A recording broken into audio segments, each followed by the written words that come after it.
Hello, this is a guy who likes fanfiction and is too lazy to read, so here is the Saga of Avatar Korra in audio form. Check the description for the links to the author. Book 2, Metal. Chapter 10, The Insurgent. They paused to rest at the edge of the city and clustered around a feeble campfire formed from the few fallen branches they could find. The fire did little to warm them and they still shivered in the chill night air. "I still can't believe we're here," Kublai said at last. "That we're out here. And we're not allied to him." Prince Gao. Amon nodded. It still felt strange, the first time they had ever spoken without fear of someone listening in. "No. But as much as his death allows us to be here, he is why we are not all here. We were raised as weapons." "Weapons no longer needed," Amon mused, staring into the flames. If we didn't have bending," Nayeli said as she shuffled closer to the flames. "Would we have suffered in the same way?" "Doubtful," Kublai said. "I concur," Amon said.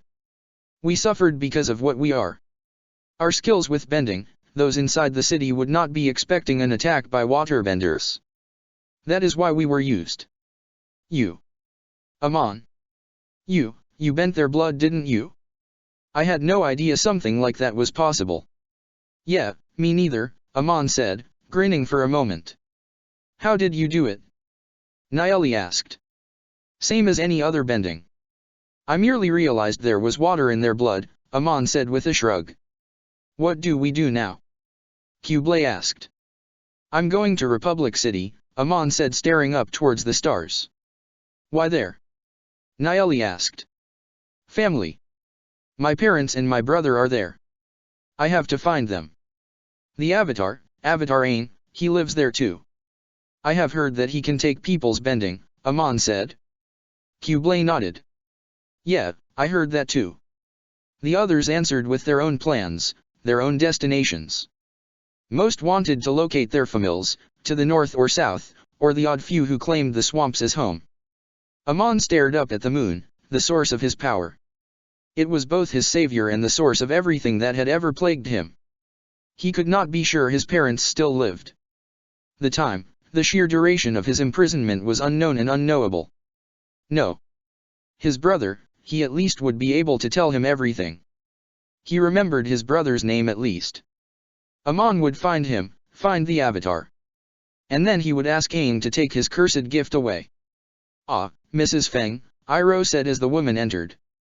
He stood and gestured to the chair in front of his desk. "Prince Iroh," Mrs. Feng nodded before she settled onto the chair. The older woman fidgeted in the darkened office.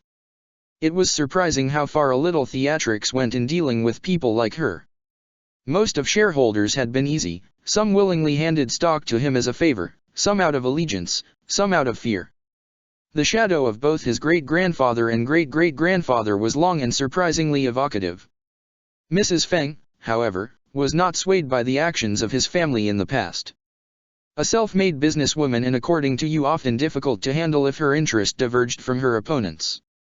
No noble connections affected her status, just the amount of money she held and could therefore invest as she saw fit. Iroh regarded her for a few moments and leaned back on his chair. "I understand your company is acquiring the health division of Future Industries?"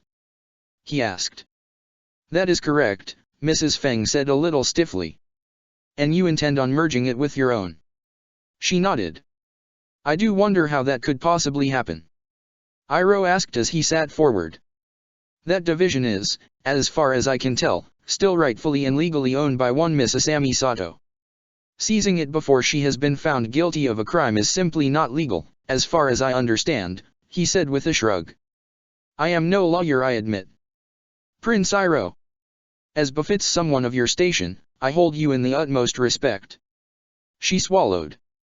"I must insist, however, that my activities within Republic City and its region should not trouble one such as yourself."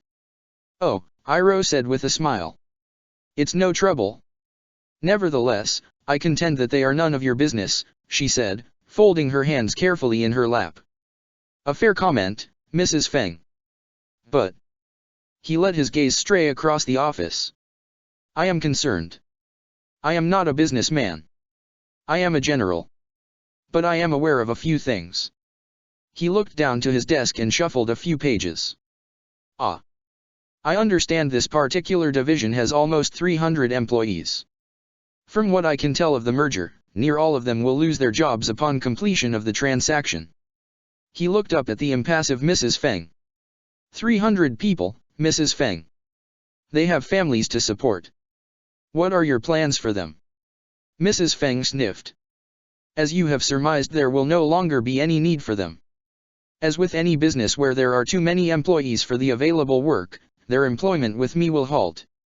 There are other jobs in this city. Provided they are not idle, they will find other work.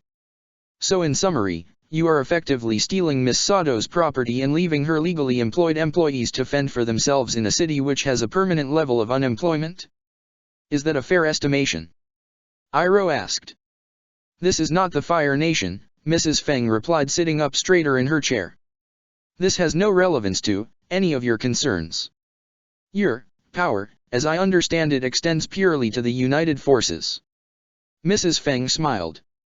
An organization that cannot operate without unanimous decisions from the council sessions. And I fail to see how many of them will accept using them against the civilian population. Mrs. Feng, Iroh said, slouching again. I do not understand how 300 people losing their livelihood and likely their homes and families as a result need not concern me. She watched him carefully, assessing, judging. Working out how far to push decorum and tact before his royal blood became a detriment to her instead of him. Prince Iroh. I would appreciate this dialogue much more if you were being honest. Honest? Iroh blinked and leaned forward again. Why, Mrs. Feng, whatever do you mean? You have not tried to hide the increasing links between the Sato heiress Mrs. Feng sniffed. And yourself in recent months. Assuming she can even return without repercussions, your actions have the air of appealing to her better nature. You think I am merely trying to make the good Miss Sato think I am a nice person? Iroh asked with a faint smile. Precisely.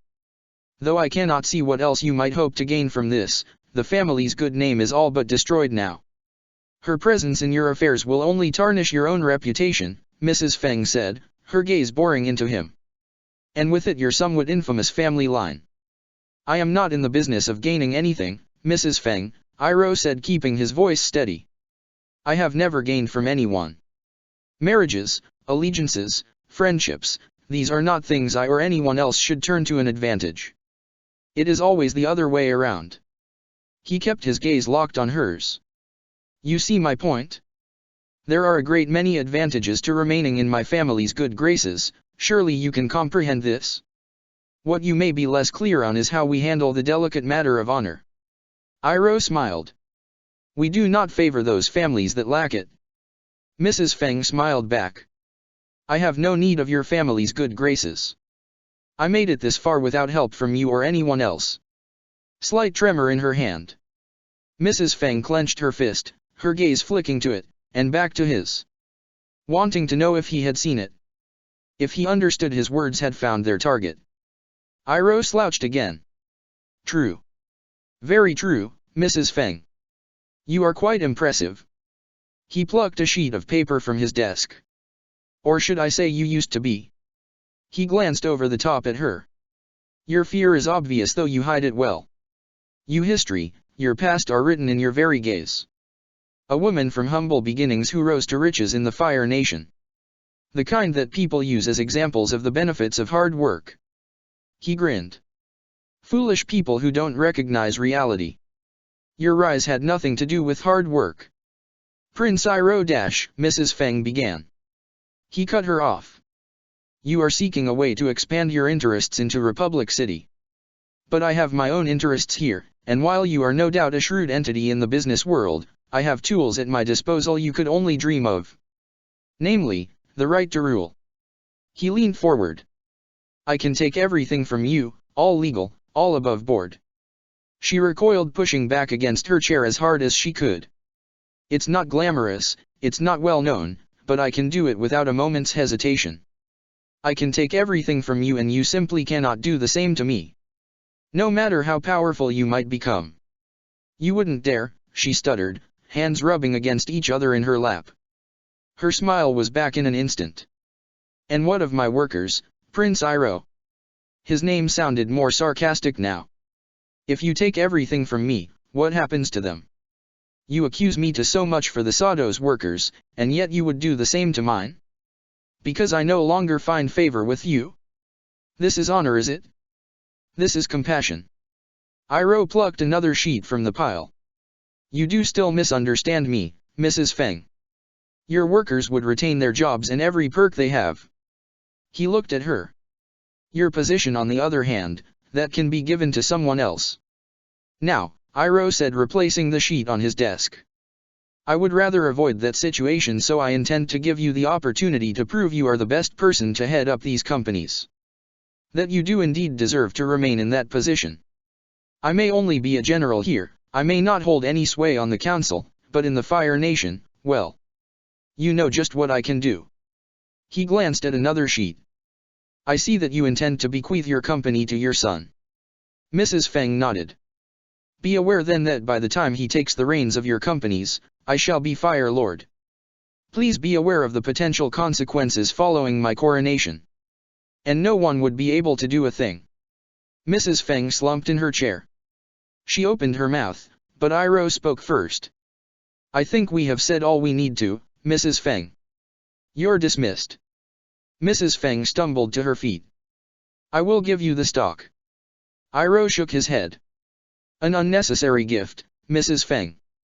I will buy them from you. At half the market price. She bowed awkwardly and hurried from the room, mumbling an apology. Iroh slumped back in his chair and groped for his coffee.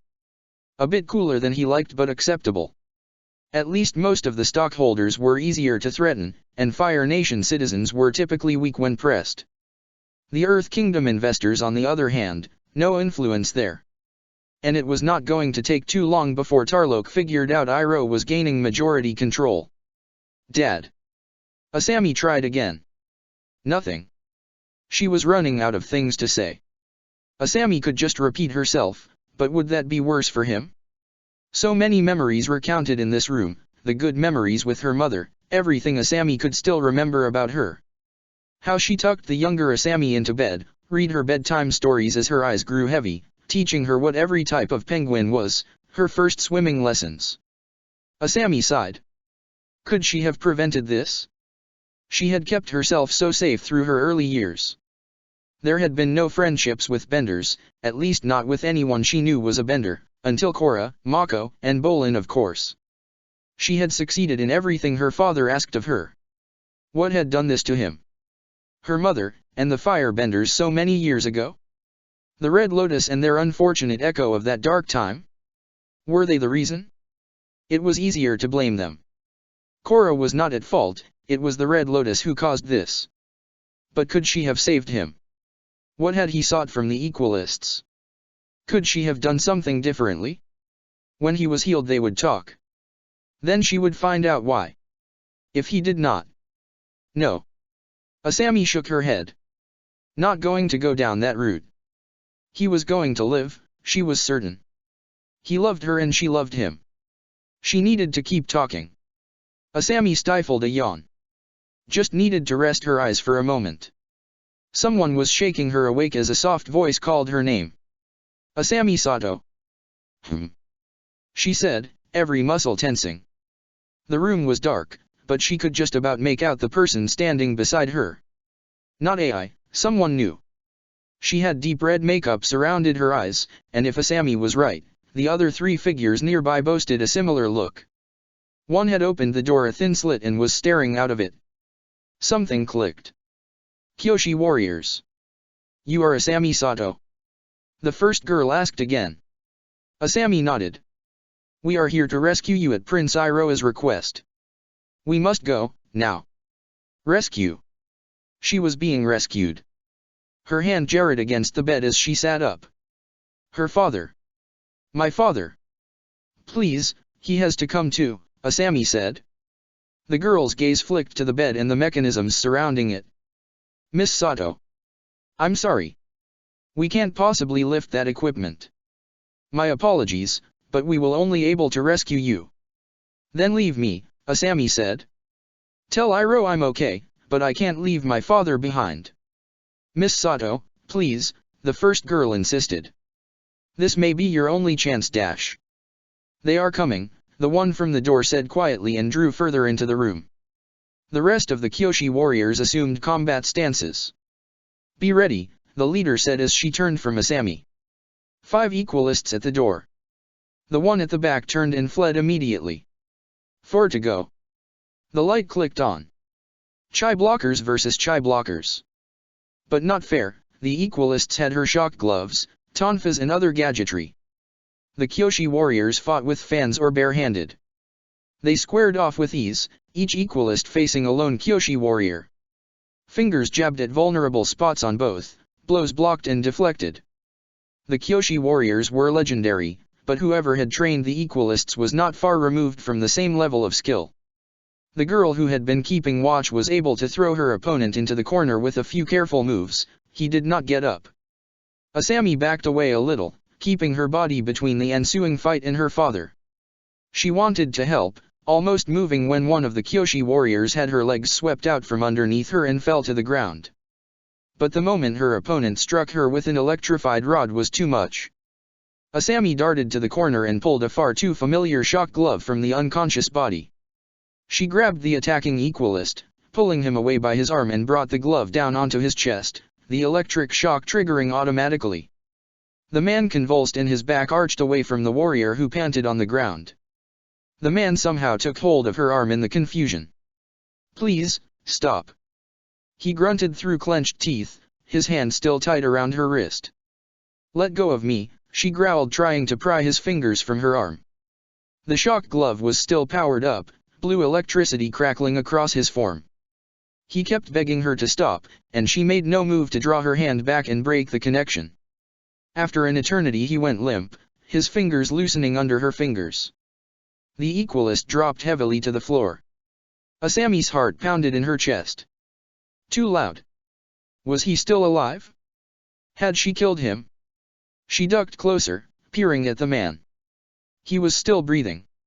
A relief, but this was all too familiar. Too much like that night on Air Temple Island. Why had she not stopped?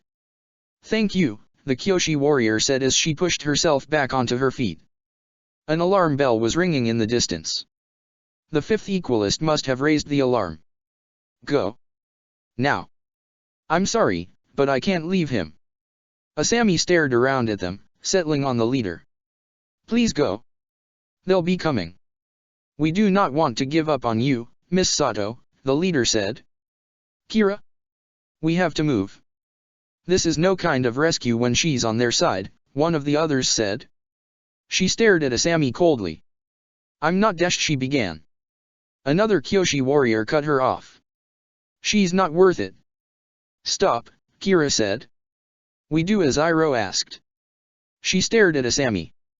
If you will not come with us now, we will try again when, if able.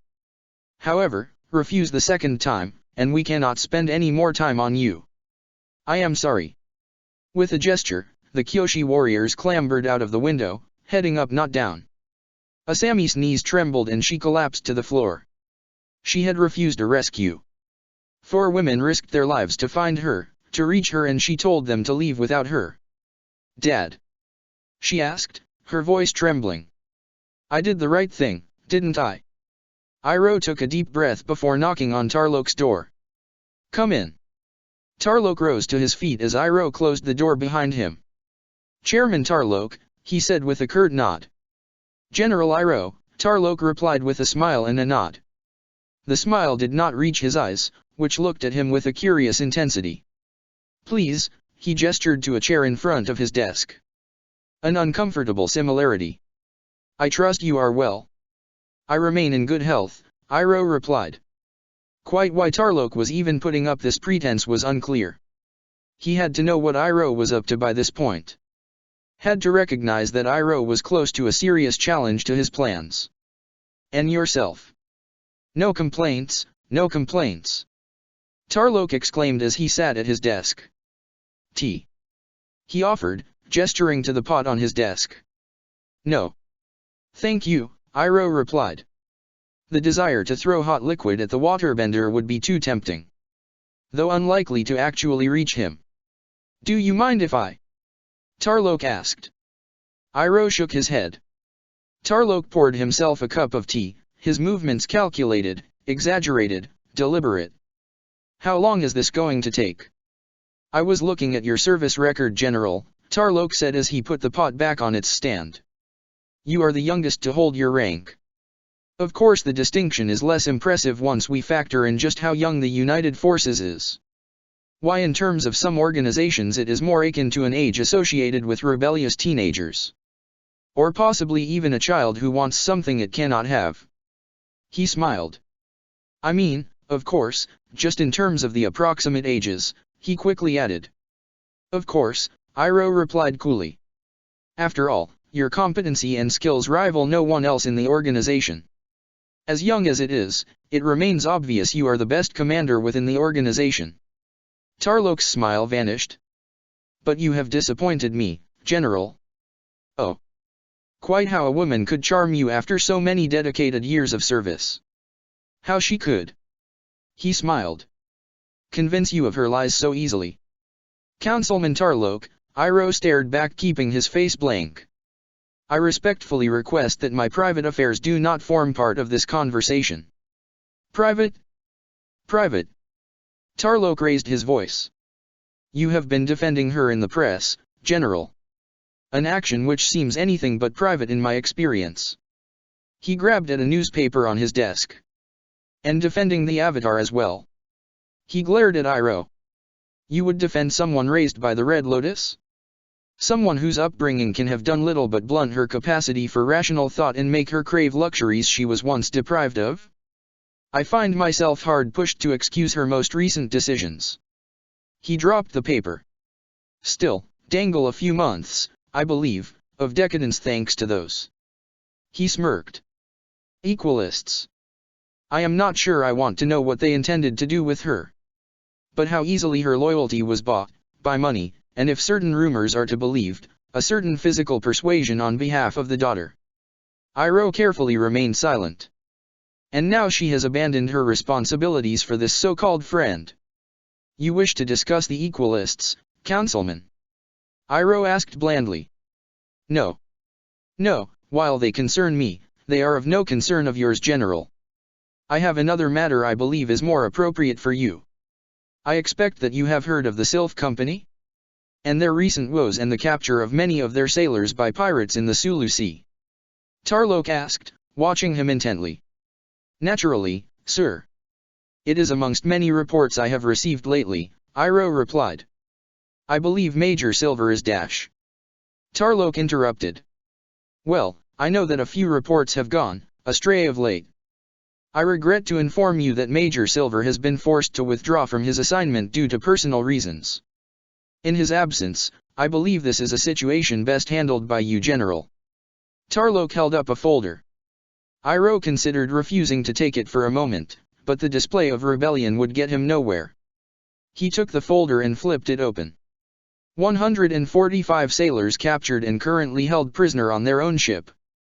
You request my assistance in liberating the crew? Iroh asked, already knowing the answer. Yes. In addition, you are to defeat and destroy the Aqua Pirates. Collectively they are responsible for over $1 billion in lost property, are directly linked to hundreds of deaths and the sinking of at least a dozen vessels. I charge you with making the Sulu Sea safe again, Iroh. Tarlok smiled. Sir, I will do my best, sir. He snapped a salute. Dismissed, Tarlok said, his grinning widening ever so slightly as Iroh turned and stalked from the room. 2 months at sea, he would need to set off with the fleet tomorrow morning. And no choice but to obey. Even if saying no would not a massive political disaster, it would be uncomfortable to leave the Sylph Company sailors without any kind of help. If only Tarlok's motivation was not so transparently obvious. He knew it, and Tarlok knew it. Shuffle Iroh quietly out of the way, completely legally and above board. Remove his meddling from future industries. Iroh smiled even as he walked away. Tarlok had at least tipped his hand. He was well aware that Iroh could see through his action. But in doing so, he confirmed what you had implied and what he himself suspected. Tarlok was working to his own agenda, one that pitted him against Asami Sato. Sachi was late. Too late. Iroh stared out of the window, drumming his fingers against the room's wooden paneling. An unfortunately good chance the Equalists had captured or killed her. Which in turn meant they had not moved from their prior location. And that Asami was still there. Not smart. A letter filled with fake information would have been much more effective than silencing the communication route. Iroh sighed. They remained as reactionary as they always had been. They would change now though, more cautious, and the Yamayuri would have a harder time finding them. Maybe it was just as well he had resisted the urge to tell Asami that rescue was imminent and the Kyoshi warriors would be with her soon. He glanced at his desk. A vital errand to run before it was too late. No time like the present. He pulled the folder from the drawer and went for a quick wander along the docks. There was no one around as he set the folder ablaze, letting the wind whip the ashes and illegible scraps of paper away. He glanced around at footsteps. "You're 2 days late." Yu blanched but smiled. The resemblance to her mother was remarkable, but she had her late father's eyes. "Sorry." She stared at the mass that disintegrated in his hands. "What are you burning?" "Everything we've been working on. List of future industries stockholders, court documents, contracts, bank statements, financial reports, receipts." Iroh smiled. "Mostly just paranoid. Didn't want anyone finding it if they raided my office while I'm away." "You're leaving? Now?" "But dash." Iroh held up his hands. I know. The reality of the situation is painfully obvious. And you can't just take that stuff with you." Yu asked. "Would be wrong to be distracted from the mission. Don't want any casualties. Too many people's lives depending on me." He glanced around. "So, have the Yamayuri found anything?" Yu shook her head. "Nothing really helpful." "You got that map I sent?" "Yes, thank you for that," Iroh smiled. "I'm sending it on to Korra." "Ah. On that note, here." He took a box from under his arm and handed it to her. "What's this?" "Bolin's letters. I figured out Korra's route from them. I should burn them, but it would be more of a waste than the rest. They're very sweet." He walked back towards his office. "And while I remember, let's get that map sent." Yu smiled. "I'll take good care of them," she said and hugged the box to her chest. "And how are you with potential danger?" Iroh asked as he strode along. Listening intently, Yu replied. "I need you to dig deeper into Councilman Tarlok.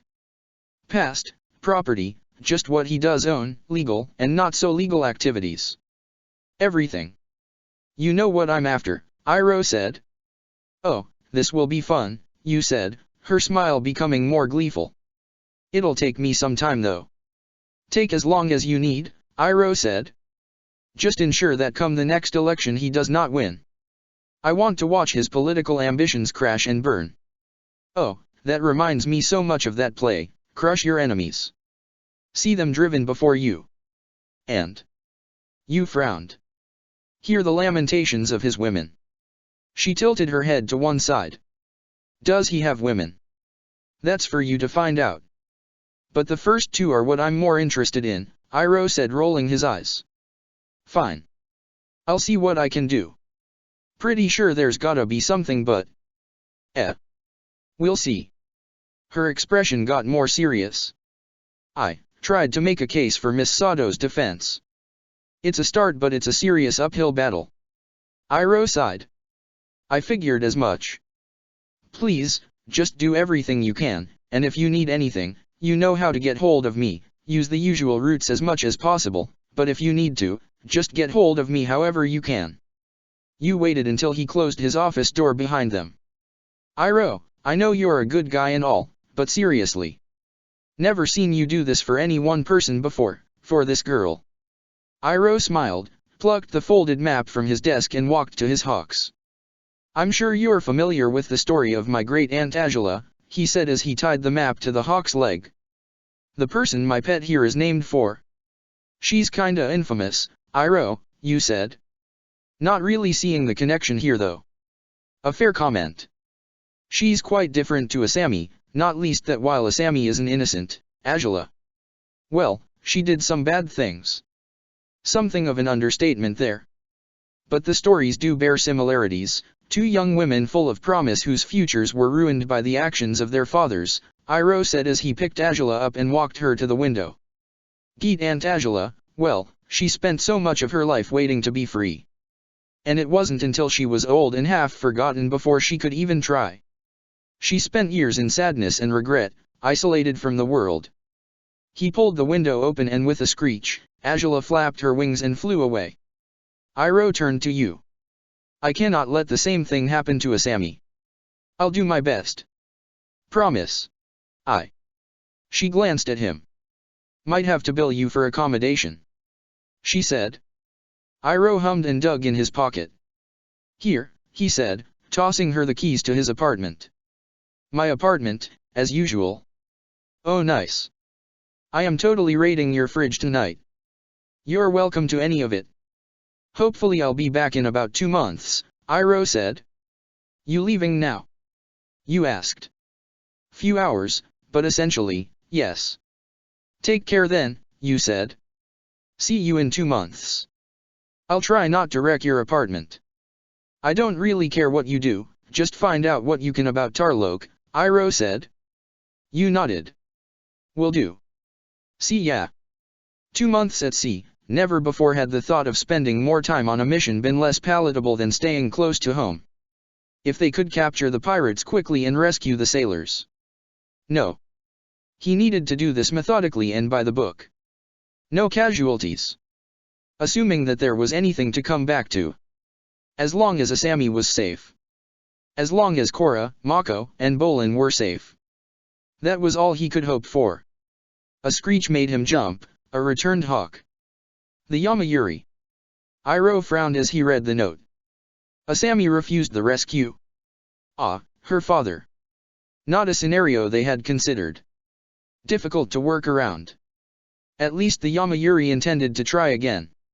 He scribbled down a response as the last of the crew made their way towards the ship, work with the avatar if possible, attached it and let the hawk fly.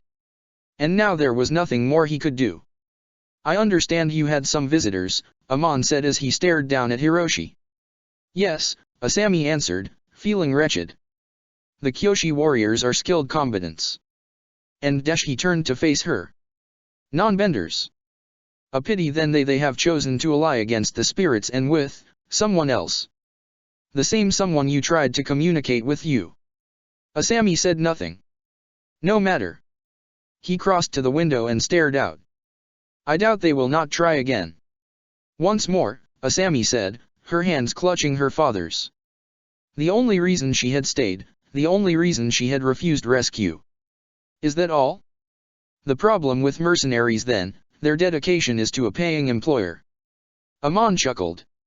What's so funny? Asami asked, her patience running thin. Is it not so striking? That your rescuers can only muster the energy to attempt your rescue once more when those who serve with me will stop at nothing to see our goals met. Amon chuckled again. Money and favors are such crude methods compared to belief.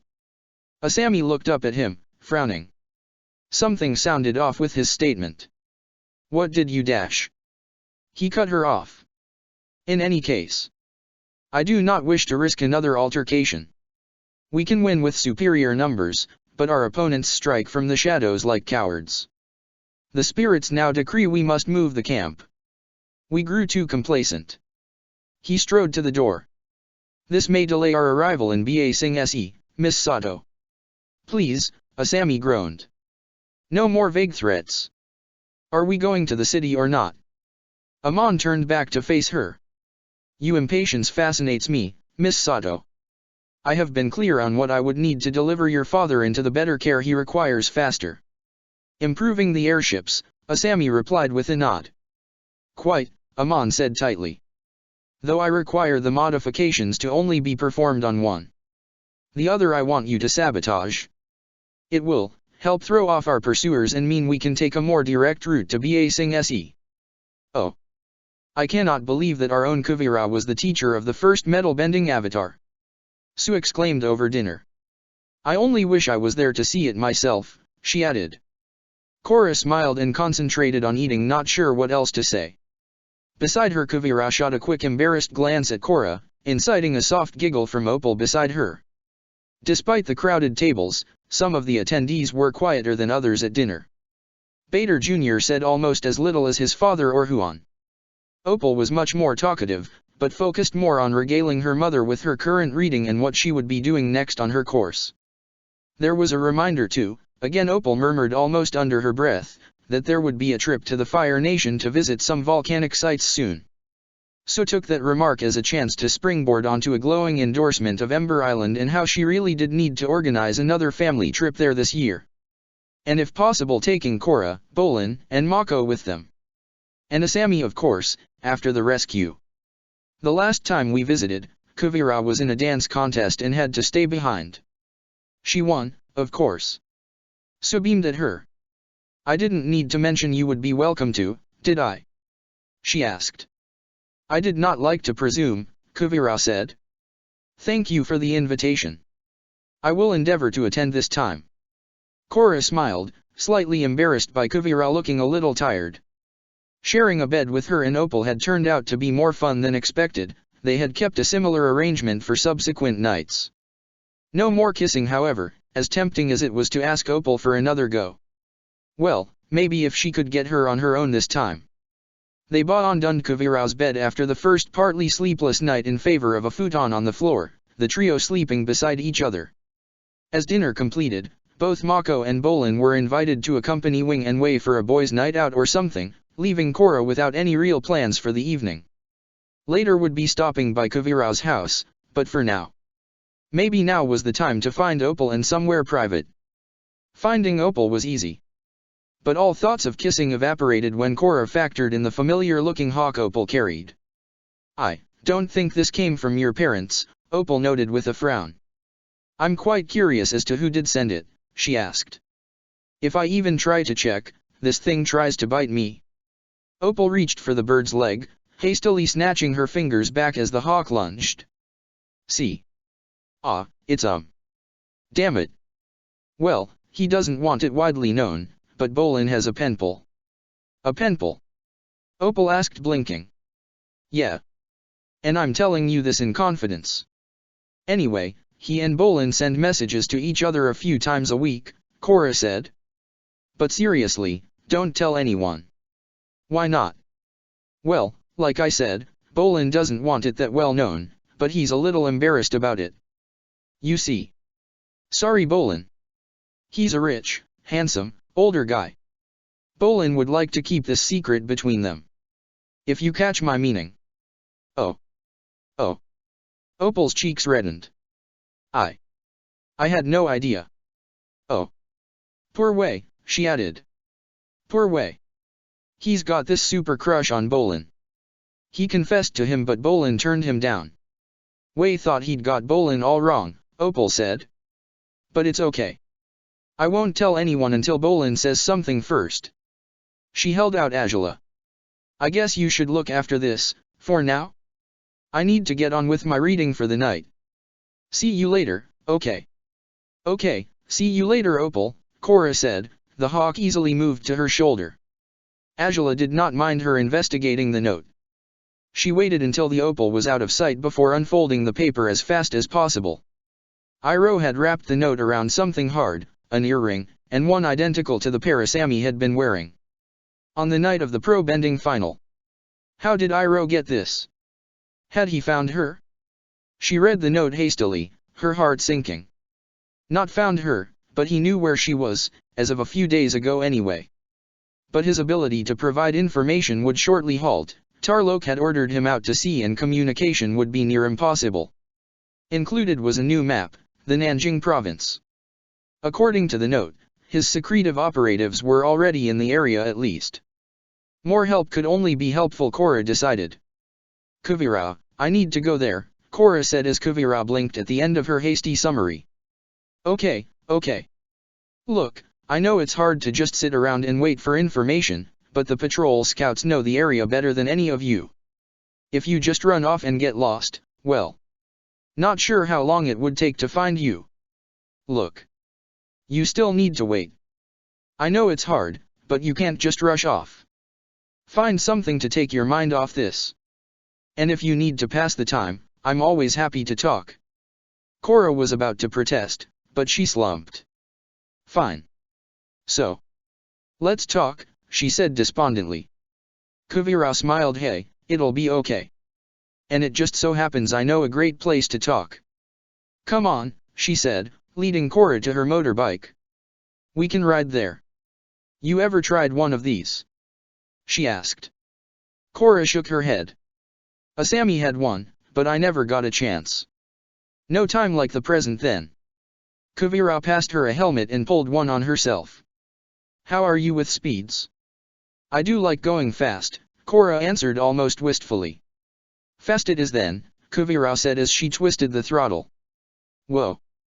Korra exclaimed, tightening her hold on Kuvira, her arms around the other woman. Hold on tight, Kuvira called over her shoulder as they sped around corners, leaning over first to one side and then the other. Don't want to get seen by too many people. And the police would not be best pleased about this, she added. The city passed by in a blur, Kuvira utterly flawless in her driving ability. They zipped down alleyways, gliding around obstacles, shooting along back streets, noisy, but by the time the few people Korra saw even glanced up, they were past and around another corner. It was a shame when the ride ended so soon and Kuvira pulled up at the park. That was amazing. Korra said. So very cool, she added. Kuvira smiled. Glad you enjoyed it. I don't do that as often as I should, Kuvira noted. So, this is Zeofu's park? Korra asked, staring around the wide open area. Kuvira nodded. Yep. Unlike the park in Republic City, Zeofu's park remained brightly lit even in the night time, no patches of darkness where darkened lamp posts meant pools of deep shadow. Along with grass, trees, and a small river, the grounds boasted numerous metallic sculptures. A children's playground seemed to comprise an astonishing complex tangle of metal, far more intricate and elaborate than the one in Republic City. A bridge across a pond offered a look at the world in miniature, the Earth Kingdom formed from grass, the air nomad territories patches of yellow sand, clear crystals clustered at either end indicated the water tribe lands.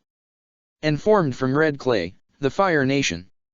But it was more than just the land, miniature replicas of Ba Sing Se, Republic City, Zeofu, the northern water tribe jutted up out of the terrain in metallic form.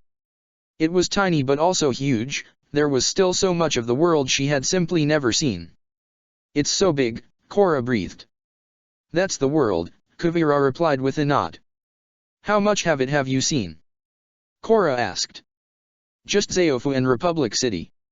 Why do you ask? Kuvira asked. Korra shook her head. No real reason. Just realized how much there is to see in the world. Did you stay here out of love for your home, or is traveling just not your thing? She asked. Zeofu's all I've known all my life, Kuvira said. I feel like I belong here. And there's always something I need to do, the city needs me, so it's hard I guess to leave it for any time. It was odd to stay for as long as I did in Republic City. So every time you visited us, you were just hankering to get back here, were you? Korra asked. A bit, Kuvira admitted. I still had fun spending time with you though, she replied. But, in all seriousness, I feel like the Bafong family is my own. They're always been so good to me. Korra nodded. Great to have a place you truly belong. I think I understand that. But I don't think that's me. I loved living with Asami. And living on Air Temple Island. My parents, my home in South, that was great to see too. But I don't think I have just one place. As long as I'm with people. I think I'm happy anywhere. I'd be perfectly happy to stay here, especially with you and Opal. But I still don't think I'd stay forever. I'm touched, Kuvira said smiling. I think you're. No, you are, my first friend from somewhere other than Zeofu and who isn't a Bafong. You're one of my very few friends full stop, Korra said. Hey, you asked me about what I would have done if I wasn't the Avatar? I'm kind of curious about something like that for you. But more for the future. Such as? Kuvira asked. Like what do you want to do? Korra asked. Ah. Well, I was thinking trying to get to the head of the police force. And be a dancer as well, teach children to how to as well. And at some point adopt some children, you know, have my own family. Like what happened to me. I don't like the idea of children abandoned or feeling unloved. I just hope I can be as good a mother as So was to me. You know, I've been meaning to ask, Korra said. What is So like? I mean, I have met her but never for that long. I'm just not sure about what I think of her. Kuvira smiled wanly. I can understand that. She is. I consider her my mother first and foremost. An amazing woman who copes with 5 kids and an entire city to run, and on top of that gets involved in so many different forms of dancing. She's so respectful of tradition, but she's always pushing for progress. All this, Kuvira waved her hands around the park and gestured up to the immense domes above. This city is what every other city could be, no, should be like. I keep wondering how much better everything would be if the Earth Queen was even a little like So. Korra nodded. At least she had successfully stopped herself from just blurting out the same indoctrinated response to a mere mention of the Earth Queen. So sounded so different to her own mother. She seemed to prefer staying at home in the quiet rural village with her father. Kuvira seemed so much like Sue's daughter despite the lack of familial connection. And yet, Korra was so different to her own parents. Odd. She shook herself. So, you and Bader. Me and Bader. Kuvira shot back. Wait, this isn't going to turn into another K-dash. No, Korra said hurriedly, feeling her cheeks get hotter. I was just wondering. You're together, right? Kuvira nodded. In so much as we can be. So, are you going to marry him? Kuvira smiled. Well, that's a bit further down the line. Given together isn't quite as strong a word as I think a marriage discussion calls for, but if things go well, probably. A look expected eventually then. Kuvira befong. Korra nodded. Sounds good. You think? Kuvira asked. Of course. But then, you're already basically part of the family. Just don't have the name yet, Korra said. So what about you? Kuvira asked. Plan on getting hitched one day? Or? Kuvira's forehead wrinkled. Of course Aang got married. She muttered. Still, even if you didn't, would you want a partner or kids one day? Not something I've thought much about, Korra admitted. I get so hung up on just being the Avatar, I never really stop to think about that kind of thing. Then again, being raised by 4 wackos seems to do that to you. I just don't know about that kind of thing yet. I'm still finding my way. As you might have noticed. Yeah, I got that impression. You should just take your time. So didn't start her family until she was in her 30s. Everyone's different though. You might not ever decide to have a family, Kuvira said. I know. Right now I'm just hung up on finding a Sammy. Then I gotta finish my training, travel the world, do Avatar stuff. Kuvira would be welcome to come too. But she seemed far too happy here. I made a list though. Of all the stuff in the world I need to fix. Just hope I can get it finished. You will. And, I don't like being away from the city, but Korra, seriously, if you never need my help, just ask and I'll be there for you. Korra smiled. Thanks Kuvira. Any new leads? Kuvira asked the next day. One of the scouts, Tiban, stepped forward. No equalist camps found in Zaofu. As far as we can tell they have all moved to the Nanjing province. Well, we should go there then, Kuvira said. Suicide.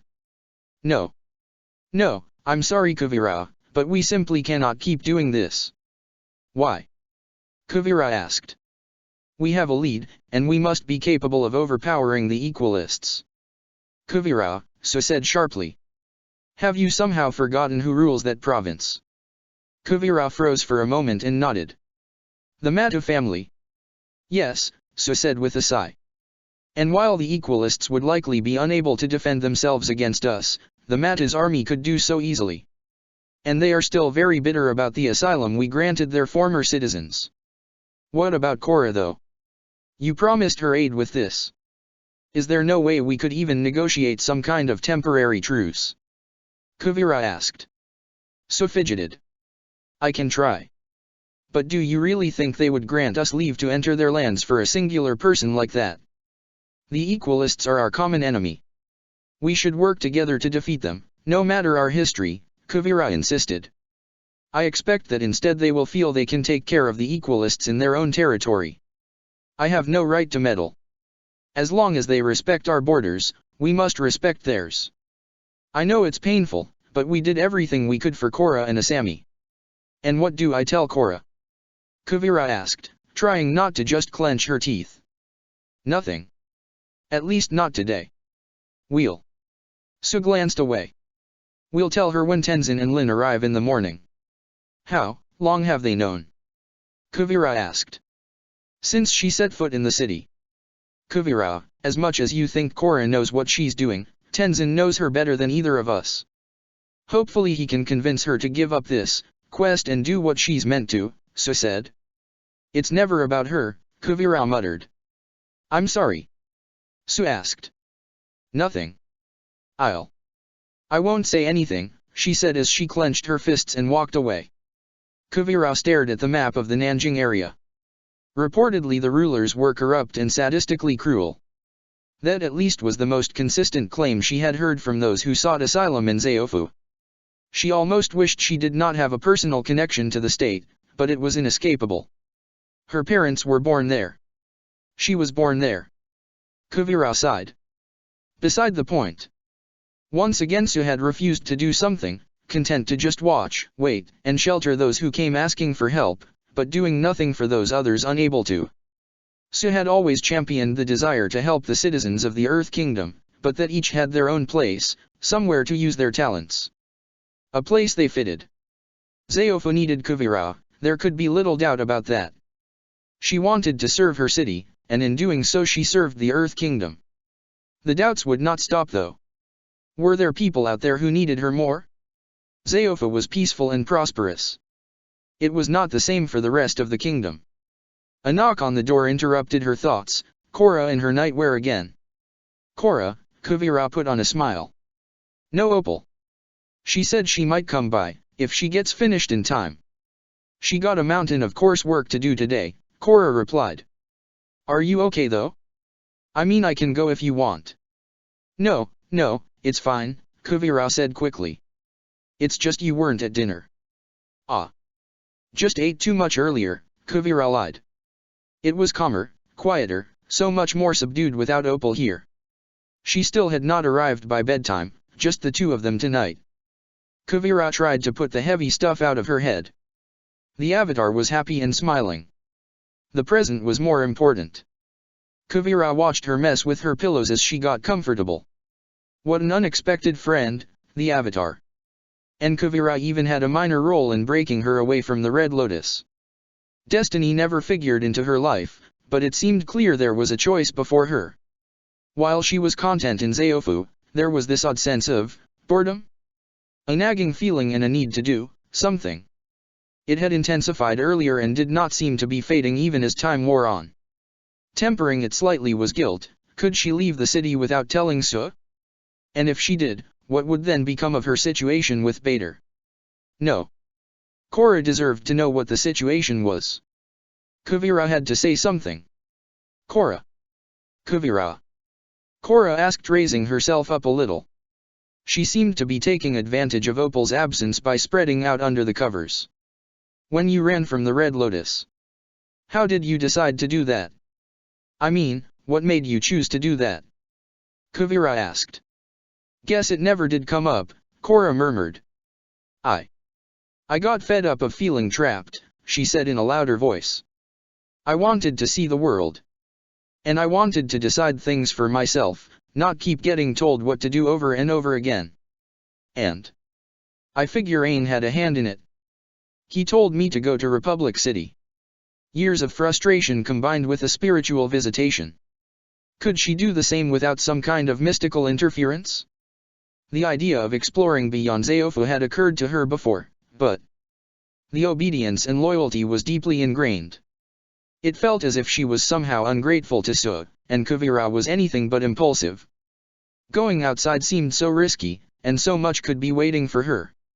However, Korra, I need to tell you something. Something not good. Yeah? Korra asked. There are no equalists left in Zaofu. As far as we know they're in Nanjing, but Su won't go after them. Kuvira held her breath. I don't understand, Korra said frowning. The Bafongs are on pretty bad terms with the family who rules the territory.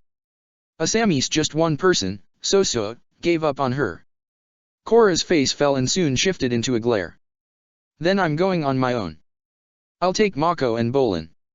We're not from Zaofu, Su is not our mother. We'll go after her regardless of what she thinks. She sat up. You need to go as soon as possible.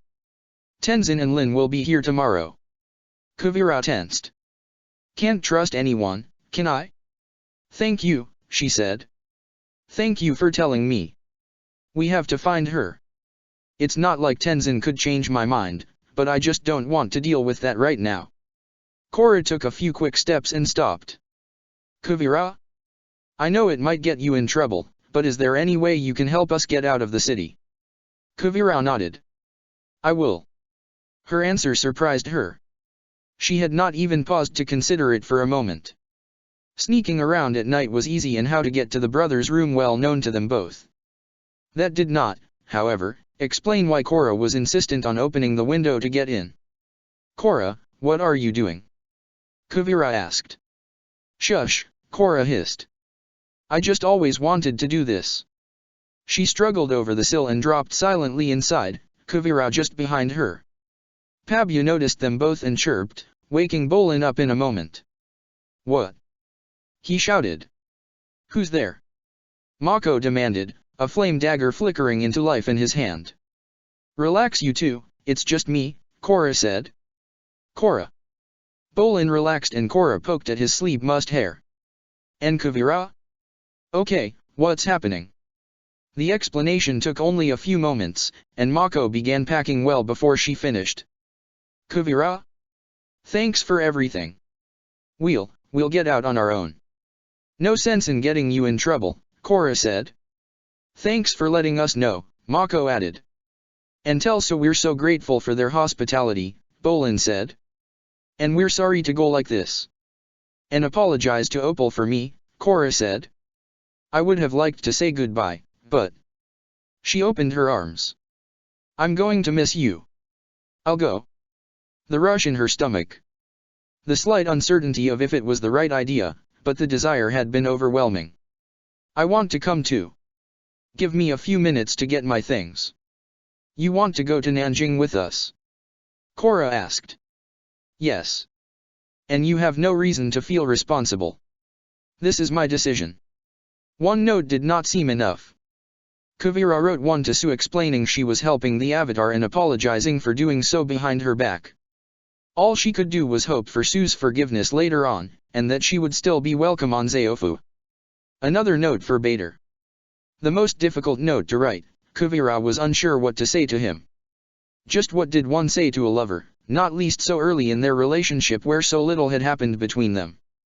She said she miss him at least, another apology for fleeing the city, the insistence she had to go to make peace with her doubts. She put the note in the hollow trunk Bader left her notes ever sign their courtship began. Kuvira left a note for Opal with it, a promise to return, an apology from herself and Korra, and a promise of another sleepover if Opal could forgive them in the future. Relying a lot on other people's generosity, Kuvira, she muttered as she walked quickly to where Korra and the others were waiting. The bike was far too noisy for stealth at present, but it would be useful later. Korra suggested using Naga to drag it, and a few steel cables attached it to the polar bear dog. A quick burst of earthbending from the three capable of it, and then Kuvira and Korra metal bent to get them outside of the metal dome. Kuvira blinked outside under the starry skies. The area around Zaofa was near silent in the night time. Behind them, metallic domes gleamed in the moonlight, small, peaceful worlds trapped within metallic containers. The worry of her actions was fading and a new excitement was building. It was like her first ever dance competition all over again. Terrifying but at the same time exhilarating. Like when she used to fight other benders, unsure of victory. Before it became rote and easy. It was like the bending arenas, the same places she had fought Mako originally. Kuvira smiled. It was that same feeling, the times she fought the Avatar, the lure of the unknown. She had made the right decision. Book 2, Metal. Chapter 11, Liberation. Amon stared up at the huge statue of Avatar Aang as the boat chugged into the harbor. At last he was here. At last he could have his wish.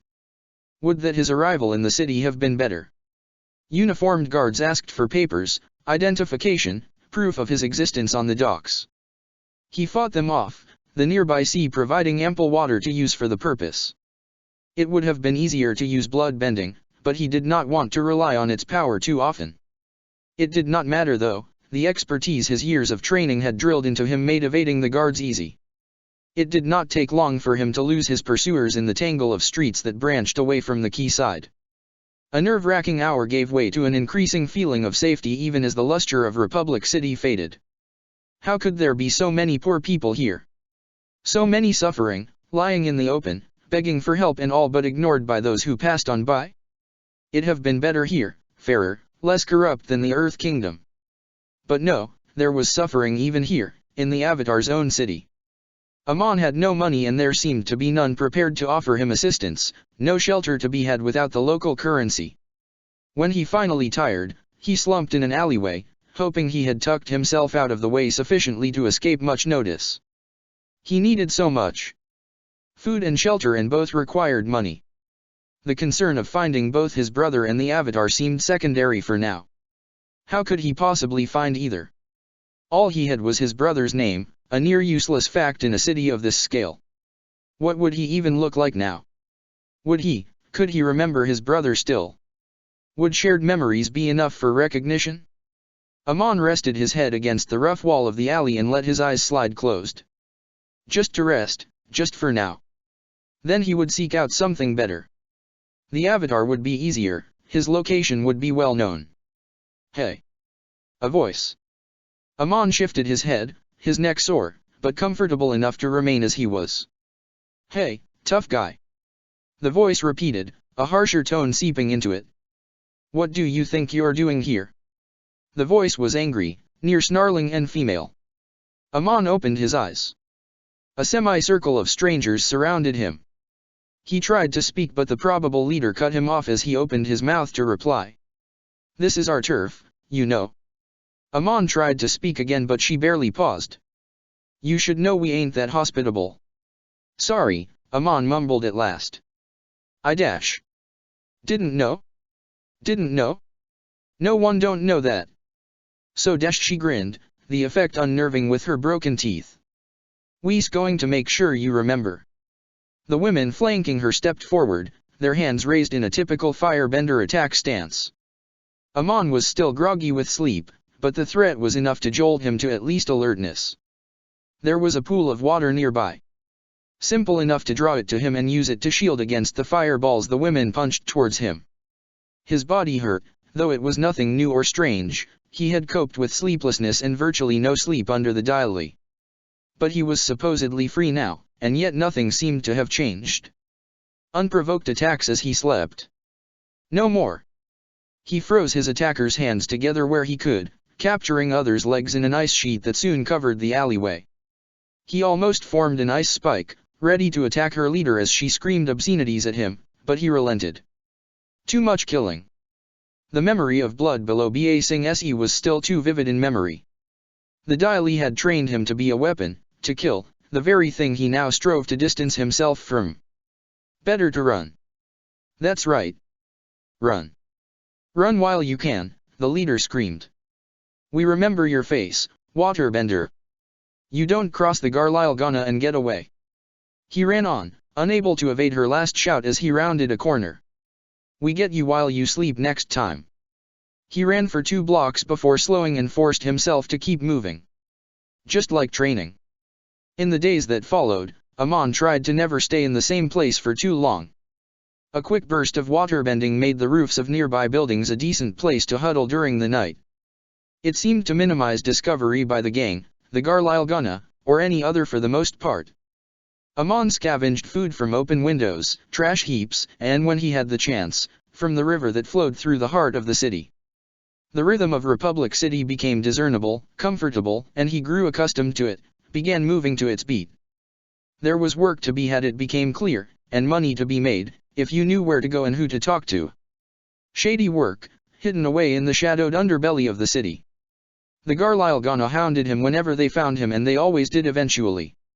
A hideous eventuality, always forcing Amon away from the halfway comfortable place he had last found. What could he do? Circumstances trapped him in a repetitive cycle of empty stomachs, the first vestiges of a normal life, and then forced out into the cold to repeat the process again, to find those he could rely on for just a while to give him enough to subsist. His patience was only so finite. The night the gang attacked him as he huddled on a rooftop hoping for sleep after they had once again chased from his last paying job, he could not contain his frustration. Bloodbending kept the gang pinned to the roof as he stepped between them, lifting their money and other valuables. It was tempting to eliminate them as they lay pinned and helpless, but his mantra came unbidden. He would defy his part. Amon berated himself as he ran from the building and relaxed his hold on their blood. Little good could result from his actions. The few jobs he would previously have expected to be perpetually available seemed to dry up. It remained possible that he had exhausted this avenue of opportunity, but rumors of his ability seemed to have outpaced him within the slums. Those he now met recognized him for what he was, lethal in a way that few others could ever be. Bloodbenders were always feared, always distrusted. It seemed no surprise the few in recorded history lashed out at those around them. The Garlylgana quickly put a price on his head, a decent price. Still others speculated that whoever defeated the Bloodbender, as he was now known, would rule the city once they disposed of him. He had become legendary. Not what he wanted. Amon merely wanted to find his brother, find the Avatar. Ensure he could never bend again. Amon almost attacked the next group on sight when they approached. Between fighting the Garlylgana and other money-hungry opportunists, it was simpler to treat everyone as potentially hostile by default. Their leader talked him down, offering employment, protection even. Work with them, Granas, and the Garlylgana's threat neutralized. The man even offered a chance to strike back against the gang, eliminate a nuisance group who no one would miss. Amon rejected the offer but was too tired to protest too much, reserving enough strength to strike if this was something other than genuine. He slept fitfully on a comfortable bed that night, unable to fully relax fully. Not yet. Granas held up their end of the deal. There was no attempt on him, the lock on his door was strong. After a week Amon slept properly for the first time in a month. Fitting into the Granas gang was easy, and he was soon able to make if not friends, then at least acquaintances among the ranks. It was from them he first learned of the Avatar's sickness. Aang was currently undergoing healing by his wife. The news was distressing but Amon remained optimistic. Katara's abilities were close to legendary. After the healing then he could talk to the Avatar. Ask him, no, beg him to take his bending away, sever the last connection with his past and free him. But Aang never seemed to get better. He stayed sick and Amon stopped asking each day for more news of him. Instead he waited, hoping, anxious for any news. Until a morning some 6 months after his arrival in Republic City, people panicked, others howled, and sobbed. There was discontent everywhere, a city in mourning. He grabbed a passerby and demanded to know what was going on. Avatar Aang, the woman sobbed. He's dead. Where have you two been? Kuvira asked sharply. Bolin and Korra stopped laughing in stages, the serious expression on Kuvira's face not softening. Of course it would not. Before it had just been the three of them. As the eldest, Mako had seemingly assumed the role of the leader. He had arranged schedules, selected their routes based on Iroha's recommendations, called time to eat meals, who did what chore, kept them from sleeping in until around lunchtime every day. Not that his rule was anything like absolute, there was only so much he could do when Korra or Bolin decided to defy him and go off to do whatever they wanted. However, things were so much more different now. A fourth member was traveling with them. Kuvira was calmer and more patient than Mako. She raised her voice less often, but took much more direct control of the group. It had become a running joke between Korra and Bolin to refer to Mako as Mom, but Kuvira seemed to now exude an aura where acting silly around her would be astonishingly embarrassing, something like a sterner mom, Korra speculated. Korra wondered for the first day just where the slightly less serious Kuvira had gone. She surmised that Opal was the missing ingredient, maybe they should have brought her along as well. Too late now. Returning to Zaofa would almost certainly just turn her over to Tenzin or at least lead to some very fraught discussions. In any case, the last few days since they left Zaofa had been more disciplined than any prior. We have been investigating, Korra said, tempering her laughter a little at her friend's serious expression. We found what was making that noise all night. Turns out it was an owl. She spluttered and laughed again, Bolin joining in. He wheezed. We found its nest. It was pretty high up one of the trees. Really shy creature. And, it has chicks. Korra grinned, widening her eyes at Kuvira. Kuvira returned her stare impassively. I remind you there was a chance, and there still is, that the owl call was nothing more than a fake call from a bandit group. They might have been trying to separate our group to make an attack easier. Oh, Korra said, swallowing awkwardly as she tried to stop her laughter. Kuvira let the silence continue for a moment longer before speaking again. Korra, Bolin, I'm not saying you shouldn't go off to look at things. Just, let me know where you're going. It's dangerous around here, and beyond 50 strides I can't sense your movements anymore. Korra looked at Mako, who looked up from his cooking, shrugged and shook his head. Yeah, okay. We'll remember for the future, she said as she flopped on the ground beside the fire. Bolin sat beside her and Kuvira followed suit. Hey, Kuvira. Bolin asked after a moment of silence. Have you ever tried getting your fortune read? He asked. Kuvira blinked. Odd question. Sorry, Bolin said, ducking his head. Just we all did before we got to Zaofu and she used fire and... It's fine, Kuvira said, smiling. I have actually. It was a few years back, Opal's idea. Wing and Wei were all for it, but I wasn't that keen. And? Korra prompted. Kuvira chuckled. If I remember right. Wei was told not to fall in love with a man with a mole on his right shoulder. Said man would reportedly break his heart. Kuvira stared at Bolin. You wouldn't happen to have a mole there, would you, Bolin? She asked. Bolin shook his head to the other's amusement. Wing on the other hand, he got less precise predictions. Something to do with cacti, and if I remember right that was all to do with success in agriculture or something like that. Okay. And you and Opal? Bolin asked. Kuvira stared at the sky for a moment. Opal got a strange one about looking for a pink hill with treasures at the top. And I got an owl. Kuvira smiled. The fortune teller had no idea what it meant, mine or Opal's. He said he'd never that as a fortune before. Bolin fidgeted. So it's probably not to do with the one we found before. Kuvira laughed. I wouldn't be so sure. He said it could be anything and nothing since he had no idea how to interpret it. Your owl nest could easily fit the bill. Kuvira, it turned out, preferred a regimented, consistent sleep schedule over the sporadic and when they felt tired enough pattern Korra had been adhering to before. Kuvira went to sleep and woke the next morning at exactly the same time day in, day out. Korra felt a little guilty for so thoroughly disrupting this routine during her sleepovers, but Kuvira had never once so much as grumbled about it. Seemed like she had enjoyed it despite herself. Unlike Korra, it also turned out Kuvira was something of a morning person, far too chipper in the cold light of the rising sun. It did not take long for Korra and the others to find themselves following Kuvira's sleep patterns. No matter how much Korra and Bolin tried to lower their voices, Kuvira would stir from her tent, fix them with a look that Korra interpreted as shush and then disappear back inside. Kuvira was exceptionally sensitive to sound, it seemed.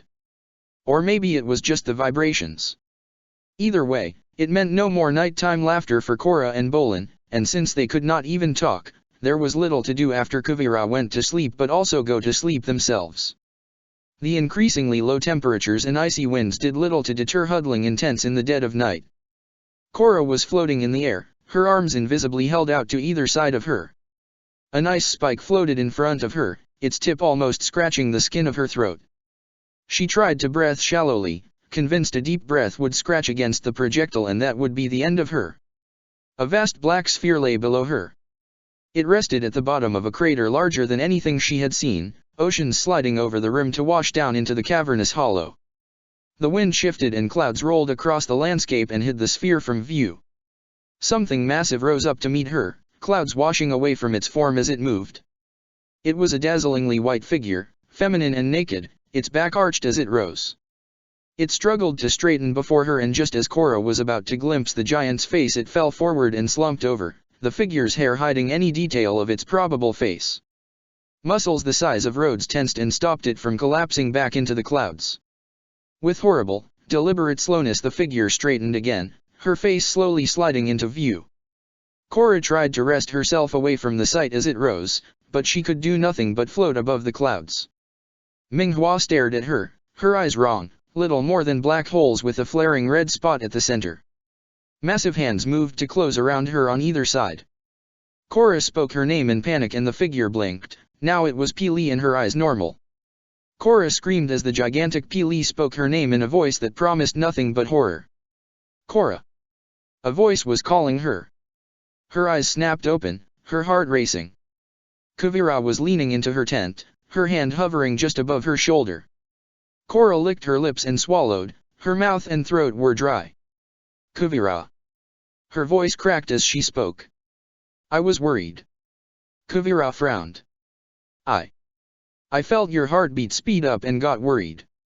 Are you okay? She asked. Nightmare, Korra said, taking a deep breath as she sat up, shivering. Just another nightmare? Oh. Kuvira relaxed. Do they happen a lot? She asked. Korra nodded. On and off. Ever since. The image of the giant Ming and Pili came unbidden. Since they died. Not as often now, but I was hoping they were gone for good. Kuvira wriggled into the tent and sat beside her. Do you want me to make you some tea? Or something that might help you sleep peacefully? Korra shook her head. I'm fine. Thank you though. She had never had nightmares when sleeping with Kuvira and Opal. If Kuvira stayed here, she could be sure her dreams would be pleasant, or if nothing else there would be a presence here if her dreams forced her awake again. But how to ask? Somehow it felt a different situation out here, but she needed someone and Naga was too big to fit in the tent. Kuvira tilted her head to one side. You sure? I'm happy to listen if you need to talk. You can tell me anything. Can't fool you, can I? Korra asked with a grin. I was just wondering if I could sleep in your tent. Just for tonight, she added hurriedly. Kuvira watched her for a moment. Tell you what, I'll stay here. Just give me a sec to get my blankets. Oh. I don't want to be awkward. Korra said. It's fine, Kuvira said with a smile. Just hold on a moment. Thank you, Korra smiled. It was better with Kuvira sleeping beside her. Unlike Opal and how Korra assumed Asami would be, Kuvira was not a touchy person when sleeping beside someone. She seemed quite content to just lie beside her, even if the narrow confines of the tent forced them to lay so close together. It was as if Kuvira was always on guard, like there was some invisible barrier that separated her from everyone else. But Korra remembered Kuvira's smile as she extinguished the light. The smile that said it was going to be okay, that let her know that no matter what happened, she was in control of the situation. Remember, metal is harder than rock, and yet, unlike rock, it can flow like water, Kuvira said as Korra worked the space rock between her hands. Interesting, Korra said as she concentrated. You need to be more stubborn to soften metal. True, Kuvira said with a smile. I'm not a waterbender, but from what I know, some aspects of metal bending are very similar. Once you grasp this notion, you can then apply it to bend metal to create almost anything you want. Something harder, more permanent and sharper than ice can ever be. Looking forward to it, Korra said through gritted teeth as she shifted the space rock in her hands. Good. Very good, Kuvira said as the metal molded in Korra's hands. Okay. Now I want you to try passing it to me. Just like with earth bending, but try to keep the rock fluid like I do. Ready? Kuvira asked. Korra nodded. She shot the metal towards Kuvira in a steady arc. Kuvira caught it in midair, never letting her hands actually touch its surface. The rock became roughly spherical, seeming almost liquid-like as it did. With a flick of her hands, the ball was sent to Korra, who caught it in the same manner. It was not as graceful, it took a lot more concentration to keep the ball floating as Kuvira did. The mass threatened to solidify without her very conscious effort, but forcing all her concentration onto the object, she at least managed to keep it in roughly the same state. Korra sent it back to Kuvira as quickly and as gracefully as she could. It became easier as they went on. 100 passes. 200. They kept going, slowly speeding up, the fluid ball easier to maintain as they went. It became easy. Too easy.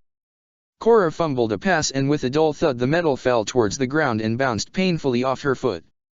Ow! Korra exclaimed through clenched teeth as she hopped, clutching the injured foot. Are you okay? Kuvira asked. Yeah, I'll be fine, Korra replied, wincing as she put the foot back on the ground. I'm okay to keep going. I think we might be able to get to 1,000 passes if we keep up like that, Kuvira said, floating the metal back to between her hands. Yeah, we can. And I wasn't happy with the 789th pass either. Korra grinned. We should go faster too. As long as you can handle it, Kuvira said. And? Korra scratched at her head. Can you give me some pointers on precision stuff? Like making a flower as neat as yours. That's pretty advanced. And the major advice at your skill level is to simply keep on practicing. Much as with all bending. Kuvira shrugged. And still you're best off working on making simple shapes and blades, that kind of thing.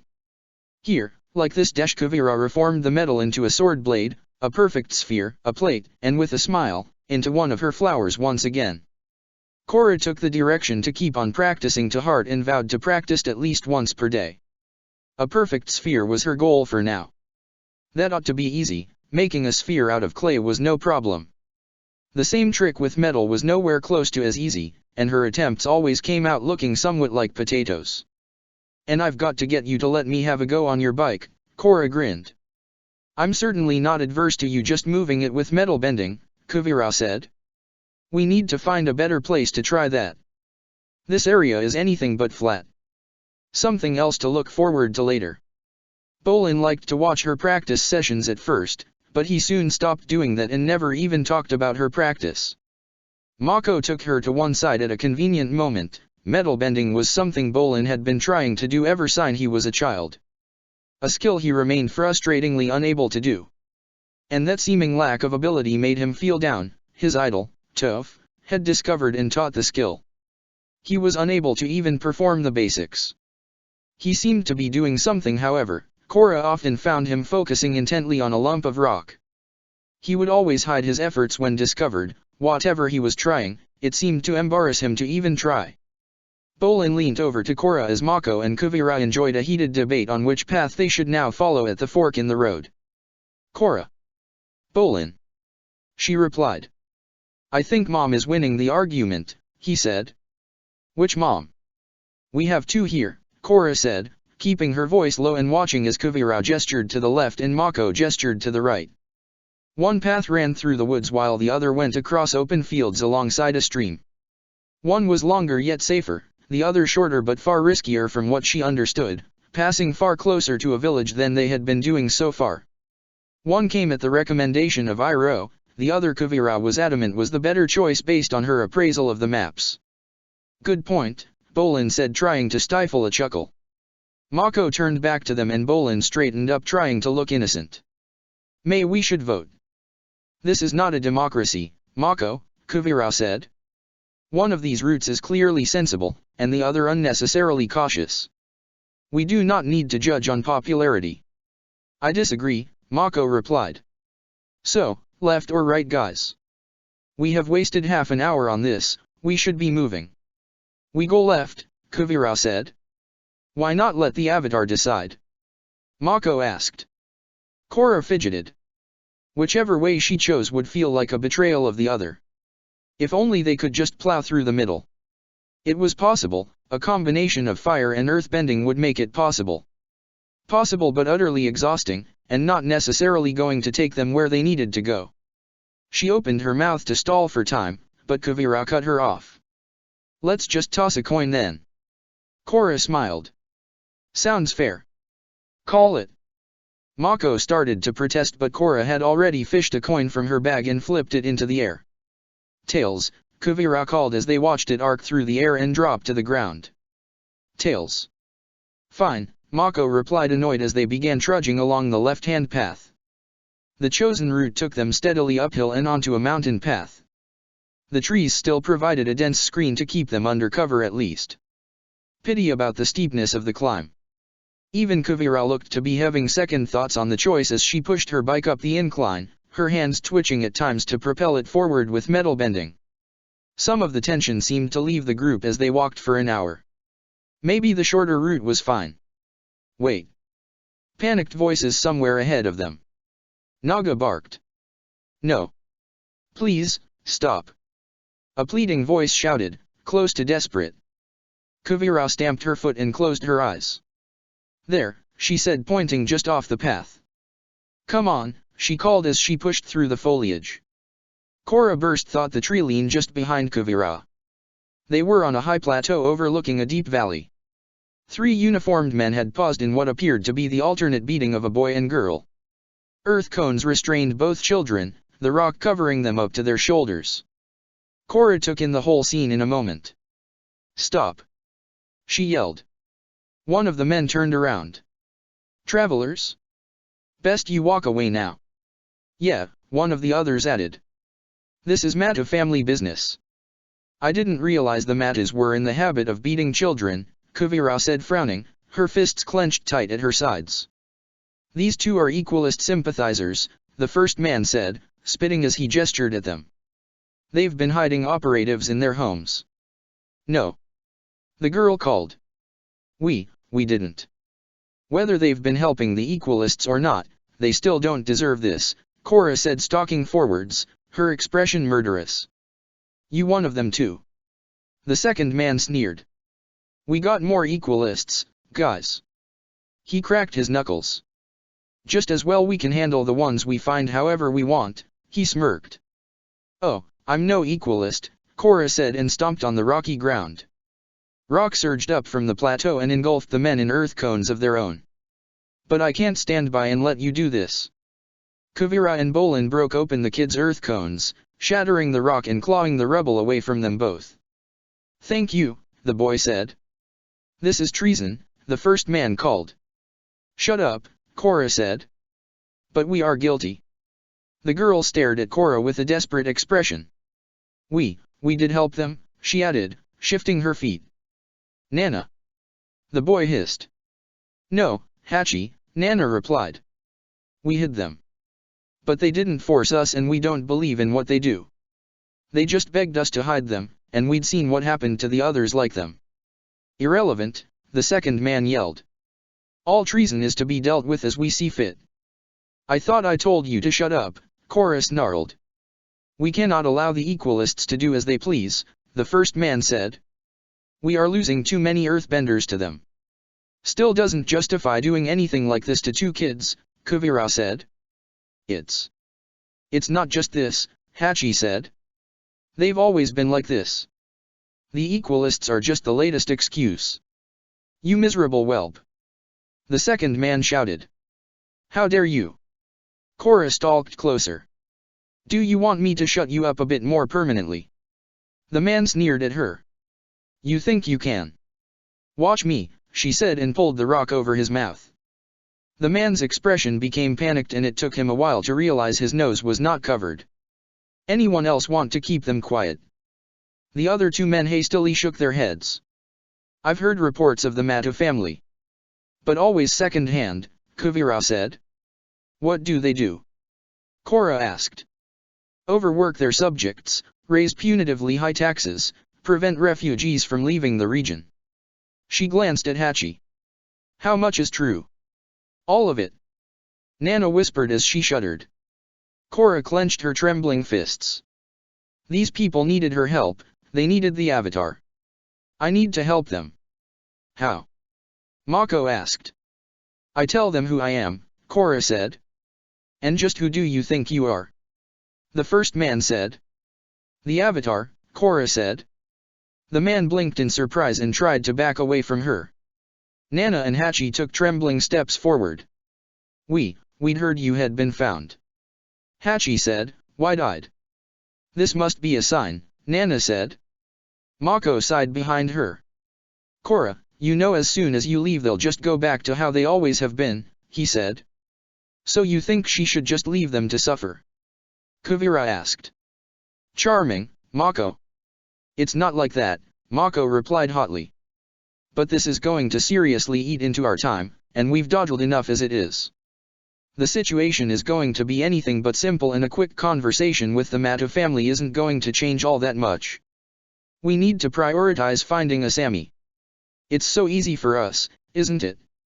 Kuvira sighed. As pragmatic as that sounds, I doubt these people even have that kind of luxury of time. I say we help now. Korra has a unique position to argue from. She glanced at her. Injustice, one of the things she was specifically supposed to fix. Kuvira's right. This is exactly what I'm meant to be doing. We'll talk to the Matu family. She turned to the men. You three, if you want to avoid dealing with one very angry avatar, you will take me to them, now. The land felt deceptive. As they walked on they found an increasing amount of farmland and workers tending to the fields. And nothing seemed out of place or like the slave labor camps Korra had been anticipating based on Kuvira, Nana, and Hachi's stories. The workers were smiling, healthy and happy.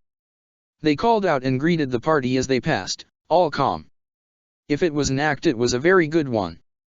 Korra caught Kuvira's eye, who almost imperceptibly shrugged. Something was wrong here. The three men walked ahead of the group, their hands locked behind their backs with metallic strips from Kuvira's seeming unending supply. After the first few mocking dismissals of the children's words, Kuvira had said something to the trio in a low voice Korra had not caught that kept them trudging silently forward ever since. The sun was beginning to set by the time the men had guided them to Nanjing and lead them through the streets to a walled mansion. Their assistance was almost unnecessary, there could be no question as to where the Mattis lived. A stiff-backed servant greeting the group at the entrance, her eyes looking at the group with disdain until Korra spoke. Tell the Mattis that the Avatar would like a word with them, in particular about their employees here. She jerked a thumb at the men. If they think it's okay for them to beat up kids, then I'll just have to show them how much I disagree. The servant's eyes went wide and she vanished into the house for a moment. Upon her return with two other servants, she ordered the trio around to the back of house. One servant accompanied them and the other led Nana and Hachi to who knew were. Korra was about to protest when the first servant told her the Mattis would be with them momentarily. Naga and Kuvira's bike were stuck outside for now. She led the group into the receiving room. After a very short wait, Lady Matu and her husband arrived to welcome them to the mansion. There was not the slightest trace of malice in their expressions or speech, they were almost suspiciously hospitable. We are honored to meet you, Avatar Korra, Lady Matu said. Her eyes caught Korra's attention, amber, typical of Fire Nation natives. That seemed like an odd to find here in the heart of the Earth Kingdom. Thank you, Korra said bluntly. I need to speak with you regarding an important matter, she added. Yes, Lady Matu smiled. We are well aware of the situation. Yet it is not a simple or quick topic to discuss. Her gaze swept across the group. If you would like, perhaps you care to join us for dinner? I feel it makes conversation so much simpler and we will have ample time to discuss your concerns. Korra stuttered for a moment, her stomach growling. Yes, she said. Even as she felt hungry, the thought of actually eating food here was unpalatable. Who knew what chain of events had brought it to the table? She followed the Mattis into the dining room regardless, she could talk without eating at least. She spoke up as they settled at the table. Your men assaulted two helpless children. How can you let this happen? Do you think it's somehow okay because you own the land? Or is it because you have money and so you can treat people however you want? She glared at Lady Matu. As the Avatar, I demand you put a stop to this cruelty immediately. Lady Matu sipped at her wine while her husband spoke up. I have been informed of the particulars of the incident. I must say I was shocked to hear it had occurred. The men in question will now be dealt with for their cruelty. We were particularly alarmed to learn they had taken to hurting children, Lady Mata said smoothly, as she replaced her wine glass. We owe you a great deal for saving them and uncovering this abuse. I can assure you we will investigate this incident and any like it to ensure they do not happen again. In addition, we apologize for our ignorance of just what has been happening within our lands. She bowed her head low over the table. Korra blinked. The couple's responses had derailed her anger. Korra expected to shout and demand change from authority figures who would blandly dismiss her concerns, or who would see no problem with the suffering of their citizens. But instead these people promised to fix the problem and even solemnly apologized for the mistake. Had she reacted too hastily to the children's claims? Make sure you hold to that, she said, not quite sure of herself. We promise you we will, Avatar Korra. You humble us with your compassion, Lady Mata said, bowing again. We are pleased to meet you as well, though I do not quite understand why you were passing through our lands hidden as you were. I'm still in training, Korra said, resisting the urge to explain everything. And with such varied companions, Lady Mata smiled. Tell me, have any of you visited the Earth Kingdom before? First time, Bolin said, smiling. Kuvira and Mako looked wary despite the seeming warmth of Lady Mata's words. The countryside around here is so beautiful. Thank you, Bolin, was it? He nodded. Thank you, Bolin, Lady Mata said. But what does bring the Avatar of all people to our kingdom? Mako answered for her as she tried to think of a response that did not include Asami or Zaofu. The Avatar is dealing with the Equalists and we're here to aid her. He glanced between Lady Matu and her husband. You have heard about them, right? I mean, your men. Whoever they were, they accused Nana and Hachi of aiding them. Sorry, he said with a frown. Just what capacity do they work for you in? Ah yes, the Equalists, Lady Mata said slowly, ignoring the latter part of Mako's question. They have caused innumerable suffering across the land with their warped mindset. What are they doing here? Korra asked. I would suspect they did precisely what you would expect them to do. They have been attacking earthbending schools and terrorized any students they found there.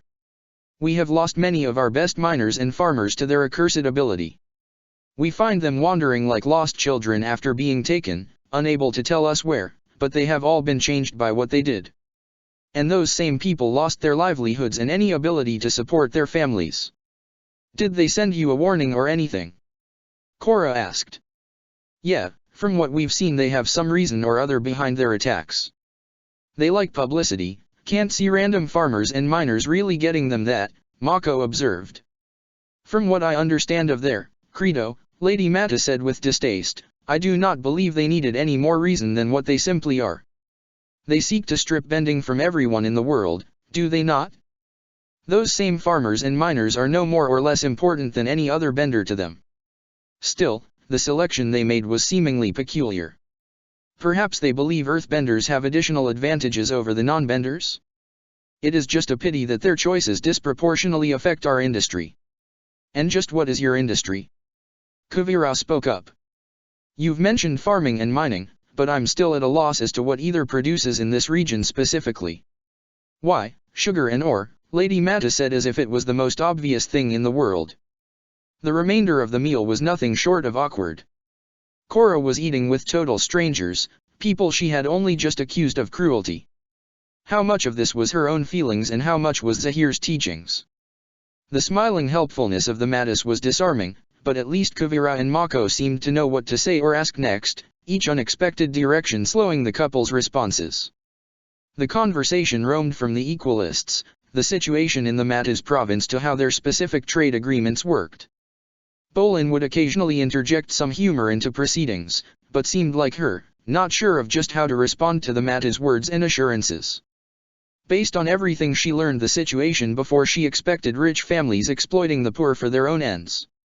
But to listen to the Matis reminded Korra of the Bufongs. The Matis ran schools, the water system, roads, protected the populace. The seeming simple situation she anticipated before arriving had grown so much more complex. It was close to dusk and the Mattis insisted that they spend the night, just something to thank the Avatar for her actions. Kuvira held up her hand as the servant closed the door to their shared room. Korra looked at her quizzically, Naga mimicking her action. The polar bear dog had been unexpectedly allowed inside after dinner. After a short pause, Kuvira slammed her foot against the floor and closed her eyes. She concentrated, Korra itching to ask what was wrong. The Mattis are lying, she said as she opened her eyes. What? Korra asked. Their heartbeats. I felt them.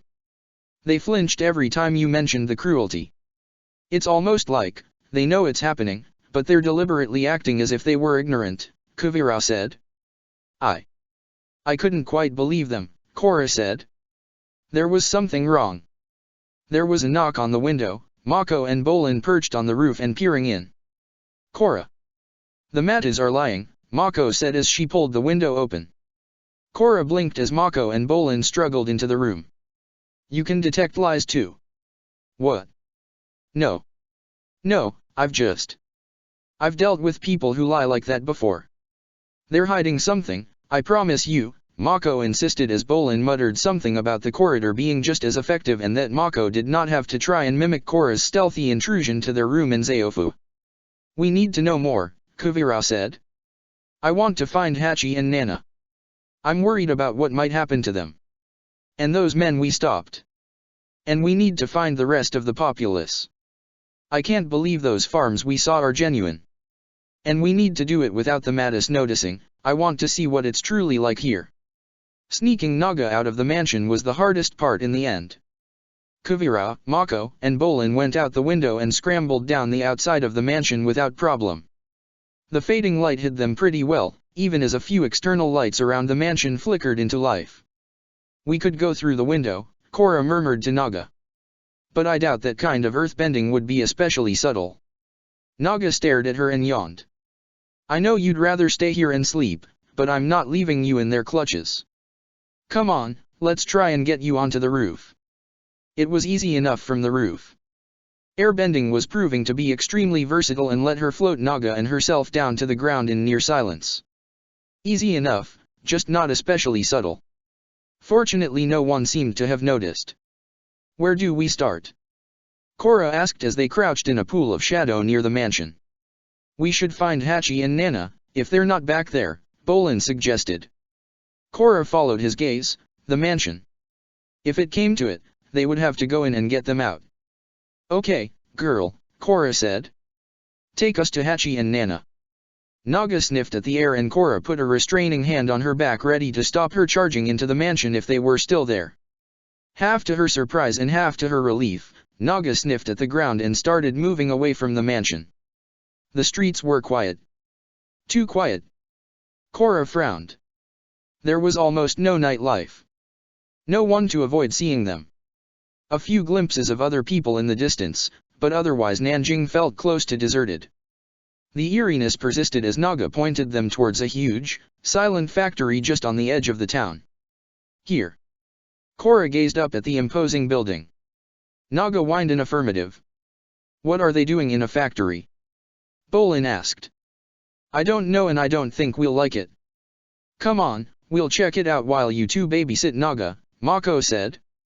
Hey, I thought Korra was in charge here. Kuvira asked. Too later, Mako said and darted away, sticking close to the factory wall, Bolin shadowing behind him. They crept around to the entrance and disappeared inside. This will all be for nothing if they get caught, Kuvira murmured. Have some faith. They know what they're doing, Korra replied. They lapsed into silence, Korra's fingers tangling with Naga's fur as they waited. The bothers returned far quicker than she would have expected. There's no one there, Bolin said flatly, staring back at the seemingly vacant building. Wrong place. Korra asked, glancing at Naga. She had never been that wrong before. Not sure, but something doesn't add up. There's no one there, but they can't have been gone long. They've got smelted ore and kills, both are still red hot, Mako added. Someone at least was there very recently, but we didn't see any sign of them. I don't suppose there were barracks or any form of accommodation inside? Korra asked. Bolin shook his head. Nothing like that, it's basically just one big room. If they were still in there, they'd have to camp beside the walls, they'd fry if they were anywhere else. They have to be keeping them somewhere else, Mako said. And that includes Hachi and Nana, it seems. I agree, and I don't like this one bit. What are those kids doing here of all places? I wonder. Kuvira stamped her foot. I think, yes. There's something below the factory. She sighed. I really could use more practice at this, she murmured. I can sense tunnels, lots of tunnels down there. And I think, some heartbeats. There's definitely something and some people down there. How do we know it's not just a mine? Bolin asked. Mines aren't laid out anything like this, Kuvira replied. And usually they're in the mountains or where there's a good supply of mineral. Not in the middle of a town like this, and not in ground that seems to just be rock as far as I can sense. Any idea where it comes out? Korra asked. Kuvira shook her head. Not from here. I need to be a bit closer. The group moved closer, Kuvira stamping her foot down at periodic intervals. Ah. I think. Yes. There's a tunnel that connects to the surface at the far side of the factory. Let's take a look then, Korra said. They crept around the outside of the building, staying as close as possible to the outer wall and darting across the few well-lit areas. There, Kuvira pointed towards a metal hatch set nearly flush into the rocky ground near a small roofed structure open on all sides. She stamped her foot again. Hide, she hissed, ushering the others back around the corner and to safety. Korra turned back as an armored woman pushed her way out of the hatch and was soon followed by 3 others.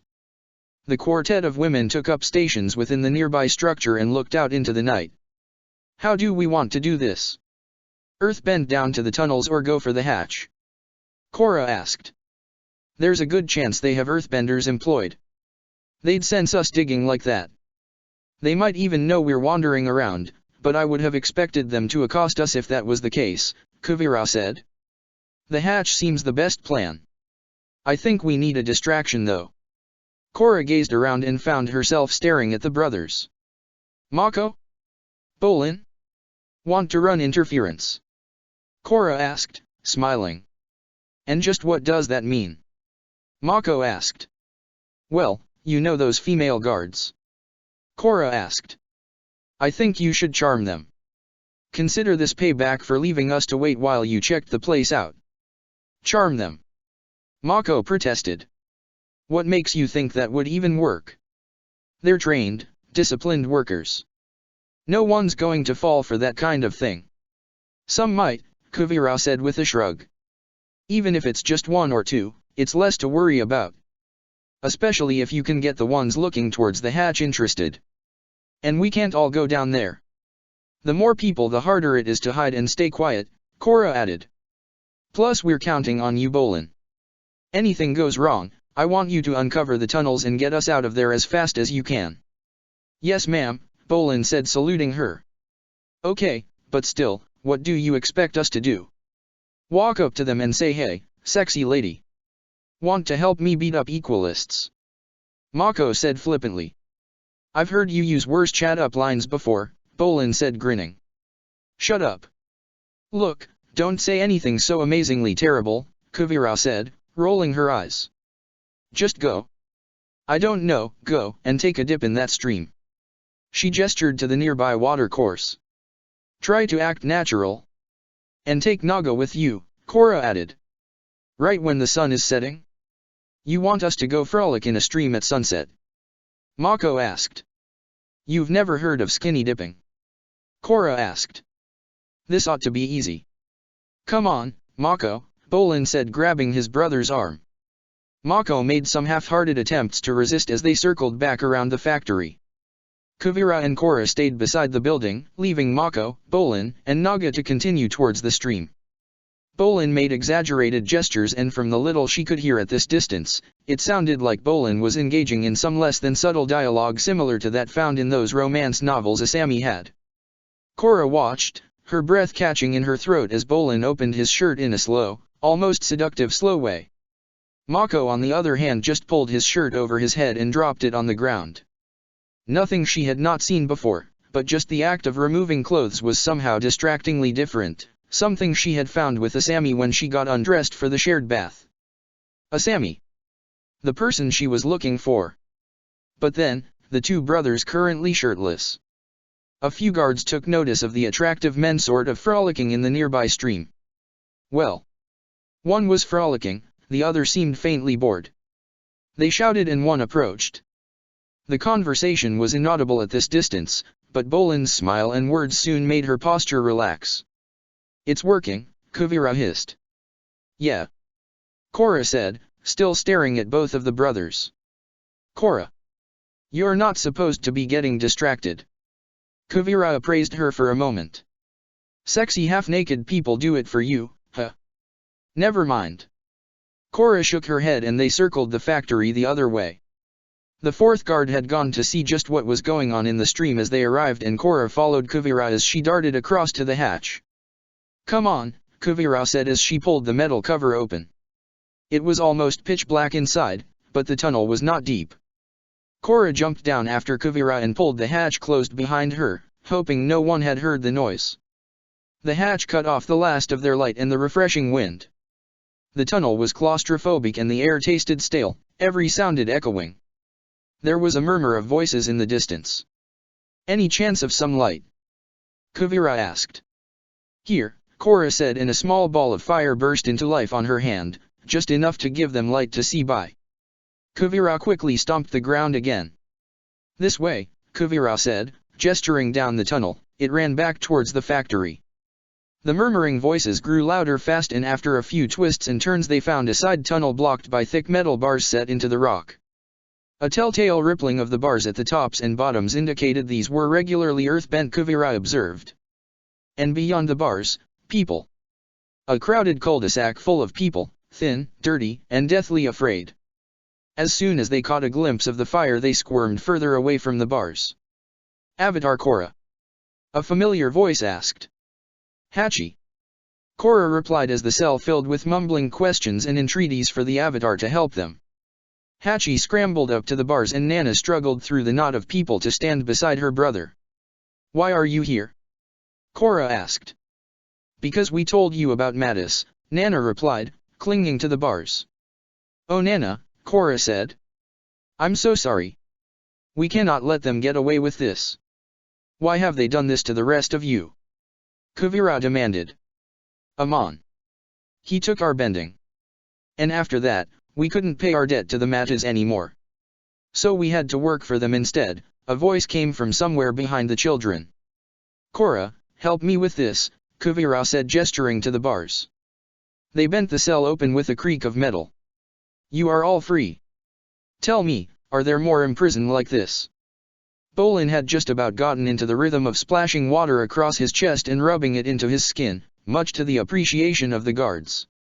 At first they had demanded to know who he was, but mentioning that they were guests of the Mattis had placated them immediately. His plan to wash in nature, as he found himself saying, seemed more palatable to the guards than he might have expected. It was a little uncomfortable to be on the receiving end of such intense looks.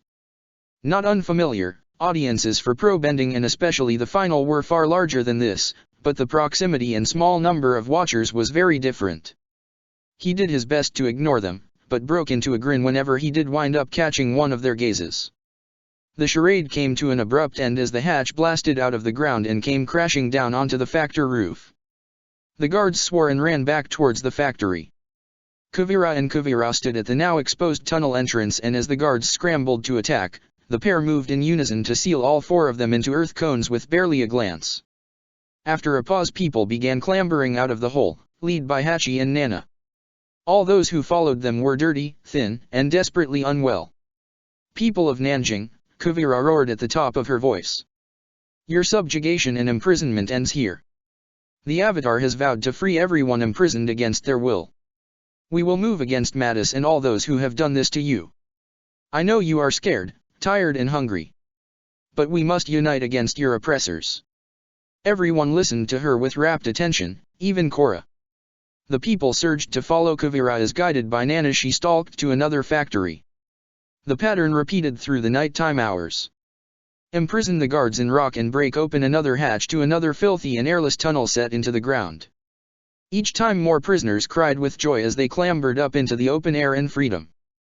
Kuvira and Korra kept working all night, the land around Nanking littered with imprisoned guards and sporadic divisions of the Mata's army. By the time daybreak arrived, they had finally run out of prisons to crack open. All that remains are the leaders.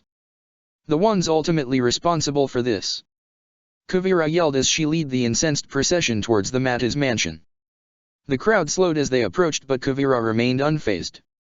She slammed the doors open and marched inside. A matter of minutes later she reappeared and shoved the bewildered, cringing Matis one by one out into the morning light in full view of their freed populace. The crowd grew more daring, more confident, drawing closer and closer to the terrified family. Shouts, curses, and gestures filled the air. And out of the hostility and rage a call to kill the family was radically echoed. The former prisoners chanted death as Kuvira circled the Matis like a predator with her prey. A sobbing Lady Mata noticed Korra and crawled forward, reaching out for her. "Avatar Korra. Please. I beg you, don't let us die. Not like this." Her children had trailed after her and were clinging to her, terrified and lost in the midst of the baying crowd. This was unfair, the children should not see this, she could not blame them for their parents' actions. But could he do anything for them in the midst of a mob like this? Surely Korra would do the right thing. He could trust her. Where was Mako? Bolin caught sight of him, he looked just as worried and scared as he felt. The hollow feeling in his stomach deepened. The situation was uncomfortable and unpleasant. Kuvira stepped forward and the crowd quietened. "Do you hear your people, Lady Matu?" She sneered. "Your loyal populace is anything but loyal. They ask for your death." The crowd roared their approval. Kuvira let them shout for a few moments and held her hands up for quiet. "People died because of you, Lady Matu," she said, her voice cold. "Because of your greed. And yet, somehow you expect mercy? After everything you and your family have done. Many of these people you see before you lost their children, their brothers, their sisters, friends, husbands, wives to your factories, to their prisons. You humbled and shamed them. Until the Avatar came to them. She freed them and I listened as they told me their stories. They are not the first, I have heard what the survivors who reached Zaofa say about you and your lands. But it was nothing compared to what I found here, to what I heard here." Kuvira stamped down, a tremor rippling out from the impact, many in the crowd wavering at the shock wave. "You don't deserve to live any longer," Kuvira said as the crowd roared their approval. Lady Mata slumped forward, sobbing harder than ever, her arms clutching her children as the noise of the frenzied crowd overwhelmed her unintelligible speech. Kuvira blended her of her metal strips together, sharpening it to a razor-sharp edge. Bolin moved to shout, to halt proceedings, but Korra got there first. "Kuvira, stop." Her voice carried even though she was not shouting. "All of you, stop." She glanced around at them all. "You will gain nothing by killing them. You will only cause more strife by taking this route." She gestured to the Matis. "Look at them, they've already lost.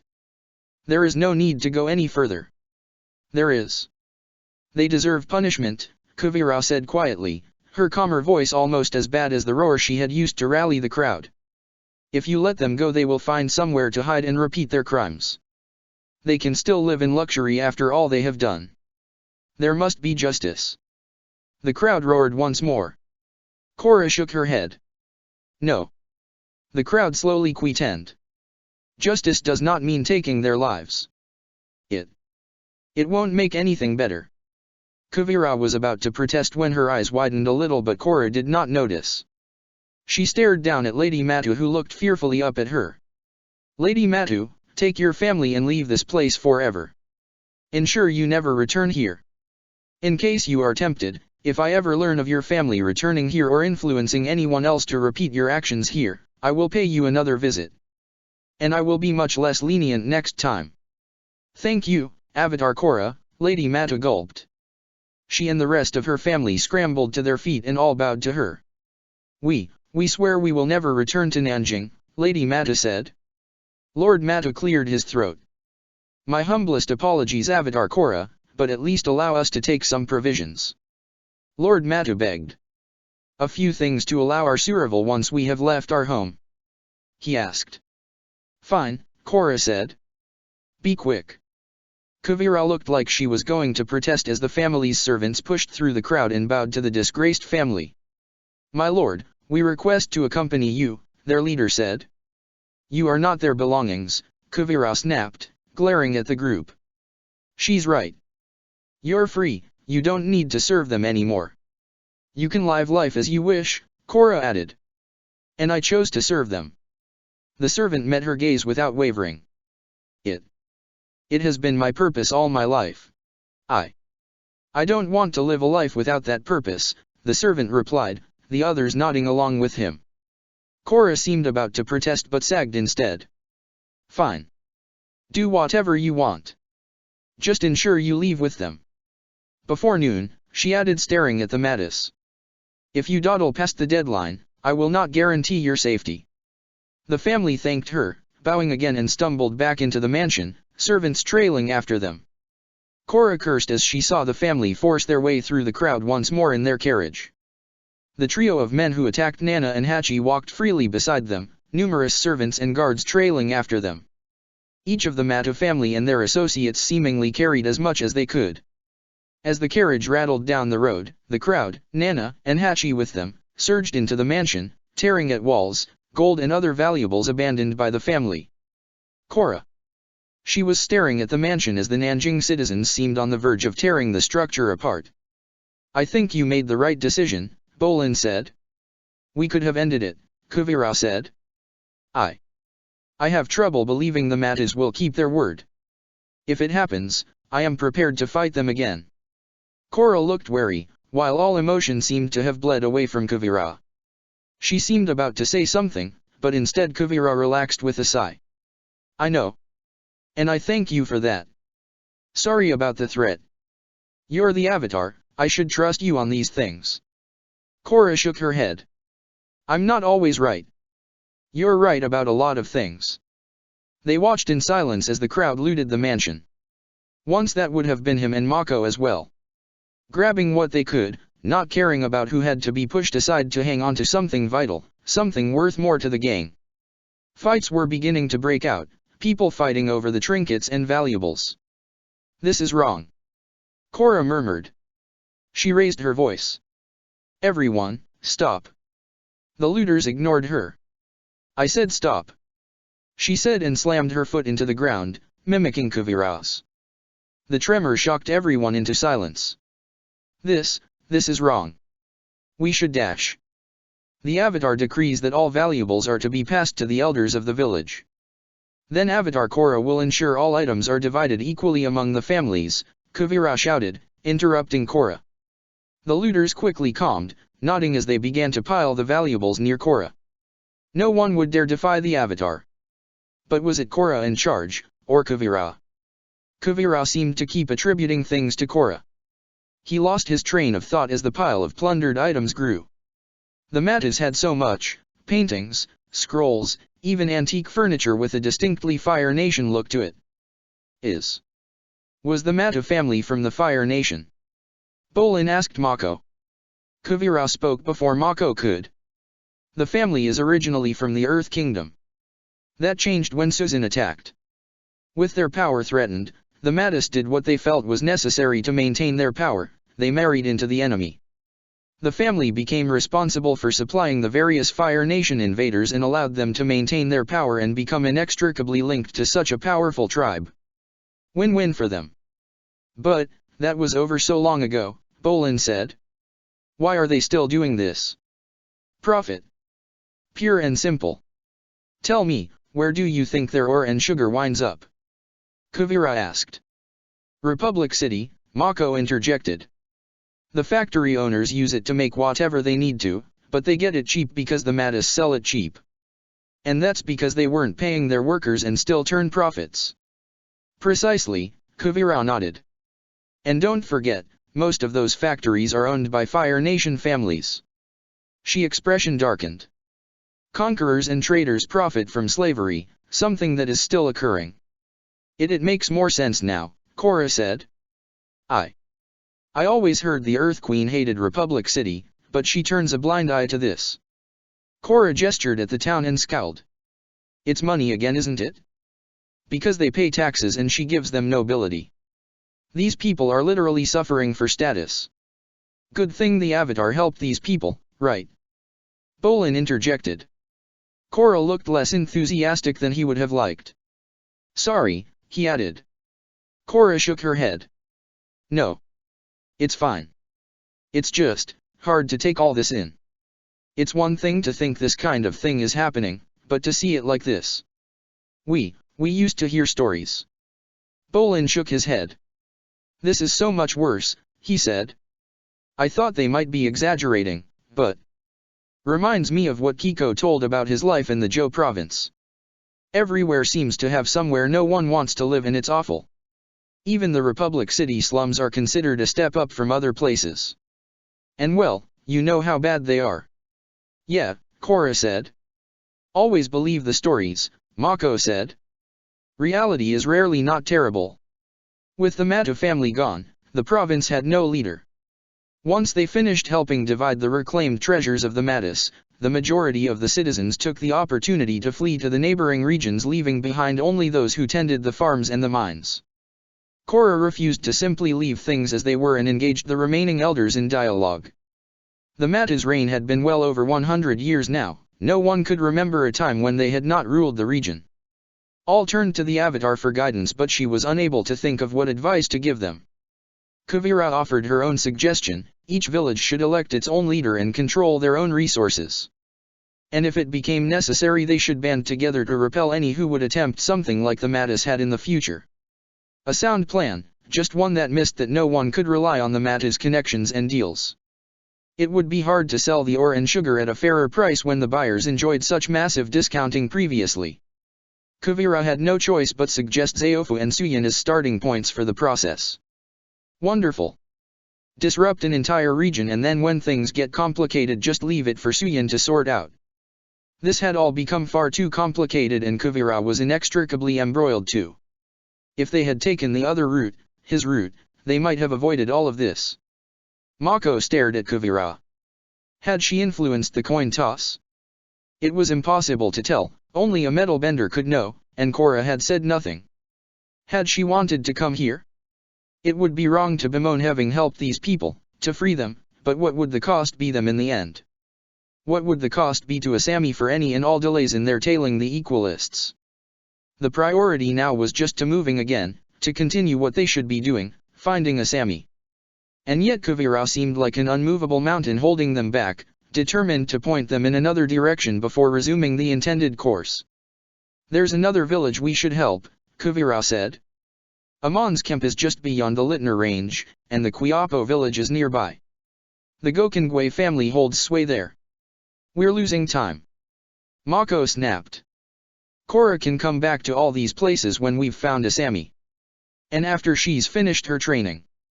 We can find someone else with a better idea of how to deal with these situations peacefully. Kuvira glared at him. Are you saying the Avatar can't do her job when people need her most? She does not need people dictating her actions like that. Okay, but Korra? I just think it's a bad idea to keep on going like this. The situation has been like this for so long that one more day dash. Correct, Kuvira snapped. It has been like this for 100 years and nothing changed. We have a chance to change things now dash. Korra, Mako, please, Korra interrupted. I don't think either of you are wrong. Mako, I could never regret freeing the people from the Matis. Neither do I, Mako said quietly. But dash. But, Korra interrupted firmly. You're right. If we don't hurry, there is a risk we will lose the Equalists and Asami. Kuvira, she's my friend, and if I hadn't met her, I doubt we would be talking like this. Fine, Kuvira said. She sat back. Can I just see the map again, please? Mako handed it to her and she stared at it for a few moments. Any chance I can know where you really got this from? Sorry, Korra grimaced. We'd get them into so much trouble. It's not we don't trust you, we just promised. Fair enough, Kuvira nodded. Look, The nearest place that needs help is Yajiro village. If we take this route, Kavira's finger schemed across the map. Instead of traveling around this mountain, we can cut the trip down to 1 day instead of 3. That way we can help the village out and go after Asami at the same time. She smiled. Mako stared at the map and the route she indicated.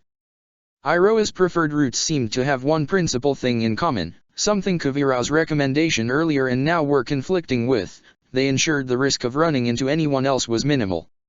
Iroha's routes kept them away from larger settlements and only grazing the edges to find somewhere to stay or find food.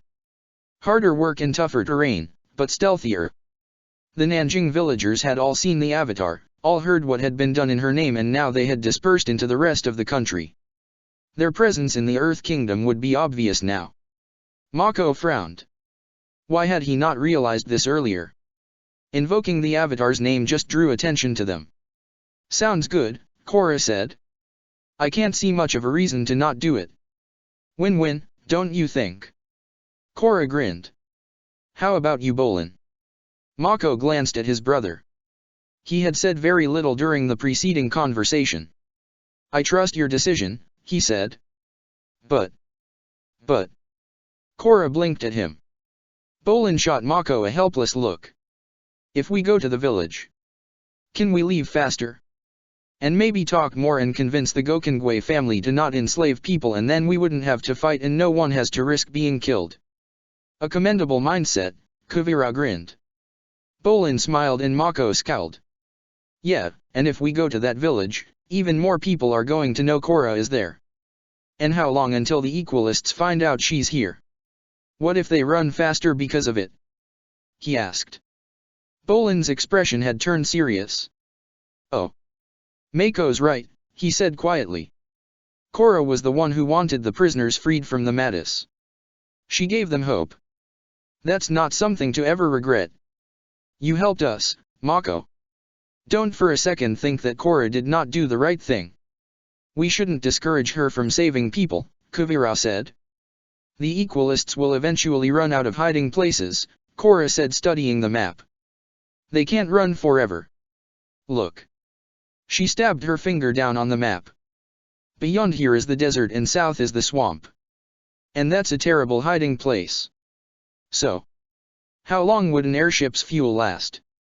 3 days maximum. Assuming they just go straight, Kavira answered.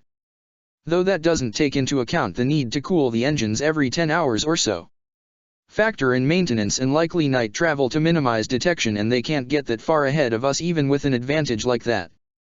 It's not likely they have a real gas station, and they have been running away from the Bafongs and switching camps for the past few weeks. Korra stared at the map. If we take Kavira's route, we should arrive at the camp during the day, and even if they do flee, it'll be the middle of the day. Much easier to ask for sightings and figuring out their heading. What if they go across the desert? Bolin asked. Good question, Kavira said. If they do that during the day, they cannot possibly be prepared for the departure. Their base would have to be cleared in a hurry. They would make any number of mistakes. All we'd need to do then is conduct a very fast and very effective search operation. We'd find them in no time. Yeah, Korra said, nodding. We'll catch up with them. And if Asami hears we're around, we'll be able to give her hope too. Right, Mako? Kavira looked optimistic. He sighed. Okay, yes. But we do need to be careful. We will, Mako, Korra grinned. He still felt uneasy. The situation seemed to be far too much to what Kavira wanted rather than theirs. The mission was to rescue Asami, but Kavira wanted more and Korra was giving it to her. Not that she should ignore the suffering of others. She was too good an avatar, it seemed. A stranger approached them the next morning as they prepared to head out. Excuse me? Miss Metalbender? The man asked Kavira. It really could be. A woman murmured just behind him. I'm sorry, are you talking to me? Kavira asked. Yes, the man replied. I apologize if I am mistaken, but by chance are you Vera and Kulai's daughter? He asked. Never heard of them, sorry, Kavira said. The man's expression fell. Are you sure? The woman asked.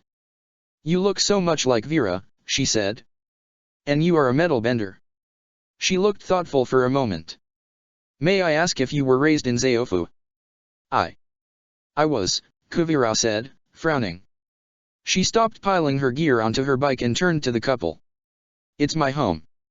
Then your name must be Kuvira. The man grinned as Kuvira looked startled. Vera and Kulai's long, lost daughter. And she's all grown up, the woman added with wonderment. How long has it been now? She asked. Was this some kind of trap? She had tried not to think of her parents. But this couple seemed so calm, so different from what she expected of the people living in the cruel regime of the Mattis. You know my mother and father? Kuvira asked. Of course we did, we're your mother's cousins, the woman said with a smile. We remember the day you were born so well. Where are they? Are they here? Kuvira glanced around. Not here. She did not want to meet them now, did not want a distraction now she was on the verge of helping another village. The man's face fell. Oh, you don't know? No. Kuvira frowned. No what? I'm so sorry, they're no longer with us. They passed away. 5 years ago now. Would you like to see their grave? The woman asked. It's not far, and is symbolic only. She pointed to a nearby mountain peak. There were no bodies, she added. I. Kuvira flinched and looked around warily. Go if you like, Kuvira, Korra said. We'll wait. Kuvira stared at the ground for a moment. Please. Can you come too? Korra paused a moment and nodded. The elderly couple led them away from the town and towards a mountain path. What happened? The knowledge of her parents' death stung more than she might have ever expected. Why did they give me away? Kuvira blurted. They didn't want to, the man said. They loved you, Kuvira, the woman added. So much so they didn't want to see you suffer. When it turned out you could metal bend, the youngest in the region at age 3, they knew they had to get you away from the Mattis. The man nodded and continued. They were going to flee to Zaofa with you, but they couldn't make the journey, they were already so weak from just keeping you well fed. They had to give you to someone else to carry there. They never wanted you to come back. It's why they did what they had to. The couple started talking about her parents' life, but Kuvira barely heard them. She almost did not notice when they halted. She had expected gravestones, some kind of marker. There was something here, but not what she expected, 2 tall trees standing close together, the names Vera and Kulai carved into the bark. Kuvira felt dazed. I thought. I never wanted to see them. I didn't know.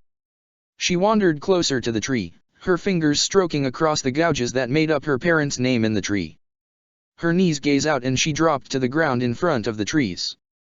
The tears surprised her, but once she began crying it was hard to stop. Pain and sadness welled up and threatened to overflow her. Her stomach hurt, the pain making her double up as sorrow ate away inside her. Arms embraced her from behind. Korra. She should not show weakness like this, not in front of the Avatar. But the tears simply would not stop, and she let Korra coax her around into an embrace as she sobbed. The Avatar whispered comforting, soothing words as she stroked her hair, but they seemed too distant to touch the hollow inside. She pulled away from Korra and wiped her tears away. You okay? Korra asked. Yes. Kuvira said. Even her voice felt sore, hurt by the pain. Thank you. And thank you both, she said to the man and woman. If you ever need help, Suyin Bufang and Zaofa will be more than willing to help you. After the long hike, Korra stayed in her tent as night fell, unwilling to leave her on her own. Kuvira let the Avatar embrace her as she dozed. The brothers were talking in low voices nearby, still painfully audible to her. They, like Korra, worried about her. Korra had offered conversation if she wanted it, something Kuvira had thanked her for, but preferred to remain silent for now. The chorus of conflicting thoughts inside her head was achingly loud. So many thoughts. Korra was so powerful and potentially terrifying if riled in the right way. But she was compassionate and so warm. Kuvira could not help but be grateful, but something still seemed to be gnawing away at her deep inside. It hurt to find she had lost so much, hated so much when love motivated all her parents' actions. She could have been happy with her family. Had the maddest not happened. Had the Earth Queen not ruled for as long as she did. Change. The kingdom needed change. Change and justice. She needed to set things right, and with the Avatar's help she could. She would make history. Book 2, Metal. Chapter 12, The Warning. The passage of time had grown vague, life continued but there was no longer any expectation of a goal in his future. Aang was dead.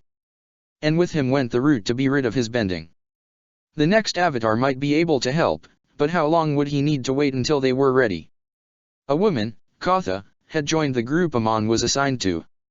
She was useful for her healing prowess, something she could do with waterbending. Useful for an organization which risked injury so often. Aang's wife was a waterbender too. An Amon. But he had only ever used his skills for pain and damage. Never to heal. The two wound up talking after the first day, both relaxed, no expectation of anything, no need to prove anything. The lethal comparing notes. She had been a nurse who killed her patients after losing her passion for her job and eventually hating those dependent on her.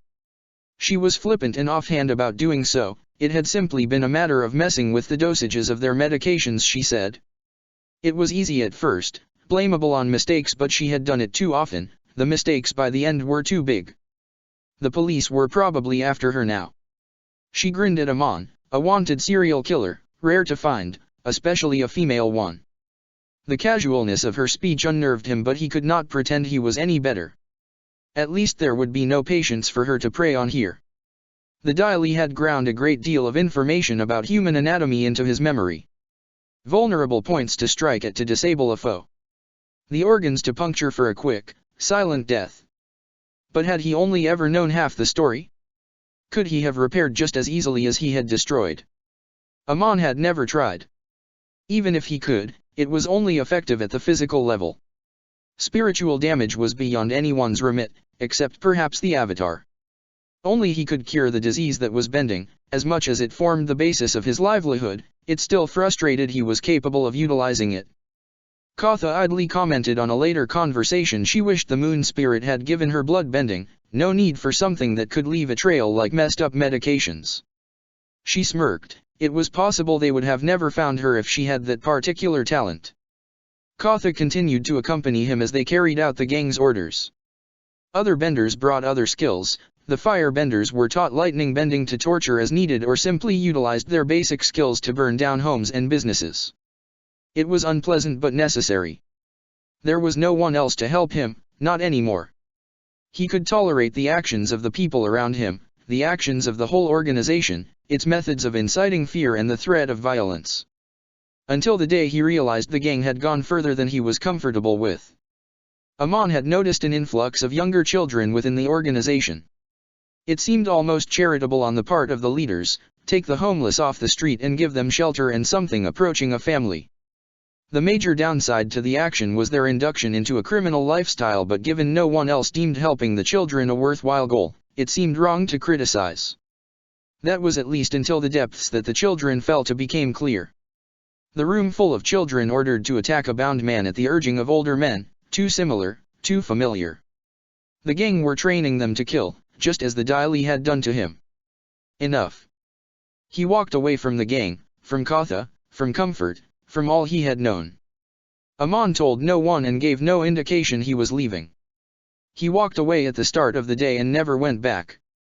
Hiding was vital. He had given the gang his real name, not Amon. He would need to assume the Daily's name for himself once more. Someone might still recognize him, a mask solved that issue. No waterbending or blood-bending in public. Hopefully it would be enough. The first night and the month that followed was the worst part. The wrench of sleeping rough again was almost enough to make him go back. No. He had to resist. The gang were no better than the Daily. Amon endured, and as time went on it became quickly easier. His thoughts turned to his brother for the first time in a long while. What could have happened to him? So many stories to so many different people.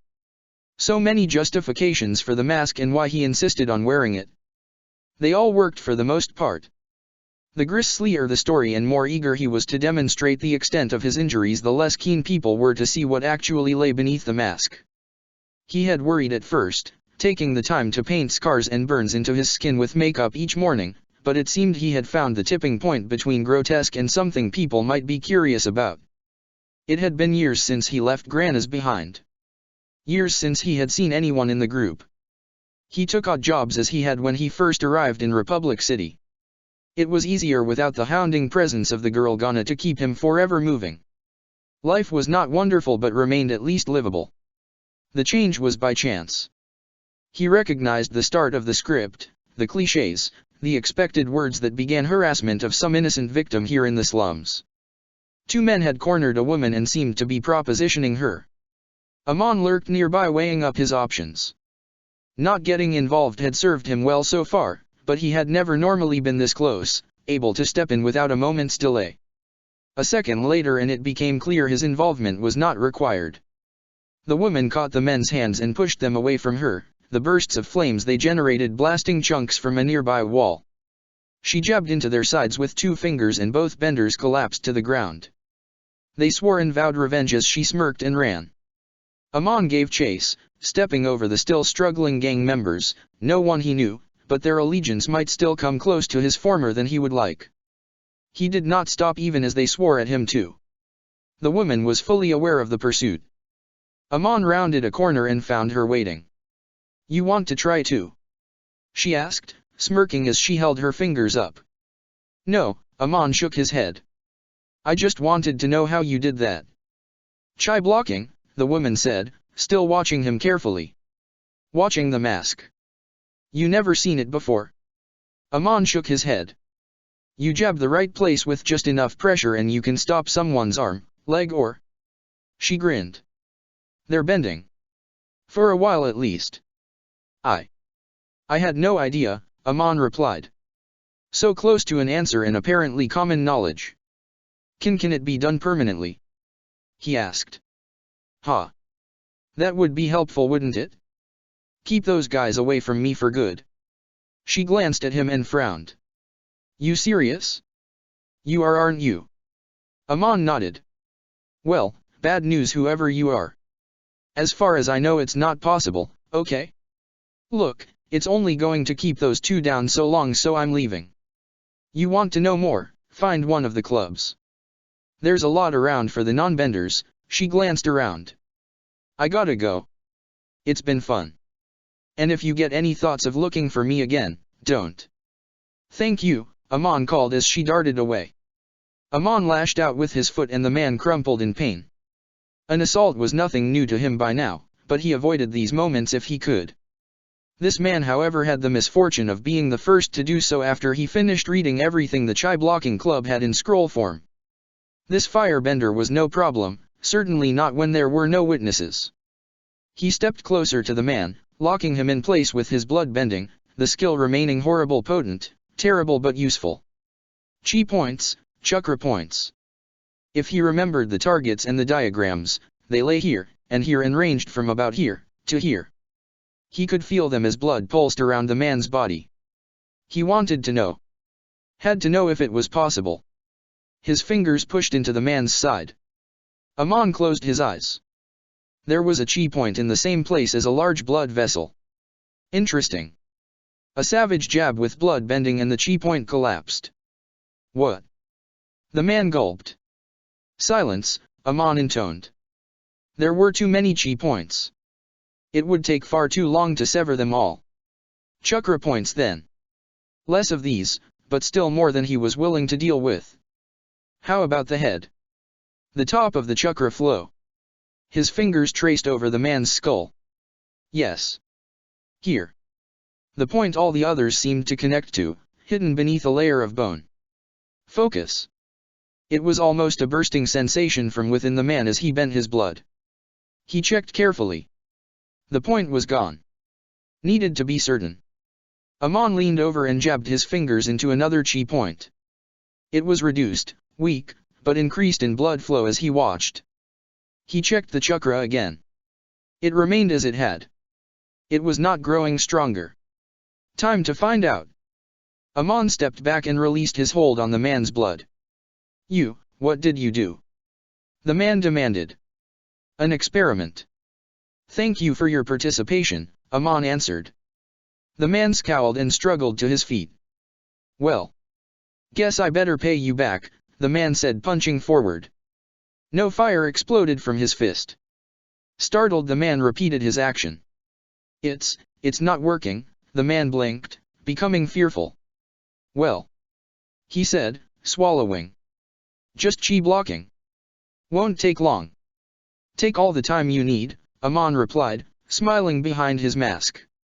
The man kept punching forward to no avail. So you're better than most. Don't matter. I'll still get you, he yelled as Amon started walking away. When I can firebend again, you're dead. You hear me? Dead. Amon did not stop, just kept walking away unhurried. He later learned the man did regain his bending, much later. It took close to a week before he was able, but it was still far longer than any other known instance of chi blocking. Amon changed the style of his mask, seeking something plainer, simpler.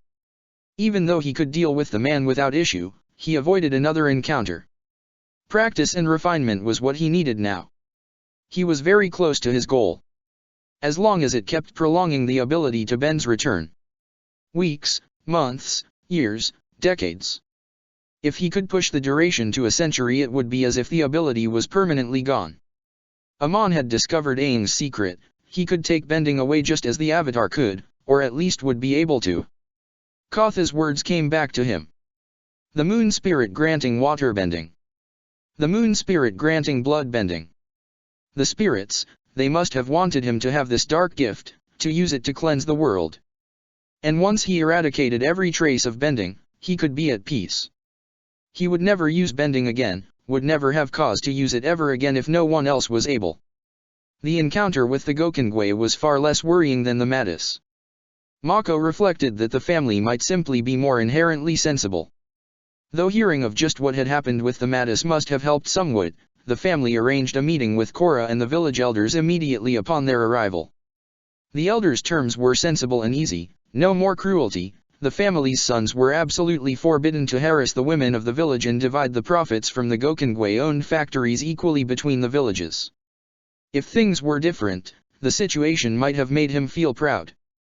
As it was, Kuvira was taking charge of the situation once again. And she demanded more than the elders. She wanted to know about the family's connections back to Republic City, and the reasons behind their private army of over 100 earth, fire, and waterbenders. Mercenaries. Kuvira wanted them gone. Are you suggesting we remove our sole protection from equalist threats? The patriarch asked calmly. Just due to some isolated cases of cruelty by individuals? I understand your goal here, but without them we will leave ourselves vulnerable to the equalists. More earthbenders will lose their bending, and then we will face both the equalists and increased bandit attacks. His daughter chimed in. While we have not suffered bandit attacks for 2 months now, their last attack was on the granaries. 10 people died in the assault. We cannot simply dismantle our army and leave the populace vulnerable like that. The mercenaries are a defensive measure for our people. Both sides had a point. The family needed its power to protect the people, but in doing so those providing that protection were oppressing the citizens. Mako waited for Korra's thoughts, but as was becoming typical, Kuvira got there first. Just get rid of the hired benders, she said. Send them back. Mercenaries like them won't have any empathy for their countrymen. The Earth Kingdom should be able to protect itself. Let us all work together instead and not rely on any outsiders. Mako bit back a sigh. This situation was nowhere close to as pressing than the Mattis. It remained possible the Gokongweis were lying about the instances of cruelty, but there was nothing like the horrible calm and self-deprecation the Mattis had exhibited. The route here had been so very different too. Bustling streets, no prisons. Kuvira had stamped her foot all over the town until satisfied, but did speculate, loudly, about secretive prisons elsewhere in the province. It earned her some strange looks, but no one mentioned anything like that. People just seemed more relaxed by comparison. This did not need the Avatar or her name to resolve problems. All this posturing and arrangements seemed more like a desire to redistribute the family's wealth. Unequal finances were bad, but could the region cope with a complete alteration to the economics? The patriarch was nodding. It would be preferable to rely on my own citizens like that. Suyin Bafeng and Zaofa would be willing to offer you support as well, Kuvira said, leaning forward eagerly. Did she ever stop to listen to what she said? How often she seemed determined to leave things for Suyin to sort. Zaofa had facilities and resources plenty, but there would be a limit to what they could cope with. The region was not infinite. Very well, the patriarch said after a long pause. The hired mercenaries are to have their contracts terminated. Father his daughter protested. No, he replied. As Kuvira said, we will protect ourselves and request assistance from Zaofu. We as members of the Earth Kingdom will help each other. Had Kuvira bothered considering the fallout from that? At the announcement scarcely an hour later the mercenaries complained about losing their jobs. Fair, but as mercenaries stable employment was not really the done thing. Worse were the men and women who had started families here. The announcement led to tearful goodbyes, pregnant and new mothers seeing their husbands and children's fathers sent away. Mothers had to leave youngsters with their fathers or risk taking them back to the city. There was no way they could make the trip as they were. The Gokongwei family at least offered support for the shattered families, though there were so many angry glares thrown towards the avatar after the announcement. She took them personally, but Kuvira paid them little attention and seemed more than happy with this conclusion. The family extended them an invitation to stay for the night, a sound plan given the feeling of hostility running through the populace. Korra just seemed to simply be glad it was over and retired to bed early, while Kuvira insisted on talking to the family for hours longer. The history of the land seemed to fascinate her in a way that bewildered Mako. No, more like it worried him. There was something else at work here, something he needed to know about just what Kuvira was doing and thinking. Kuvira took longer to finish than he would like, and his legs ached by the time she arrived in the corridor leading to their rooms. He had been waiting a long time. Mako, she said blinking. I didn't think you'd still be up. Can't sleep. How about you? You were talking for ages, Mako replied. Kuvira waved a hand dismissively. Oh that. I was just asking them about the Earth Kingdom's royal family. Some interesting tidbits, family lines, princes, princesses, alliances. She smiled. Did you know the Gokongweis married their eldest son to Princess Yu? Not interested. Mako shook his head. In fact, I don't care what your plan is. Just let Korra find Asami. This shortcut has taken longer than the long route. Plan. I don't have a plan, Kuvira said frowning. I was just asking about the monarchy. They're the rulers of the whole kingdom but so just ignores them for the most part. And it's not like we have media like in Republic City, so updates are pretty slow. I'm sorry about the delays, but Korra was the one who decided to come here. I'm not forcing her to do anything, am I? Mako reluctantly shook his head. And as much as we didn't need to, I do think these meetings have been necessary. I know, but...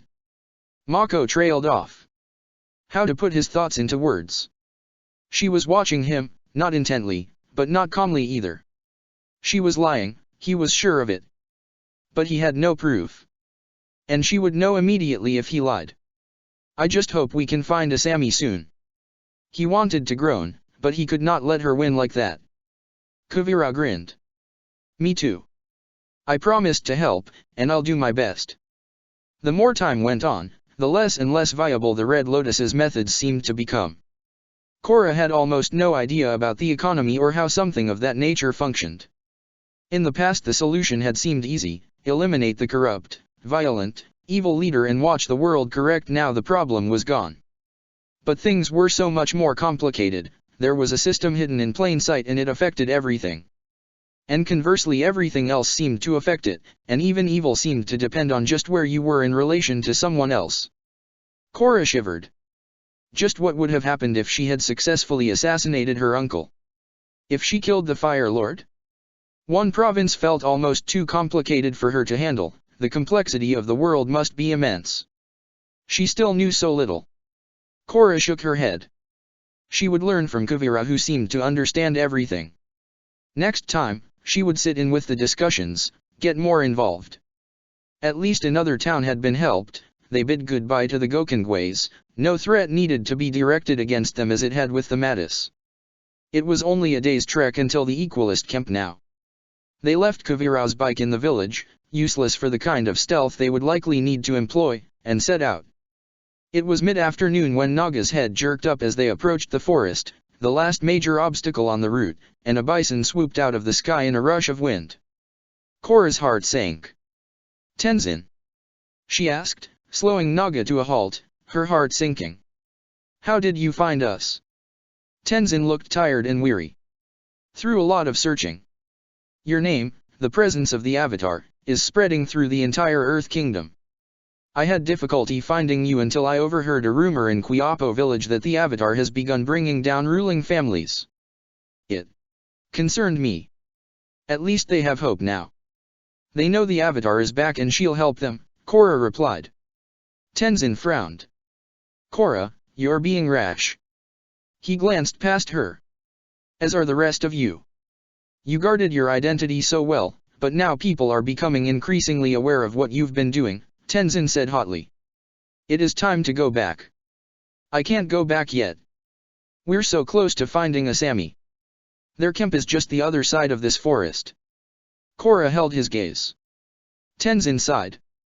"Can we talk? Please." Tenzin gestured away from the others. "Fine," Korra said. "Wait here," she said to her friends as she stalked after Tenzin.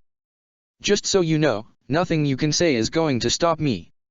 I can't sit around and meditate while people are suffering. I've had enough.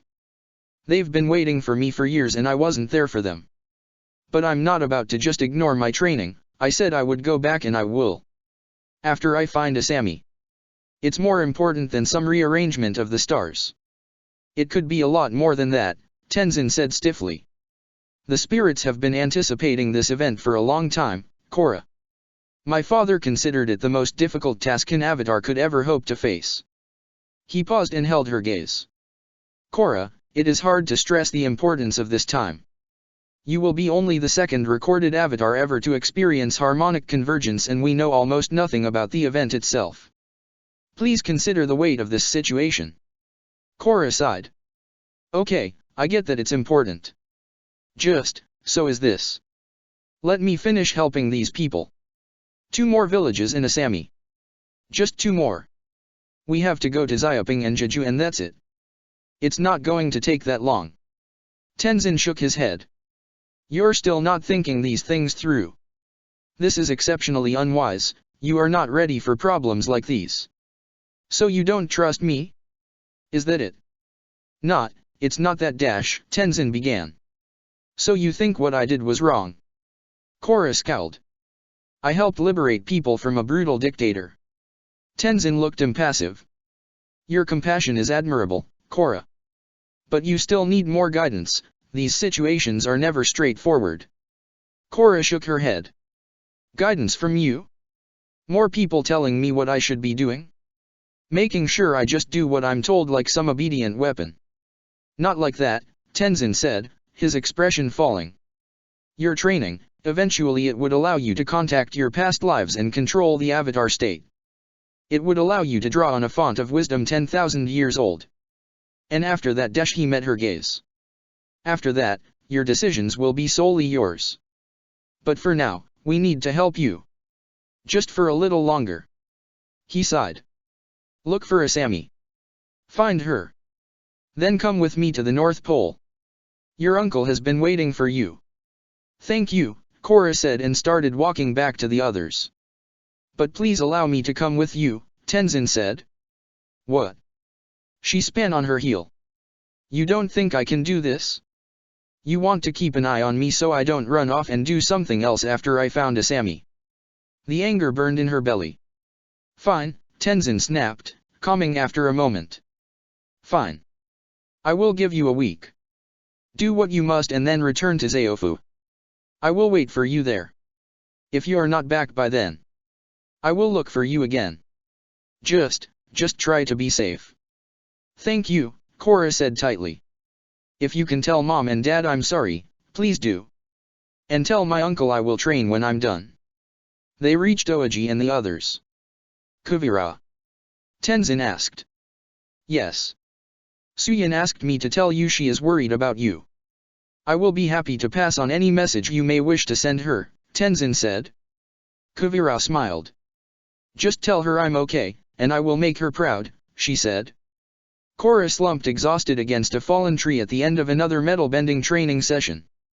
At least now she could manipulate cables. They were not as complex as she thought, but it soon became clear the real trick was precision and getting the cables to go exactly where she wanted them and not just in the general vicinity. That kind of focus was one of the things her fighting style lacked and why she had never taken to chi blocking, no matter how bad Zahir's punishment had been for her failure. She fidgeted, getting comfortable against the tree trunk as she stared almost unseeing at the pond in front of her. It was truly peaceful here, the trees swayed gently in the wind, bird calls sounded from all around her. But all she could think of was her last conversation with Tenzin. Why did he have to tell her what to do? Why did people keep insisting on telling her what she had to do, what she needed to do? Far better to see the world as it really was through her own eyes and not anyone else's. The Red Lotus spent most of her life telling her the world was dark, bleak, and hostile, so different to how beautiful she felt with Aang's family, with her own, with her friends. But it increasingly seemed that neither was wholly correct and that both were true to some degree. Korra. Kuvira looked concerned and crouched down beside her. Are you okay? Yeah, Korra said with a sigh. Just thinking about before. If I said the right thing to Tenzin or not. I know he cares but it always feels like he's treating me as if I'm a kid. And it's too much like with the Red Lotus. At that time I thought I knew better than them. But when I escaped. Well, turns out I knew nothing. But after seeing the world myself. It's like there's so much more I want to know. She trailed off. It's complicated. I know the feeling, Kuvira said as she sat down. Korra gave her a quizzical look. No really. I know nothing either. All these years I was just in the classroom, listening to my teachers, reading books, debating. I memorized all this historical stuff which I adore, but real life is different. It's. No one can quite make you ready for seeing it yourself. Yeah. Korra nodded. And there's so many problems and I feel like I have to solve them all. But not everything is your responsibility, Kuvira said. Some people are strong and some people are weak. The strong survive, they're all fine. Like you, Korra. But there are the others, the weak ones. They can't cope as well. But what they can do is join together. But people can't come together and unite against an enemy without a reason for doing it, something to unite them. And not if they think they're not one people who are all alike. They're at their most vulnerable when everyone is divided and separate. But Kuvira leaned back and stared towards the sky. Just think of millions of people, all those millions in the Earth Kingdom with a common goal. No one would be able to stand against them. Korra smiled. That would be impressive. But everyone's so different and they all have their own lives and families. And the world can get scary. Hard to blame them for being afraid. And that was where she came in as the Avatar. Kuvira's words sounded like an incitement to revolution, a term vivid in its implications from the Red Lotus's teachings. But without someone there, how likely was it that things would end up as they had with the Mattis or barely restrained chaos? Would good leadership help? Fire Lord Izumi was supposedly an exceptional leader. Uncle Unalak seemed a fair ruler too. Suyin too, of course, an exceptional leader. But then there were people like the Mattis, Amon, the Earth Queen. She needed to do something about them, needed to restore balance. I just wish there weren't so many problems, or maybe that they weren't so complicated. Someone she could talk to would be good. Someone like her past selves. Korra scowled and threw a stone at the pond. Korra? Kuvira asked. Sometimes all it takes is one person to make a difference to the monotony. Just like when we helped all those people the Mattis enslaved. Things ripple out from the change like the ripples from your rock. If we hadn't done anything the situation would have persisted for who knows how long. I know you have doubts, but I think you made the right choice. You changed things. It's good to know I'm not alone. Korra smiled. I have you and Mako and Bolin. You all helped me. I think you'll make changes too. You're really smart, you have all these ideas and let's face it, you can inspire people. Maybe you'll wind up ruling Zaofa one day. Or something bigger. Kuvira smiled back. Who knows? They had been walking for a few hours when Kuvira abruptly called for a halt. We have guests, she said. Korra looked around, seeing nothing of note within the forest. There was a rustle from somewhere in the trees above and 4 girls leapt down, each wearing identical green clothing. Their faces were bright white and their eyes circled in red. Korra let the tension ease slightly as the 4 bowed to her. Avatar Korra, one of them said. We are honored to meet you. We had begun to lose hope for your arrival. Who are you? Korra asked. We are the Yamayuri. I am Saki, this is Kira, Rika, and Ajiwa. We belong to the Kyoshi warriors. Bolin exclaimed, interrupting her. He glanced around. Sorry. I'll be quiet now. He looked a little embarrassed. You are correct, Rika said, glancing at Bolin.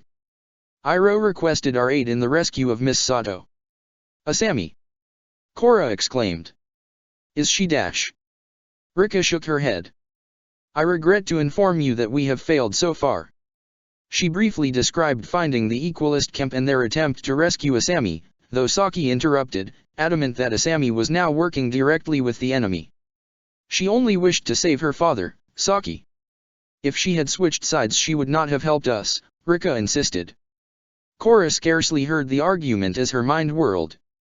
She could try healing Hiroshi. It might be enough to at least get him mobile and out of the camp. Not her first choice, but to lose one's parent was a horror she would not want to inflict on anyone. Avatar Korra, please. We have a temporary base with a vantage point of the Equalist camp. Korra and her companions followed them into the dense undergrowth, the Kyoshi warriors slipping through the trees without the slightest issue. Better than the rest of them. Branches were forever threatening to entangle in her hair and around her arms. Her heart surged at the thought of proximity. They were so close now. You know, I was expecting you to all dress like Kyoshi, Korra commented to Saki as she untangled another creeper. Historically that was the case, but as times have moved on we have concentrated on the element of stealth instead. The makeup is one of the few things we retained from our more traditional uniform, Saki replied, gesturing to her painted face. They arrived at the vantage point a short while later. It was a dense thicket on the slope of a narrow valley, high above the Equalists' camp. Too far for a lookout to detect them, but still close enough to get an idea of the scale of the Equalist operation. Even from here the camp was almost daunting. Saki handed Korra a pair of binoculars. Do you know where Asami is? Korra asked as her gaze swept across the camp with the instruments, trying to catch sight of her friend. Nowhere in sight. No, Saki said. I regret that after our attempt to rescue Miss Sato, they moved her and her father to another location. They were formerly accommodated in one of the airship infirmaries. They moved them one night 3 days ago, but we cannot be certain if they are in another airship or have been moved to one of the tents. Korra scowled, still searching, hoping she might spot her friend in the crowded camp. She checked around the edge again, close to where one of the airships moored. Wait. There was something in the trees. Korra focused, dozens of men and women with their arms tied behind them. Dead? They looked lifeless. A man struggled futilely against his bonds and fell limp again. Alive. The people in the trees. Korra asked as she passed the binoculars to Mako. Earthbenders? He asked. We think so, Ajiwa said. They've been like that for 2 days now. We naturally wished to rescue them too. Rika added. Too risky, however. The whole camp is on higher alert since our attempt for Miss Sato. Korra took the binoculars back. There were other prisoners in the camp and locked in metal cages with their arms bound behind their back. They ranged wildly in age from the elderly right down to children. Why are they being so cruel? From what we have observed, only Amon is able to take their bending, Rika said, her gaze flicking nervously about the group from Republic City. He alone possesses the ability to take bending. And he can only do so much at any one time. There is a queue of sorts. We have to help the other prisoners too, Korra said firmly. Of course. Bolin said. Kuvira took the binoculars from Korra. I think, she said after a moment, I have a plan. I count 5 airships in the area. That matches our observations, Rika replied. I see. This many airships means this must be their fuel station. We could ignite the gasoline dash. Korra interrupted her. No. I don't want any carnage. There are children and non-combatants down there, she said. Which is why we're not doing that. Kuvira smiled. Trust me. The Kyoshi warriors loaned both Korra and Kuvira 2 of their uniforms and carefully painted their faces to mimic a Kyoshi warriors. If nothing else, it would make their ability to bend a shock if anyone spotted them. Not part of the plan, however.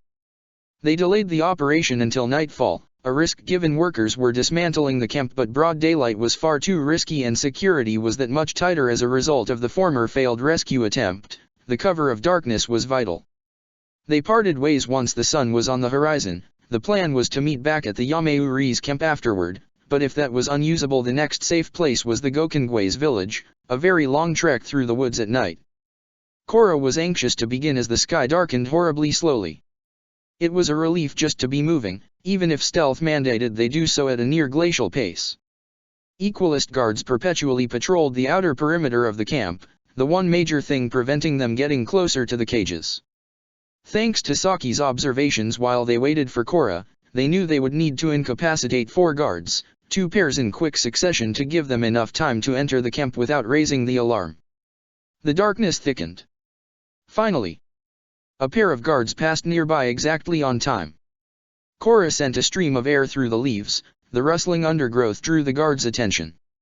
The pair reacted immediately, darting forward, ready to strike. There was just enough time for Ajiu and Rika to drop behind them and render them unconscious before Kuvira and Bolin tripped the next pair of guards with earthbending. Kuvira covered the 4 guards' mouths with metal strips to keep them quiet. Short work to divest these guards of their uniforms and provide disguises for Mako, Bolin, Ajiu, and Rika. A quick dart across open ground and they were in amongst the supply crates and the cages. Korra crept up to the nearest cell, Kuvira on her heels. Their arrival startled the prisoners and they all trying to talk at once. Korra hissed at them to be quiet. We're here to help you. She waved Kuvira forward and after a silent countdown they both bent the bars of the cage open as slowly as possible. The bars creaked as they shifted. Each burst of noise made them stop and check there was no rush of troops towards them. After an anxious few seconds they continued. They waved the prisoners out, Kuvira slicing at their rope bonds with sharpened metal blades, and they moved on to the next cage. The liberated men, women, and children sent in amongst the piles of supply crates to wait for the chance to get clear. The same process repeated for the 3 other cages in the area, a slowly growing collection of fire and waterbenders joining them. No alarms yet. Good. Halfway done. Now time for the people in the trees. There was less helpful cover nearby, they would be far more exposed. Mako and Bolin came with them and stood waiting at the bottom while Korra and Kuvira scaled the trees as quietly as they were able. Placing one hand over each bender's mouth, Korra shook them awake to check their health. If they seemed okay, a nod to Kuvira was the signal to cut them free. Mako and Bolin caught each bender as they fell, sawing at their bonds as quickly as they could. This would be easier with fire, Korra murmured as they climbed higher. Easier, but much more visible, Kuvira replied as they drew level with the next prisoner. 3 down, some uncertain number to go. Korra peered up trying to figure it out how many more were in the tree. Intruders. A voice yelled from the distance and a light flashed on, washing the blackness away. They warriors are back. Korra blinked towards the light. Foolish, she was ruining her night vision. She looked away, trying to blink the flashing spots out of her eyes. Korra, Kuvira said and gestured upwards. Use fire. Korra nodded and shot flames at the cables above them, 10 benders as far as she could see. As each fell she shot cushions of air down towards the ground, hoping her timing was right. Her heart seized as she missed one, but Bolin broke his fall with a mass of mud at the last moment. That all of them? Looks like, Kuvira replied. We have to get out of here, Mako called from the ground, glancing in every direction as the camp surged with activity. Korra let go of the tree, Kuvira mimicking her movement. Korra caught them both with a blast of air. Let us help you, one of the firebenders demanded. The Equalist troops were closing fast. No. Get out of here while you can, Mako demanded. We'll protect them, Rika said. Get to Miss Sato, we can take care of this. Rika and Saki assumed their combat stances to await the oncoming forces. Despite Mako's recommendations, several firebenders still stood with them while the others fled, marshaled along by Ajiu and Kira into darkness along the indicated route, into the forest in freedom. Korra. I have a plan, Kuvira shouted and tore a metal bar from one of the cages. Korra followed her example. As the first group of Equalists appeared, they blasted the bar towards them and wrapped it around as many as possible. The shriek of bending metal pierced the air, but Kuvira barely paused and pulled more bars from the cages. A momentary lull saw Kuvira step forward to peer at the restrained soldiers. Wait. Something's wrong. She peered closer, ignoring the angry words from their captives. These troops are basically unarmed, there's none of that anti-bender gear they used in Republic City. Well, yeah. They won't have expected us to dash. Bolin cut her off. Korra, the airships. The furthest two of the airships were rising from the ground. Amon, Kuvira said. Asami, Korra added. The ships rose and began moving in opposite directions. What was? Do you think Asami was on one of them? Naga can't smell at this distance. Korra frantically looked between the two craft.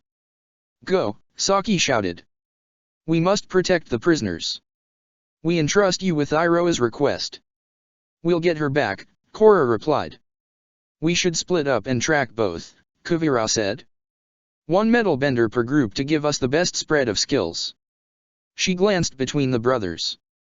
Bolin, you're with me. Come on, we'll take that airship. She pointed to a nearby craft. You take that one, she called to Korra, pointing to another. Wait. Don't we need more of a plan for this? Mako asked. No time. Just head for Zaofu if anything goes wrong. We'll meet there if all else fails, Kuvira said. The Hawks. Bolin exclaimed and he whistled. Bolin, we don't have time. Kuvira said. Those airships are moving faster than I like. She started running for the airship. We can stay in touch with the Hawks though, Bolin said. You take Azula, he said to Korra. The bird screeched at her as she lifted it to her shoulder and it dug its talons in deeper. You stay safe, okay? Mako told Bolin. We'll see you soon, Korra insisted. I will and we will. He shouted as he sprinted after Kuvira, Archie dislodged from his shoulder and flying just behind him. Guess we better go too, Korra said. She whistled and started running towards the other airship. Naga caught up to them in moments. Good girl, Korra shouted as she swung herself up onto the polar bear dog's back and pulled Mako up a moment later. Still not sure about this plan, Mako said behind her as Naga ran for the boarding ramp. Too late now. And at least we're covering both outcomes, Korra replied as they reached the ship. The two Equalists looked terrified as Naga reared up and Korra swung from behind her to knock them both unconscious. Mako helped her shove both of them onto the ground. Get us moving. Korra called as Mako raced for the controls and Korra hauled the ramp up. The engine's whine grew in intensity. The mooring lines. Mako said as the ship jostled awkwardly. I'll get them, Korra shouted back as she dashed from one side of the airship to the other, leaning out of the window to flick flames at the taut ropes. They broke easily and the airship began rising. Okay. Last saw the airship on bearing. Ah. I see them, Mako muttered as he peered into the night sky. There was a light moving away from them up ahead. Faster. Korra insisted, rushing up to stand by him as he set them moving. The forest dropped away below them as the engines sound deepened to a roar. I don't know how much I can do. We're operating at maximum capacity here. Airships typically need more than one pilot. We'll see how long the engines hold. Mako jabbed at the controls. Now that I think of it, just what are we going to do if we catch up to them? Mako asked as more detail on the fleeing airship became visible. Get us above them, Korra replied. I'll jump down and get inside. Gotta love airbending, Mako muttered as he raised the craft's altitude. I'm going to try and slow them, Korra said and pushed her way up through an access panel to the top of the airship. The wind whipped around her, forcing her to blink rapidly. She bent a dead zone in front of her to at least give her one less thing to worry about. Okay. So a fireball would force them to evade and hopefully give them a chance to get closer. She punched a fireball forward. Something had gone wrong with her timing, it almost skimmed past the vessel, but at the end of its curve, it smashed into the airship's tail fin. No. She gasped. The flames caught. Was it possible to extinguish them from here? Wait. Why was the boarding ramp lowering? Two equalists braced themselves in the opening with large objects cradled on their shoulders. Korra peered forward. Those look a lot like cannons, she said slowly. They're going to fire on us. Mako. She rushed for the hatch as the cables struck the airship with dull thunks.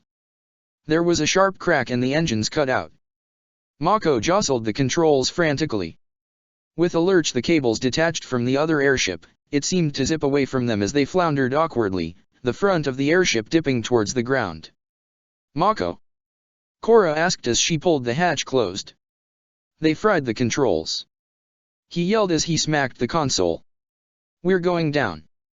Hang on to something. The airship dipped lower and lower, still moving forward towards a mass of trees. The first branches they clipped did little but make a rattling sound against the hull, but the jolt when they hit a more solid one was enough to throw both of them off their feet. More hits, momentum throwing them around the cabin as the airship seemed to spin. Korra's stomach churned as they span around. With a lurch and a splash they came to rest. Korra sighed with relief and then groaned as the airship jolted, and with a slow shifting roll, the airship finally stopped moving. Korra struggled to her feet, wincing from her bruises and cuts, stumbling a little due to the awkward angle of the deck. With a spark a ball of flame formed on her hand. Are we, in the swamp? She asked, staring out the window. Mako struggled up beside her. Looks like, he said, igniting his own flame. Korra struck the controls with a clenched fist and screamed. They had failed Asami and now they were on their own. She had been so close. We should have gone during the day, Korra said. Even if was riskier. And been picked up in a second? No. We did the right thing. Though I think they expected us, Mako said as he stared at the swamp. Expected? How could they? Korra asked. Korra? You know all those villages you helped liberate? Word travels fast, Mako said. The Equalists heard you were close. I know, but...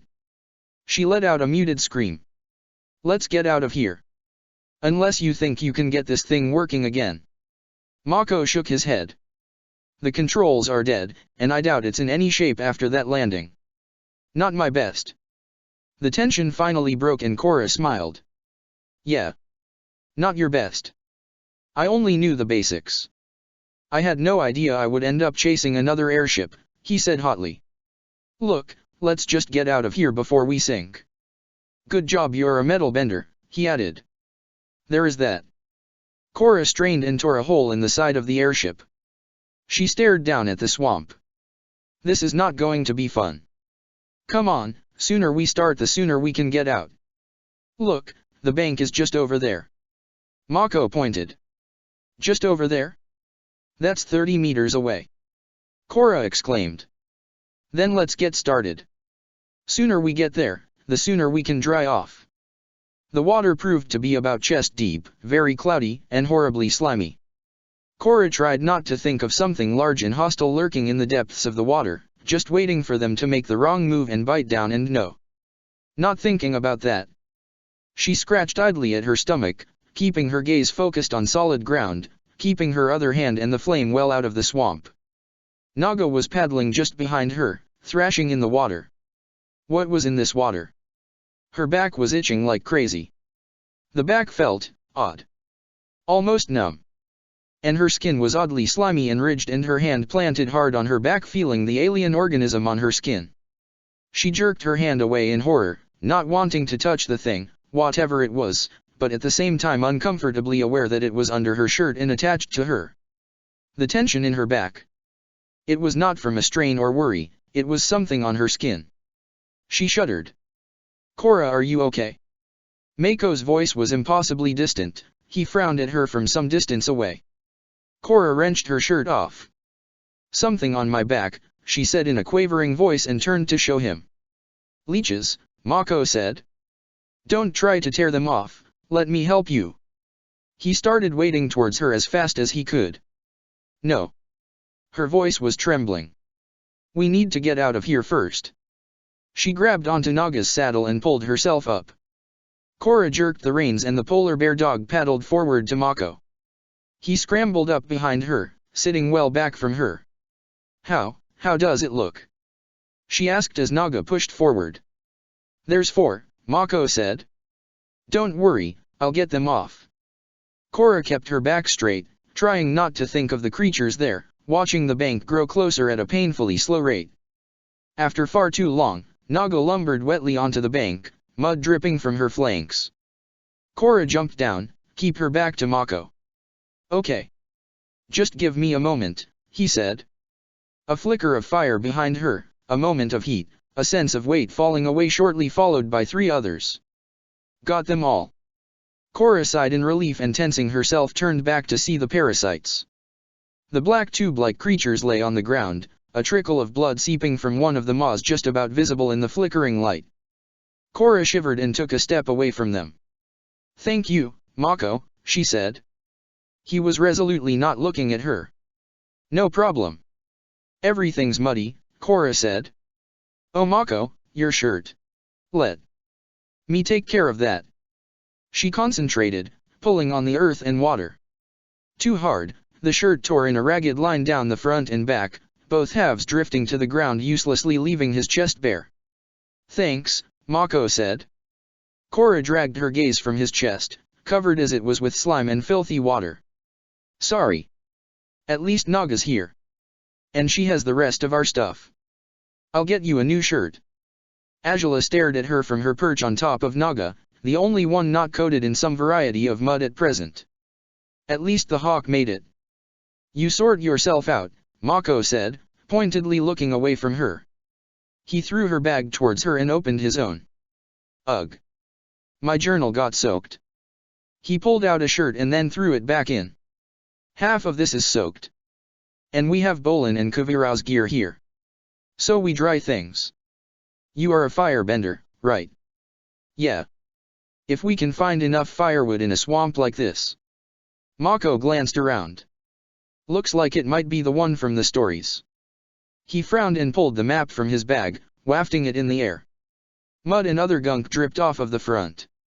"Okay, so, we were here and we went in this direction, and, yeah, this is the swamp. Pretty big, it covers an area as large as Republic City." He finally looked at her, shocked and panicky. "What do we do?" Korra whispered. "How deep are we?" A few hours had passed since they began pursuit of the airship, a few hours since they left Korra and Mako behind. "No." Bolin shook his head, peering at the airship ahead of them. If either group found a Sami, that was the important thing. Their route took them over a forest and across the vast desert. Time passed and they neither gained nor lost ground on the other ship. Bolin grew bored staring at the other airship and slouched on the floor stroking Pabu. Halfway through the 4th hour the engines began to falter. The airship rattled around them and Bolin scrambled to his feet. "What's happening?" Bolin shouted as Kuvira struggled with the controls. "I don't know." She tapped the fuel gauge. "We still have fuel and power." A warning light flicked on, glowing red in the darkened vessel. It was soon joined by a myriad of others. "Looks like there's something wrong with the airship," Kuvira growled through clenched teeth as the ship lurched under them and the engines stuttered. "I think we're going to crash," Bolin whispered to Pabu as another jolt swept through the deck. A new light blinked on the controls and with a bang the port engine exploded and the airship listed, carving a wide curve into the sky as it now flew in a long, lazy spiral towards the ground. Hang on to something, Kuvira shouted as the desert rushed up to meet them. Bolin barely had time to grab a bulkhead and get a firm grip on Pabu as the craft plowed into the sand. An eternity followed, the floor switching with the walls, the screech of the metal and the coughing death of the engine before everything was finally still again. Bolin! Kuvira called after far too long a silence. I'm alive, Bolin replied, struggling to get into a comfortable enough position to stand. Pabu chirped his survival too. Kuvira jabbed at the controls. Useless, she said, scowling. I don't think we're going anywhere in this. Help me salvage what we can. There was little to find in the small craft, the deepening dark made locating anything difficult. By the time they gave up, they came away with a handful of UN bills, a few repair tools, 2 equalist uniforms and 1 small barrel of water. Should be okay if we boil it, Kuvira mused. At least we won't die of thirst right away. They sat shivering against the crumpled hull as the night passed slowly, Bolin sleeping in fits and starts, sheer exhaustion lulling him to sleep for a handful of moments before the freezing air jerked him awake again. All too soon it became too bright to sleep, the dawn breaking and flooding the desert with light. The warm sun was wonderful after the night's chill.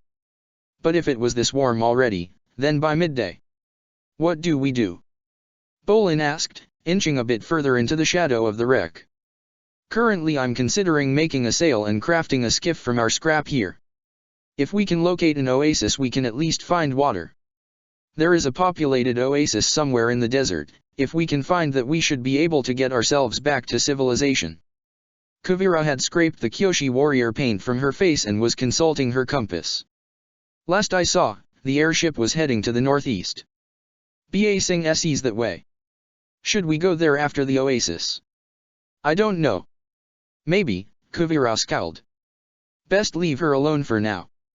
She probably had as little sleep as he had. Best make himself useful for now, more salvage from the craft sounded the best plan. He smacked his lips trying to at least dredge up enough spit to make his mouth feel less dry.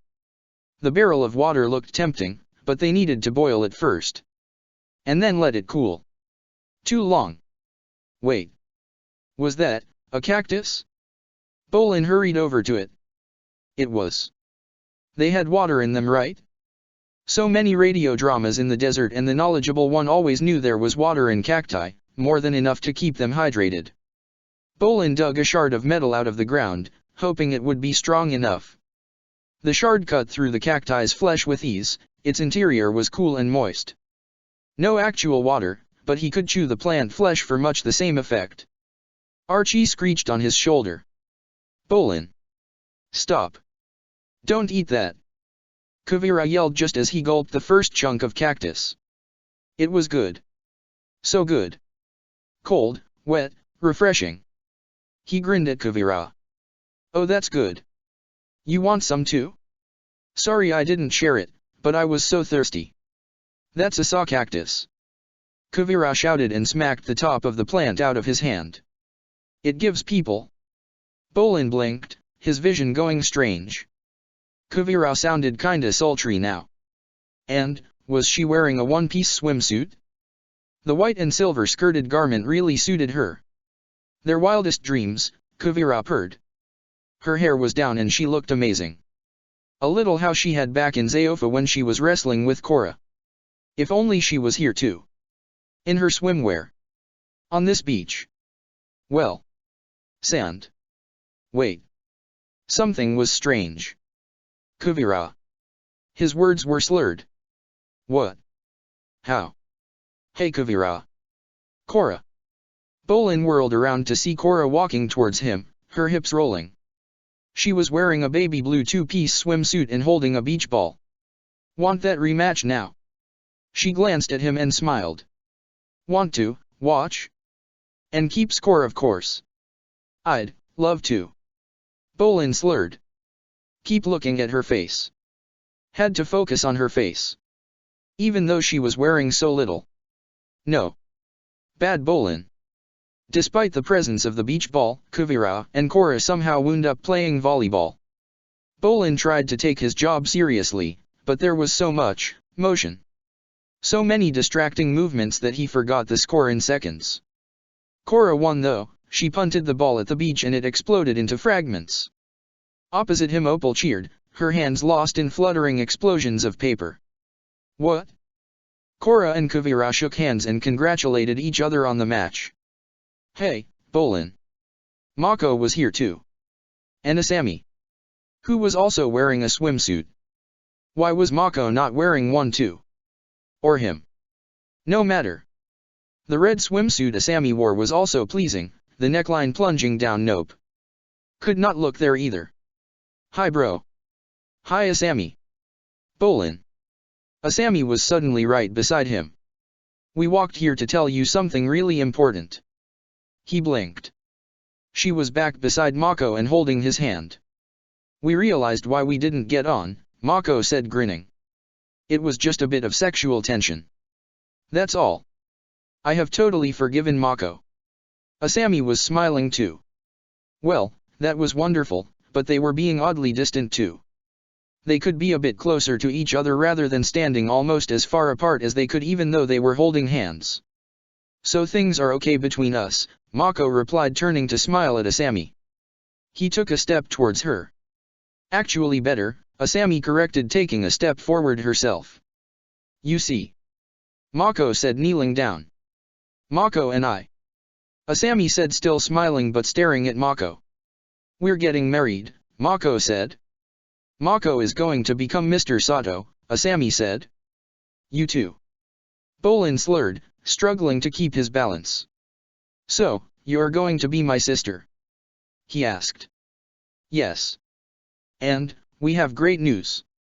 Asami was right in front of him clutching his hand.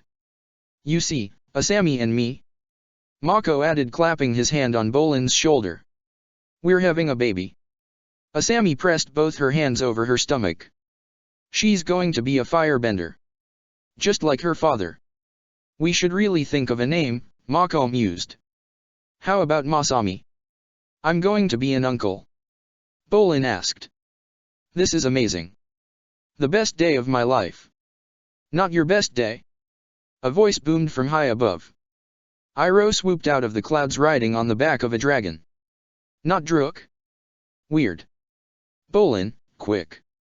I need you to help me with a special secret super awesome mission. Bolin gasped. Me? You want me to help with a special secret super awesome mission? Yes, Iroh said. Only the very manliest of men can hope to accomplish this task, and I know of only one who could possibly fulfill the role. And that man is you, Bolin. He whistled and a green dragon swooped out of the clouds. And to do this I have brought you your own dragon. I get my own dragon. Bolin gaped at the creature. Woohoo! He hopped onto its back and it immediately shot up into the sky. Pabua curled safely around his neck. Where do we need to go? He called to Iroh. Spearfishing. Iroh said and threw a spear to Bolin. We are going fishing in the deepest, darkest, most dangerous sea in the world. The ocean darkened beneath them and the sky was filled with storm clouds. Lightning crackled and thunder rumbled all around them and the dark waters below surged into a roaring funnel, infested with monsters. Are you going to go spearfishing to impress Chief Tonrik? So you can ask for Korra's hand in marriage? Bolin asked. No. Iroh called. I'm just here to fish. Besides, Korra is like my great-great-great-grandfather. Iroh directed his dragon down towards the whirlpool and Bolin followed. Tonrik was down there and he was fighting the monsters with his spear and waterbending. He smiled as Bolin neared. Hi Bolin. I'm just fishing for dinner. Senna is the best cook, he said conspiratorially. Can I please help, Tonrik, sir? I love Senna's cooking. Dinner will be ready for you in the south. You are now an honorary warrior of the Water Tribe. I would be honored if one day you became my son-in-law, Tonrik intoned. Awesome, Bolin said. A huge snake-like creature burst from the waves. Azalam. Tonrik yelled. We'll have to use the third-level spells. Iroh immediately unleashed a Furga attack, Tonrik followed up with Water Ga. Bolin used Quake Ga. Somehow. In the water. The shaking of the water unseated Bolin and he fell from the dragon, plunging into the whirlpool. He scrambled to his feet and stared around. It was dark, cold, and icy here. Wherever this was. "Hello, Earthbender boy." A voice sounded behind him. He knew that voice. Bolin spun round. "Amon?" he asked. The leader of the Equalists was hanging from the ceiling wearing a silky white sheet. Black hooded figures were all around him. "What do you want?" Amon smiled. "We need a virgin sacrifice to eliminate all bending in the world. You are the perfect candidate.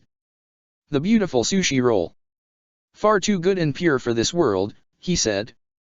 With a crunch the floor slowly split open revealing a water tank containing a sharktopus with razor-sharp metal teeth.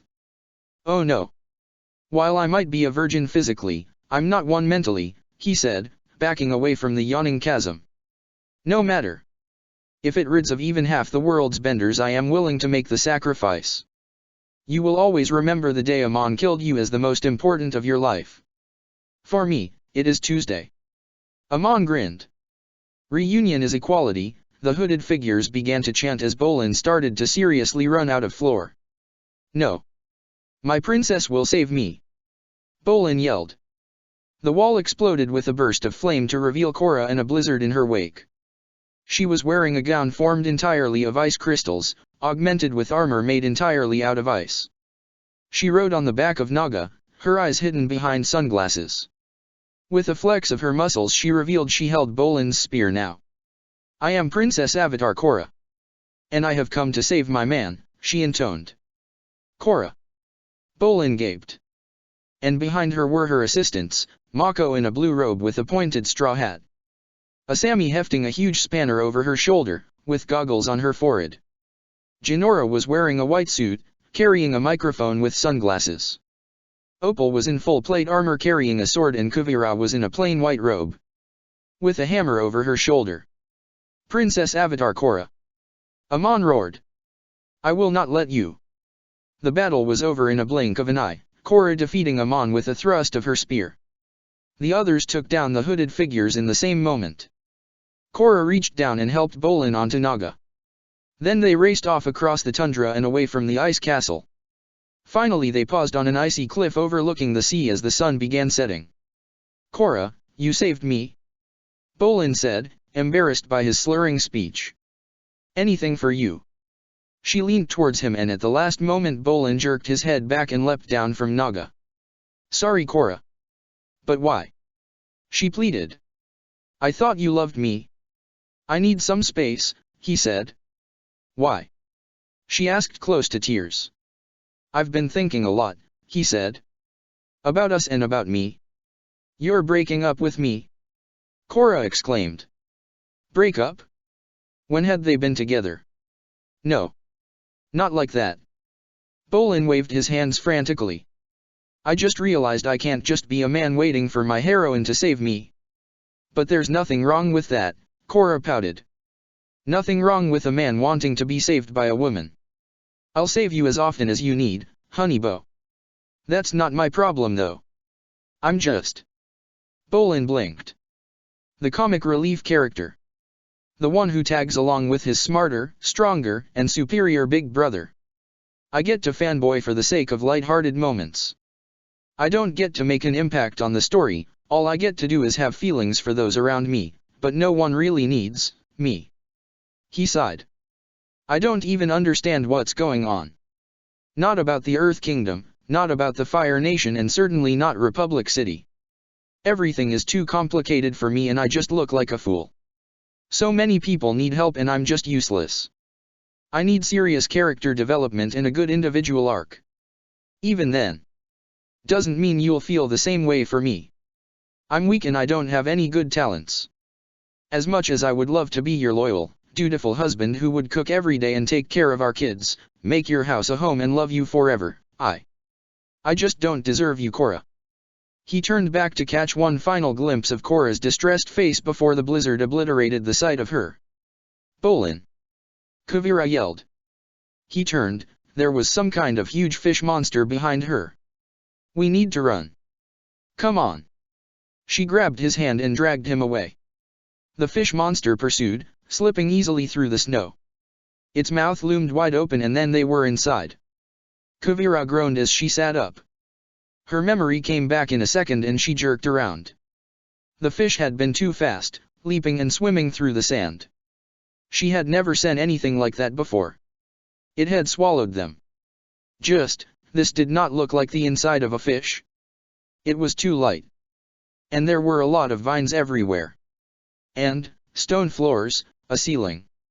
Shelves. Kuvira blinked again. Was this a library? Bolin was lying beside her and she shook him hurriedly. No response. He was still breathing at least. She pried his eyes open, his pupils were still dilated. The cactus hallucinogens must still in his system. A noise made her look up, a fox peered at her from a doorway and scampered away. Then something else was there. It was hard to look at, much less describe. The entity seemed to be constantly in flux, never settling on one form. There were momentary impressions of a man, limbs, a scribbling hand, a woman, multiple hands, an eye, tentacles, blue fire, a triangle, red ice, void. Kuvira closed her eyes and tried to steady her nerves. You are in the spirit world, a whispery voice said. Interesting. Kuvira kept her eyes closed. How do we get back? She asked, trying to remain as respectful as possible. Where are we? A sensation of laughter. Figure that out yourself. You have stumbled upon the great library of Wan Shi Tong. All knowledge is here. All is free for you to seek. This part of the Avatar's memoirs she remembered very well. Aren't humans forbidden from entering this place? She asked. Wan Shi Tong will not be back for some time. Take as much time as you need. Exploring this place, searching is your only hope. And who knows? I might feel benevolent later on. Help you. I might even take you back myself, the entity said. Thank you. She said. Something about the spirit made her reluctant to trust it. There was a movement ahead of her and Kuvira risked looking. It was gone. She sighed. It was dangerous to simply be here. Bolin stirred beside her. Are we in a library? Bolin slurred. So huge. Pretty much, Kuvira said. You stay here. If you do move, don't get lost. I'm going to have a look around. I'm going to wait here, Bolin said. With this fox friend. He waved vaguely at thin air. She would have to trust he would be okay for now. Kuvira wandered the halls, keeping the route back to the room with Bolin fresh in her mind. This place was far larger than Republic City's library, larger than Zaofu's. And so full of knowledge. Where should she even start? An engraved plaque at the end of the nearest shelf indicated it was Earth Kingdom history. Tempting, but now was not the time. She walked on. Spirit World. This would do. Kuvira pulled a volume from the shelf, unsure where to even start. Wise decision, a new voice commented. Kuvira turned back. An huge owl-like figure peered at her. Of all the people brought here these past years, you remain the only one who thought to seek this section. Kuvira bowed. Wan Shi Tong, she said. I am humbled to be in your presence. And I beg your forgiveness. A rogue spirit transported us here. Please believe me, my companion and I, we never intended to enter this place. All we want to do is leave and no longer disturb you. We do not wish to defile your great library. She straightened up to see the owl blinking at her. A wise answer, human. Perhaps you are interesting enough for conversation. Great spirit, a mere human like me cannot possibly offer anything to you, Kuvira said. True, you are but a mere child in comparison. I have lived for millennia. So few humans see this and so many are arrogant, Wan Shi Tong preened. We humans are truly low, Kuvira agreed. Yet you do not speak as they do. The owl blinked. Or are wise enough to choose your words with care. Kuvira said nothing. I noticed your interest in my collection on what you humans call the Earth Kingdom. Why does it interest you? The truth, now. I am passionate about its history. Lying here could easily be fatal. It has more territory, culture, diversity, and history than the other three nations combined. I see, Wan Shi Tong appraised her. He began quizzing her on dynasties, conquerors, leaders, cultures, anything and everything about the tribe. The owl seemed impressed with how easily she answered every one of his questions. It was almost like being at school again. Ah, but so repetitive is it not? The owl asked at last. So much history, so similar. Humans never learn and the cycle spins on endlessly. Could nothing new happen to the Earth Kingdom? Unity, Kuvira answered. The one thing that never happened ever before. If I am able, I will unite the entire kingdom as one nation. Impossible, a dream. But her dream. Tell me more, human, Wan Shi Tong asked. Bolin wavered a moment and fell against the shelf. Still not right. Where was Kuvira? He needed to find her. Bolin called her name out as he wandered. Oh. There she was. Was she talking to a giant owl? A spirit? Or a rare animal? The owl was replying. He remembered, Wan Shi Tong. Library. He ducked behind a bookcase. Why? They should be safe. Well. Last time humans were here it had not ended well. He risked looking around the shelves. This discussion has been fascinating, Wan Shi Tong said. You might yet finally give the world a new story. Very promising. The owl's head turned until it stared right at Bolin. The angle of the spirit's neck did not look right. Is this your companion? Yes, Kuvira replied. Wan Shi Tong moved faster than Bolin thought possible, covering the intervening distance in a moment. The owl stood over him, looming over him. Staring at him. Like a predator with its prey. My companion cannot easily read the books here. He will be unable to take anything with him when he leaves. Why are you here? The owl asked Bolin. Bolin gulped. I want to rescue my friend from the Equalists. I see. Uninteresting, and mostly harmless. I've seen too much of your kind in history. Eager to battle, always seeking glory and dreaming of love. Heads filled with stupid dreams. Know this then. The owl leaned in closer. There is no destiny waiting for you. Your kind end up dropping like flies and the best you can hope for is that the end will be quick and, relatively painless. O great Wan Shi Tong, Kuvira said behind the spirit. We thank you for the wisdom and the warning. Bolin sagged back onto the sand. He glanced around. They were in the desert again, no sign of the library anywhere. Are you okay? Kuvira asked. I think so. Was that real? He asked. Yes. She helped him to his feet. While Wan Shi Tong had a past grievance against Avatar Aang, I was able to convince him to let us go. That's awesome. Bolin exclaimed. How did you dash? Bolin, we need to get moving, Kuvira interjected. We need to get to Ba Sing Se. Oh, after the airship. Yes. And if Amon is there, Mako and Korra will go there too, Kuvira said. If not, we will be able to find a way back to Zaofa there. Okay. He felt a little dizzy still. Ba Sing Se, the Grand City. The place where his father's family were from. Don't worry, Bolin. As long as you're with me, nothing bad will happen, Kuvira said, laying a hand on his shoulder. Relief flooded through him. Thanks, Kuvira. Book 2, Metal. Chapter 13, Crystal Skies.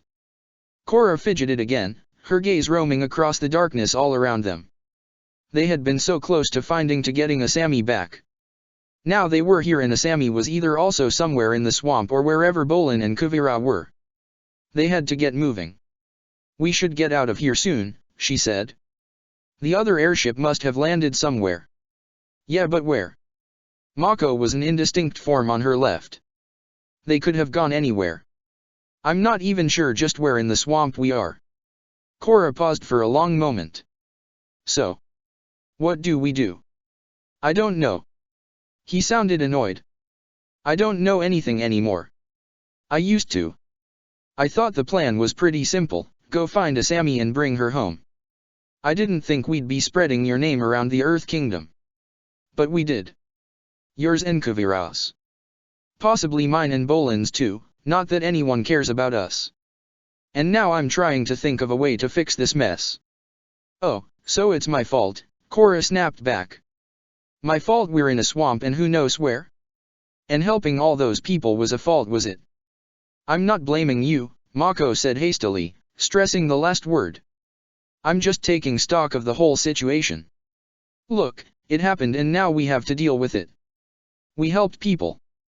That was good. It also alerted Amon to our proximity. That was amazingly bad. If we hadn't detoured, we might have gotten to Asami in time. And now we have to look for her and Kuvira and Bolin. He blinked. I hope he's going to be okay. He's with Kuvira. He'll be fine, Korra replied. Oh, that's fine. As long as he's with Kuvira, no harm can come to him. Great. Be sarcastic then. Why don't you just come out and say it? You would have told me the right things to do the whole time and I should have paid no attention to Kuvira. Go right ahead, it's better than this fake niceness. Korra glared in his direction. Mako got to his feet and grabbed at his shirt beside the fire. I'm going to look around. Stay here and don't get lost. I don't want to have to come looking for you, he said as he strode away pulling his shirt over his head. How dare he just walk away after that? Korra opened her mouth to yell a retort. And stopped. Something was wrong and somehow Mako was already out of earshot. No. Not he had not simply moved away. There was no trace of him at all. She was certain he had taken no more than 5 steps and now she could not hear him at all.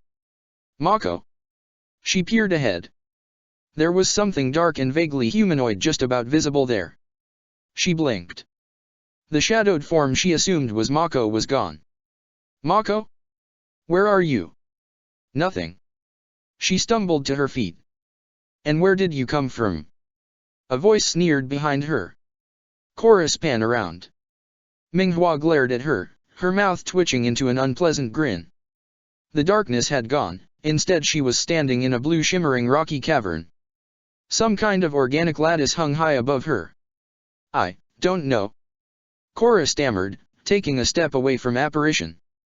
I control myself now. Leave me to it.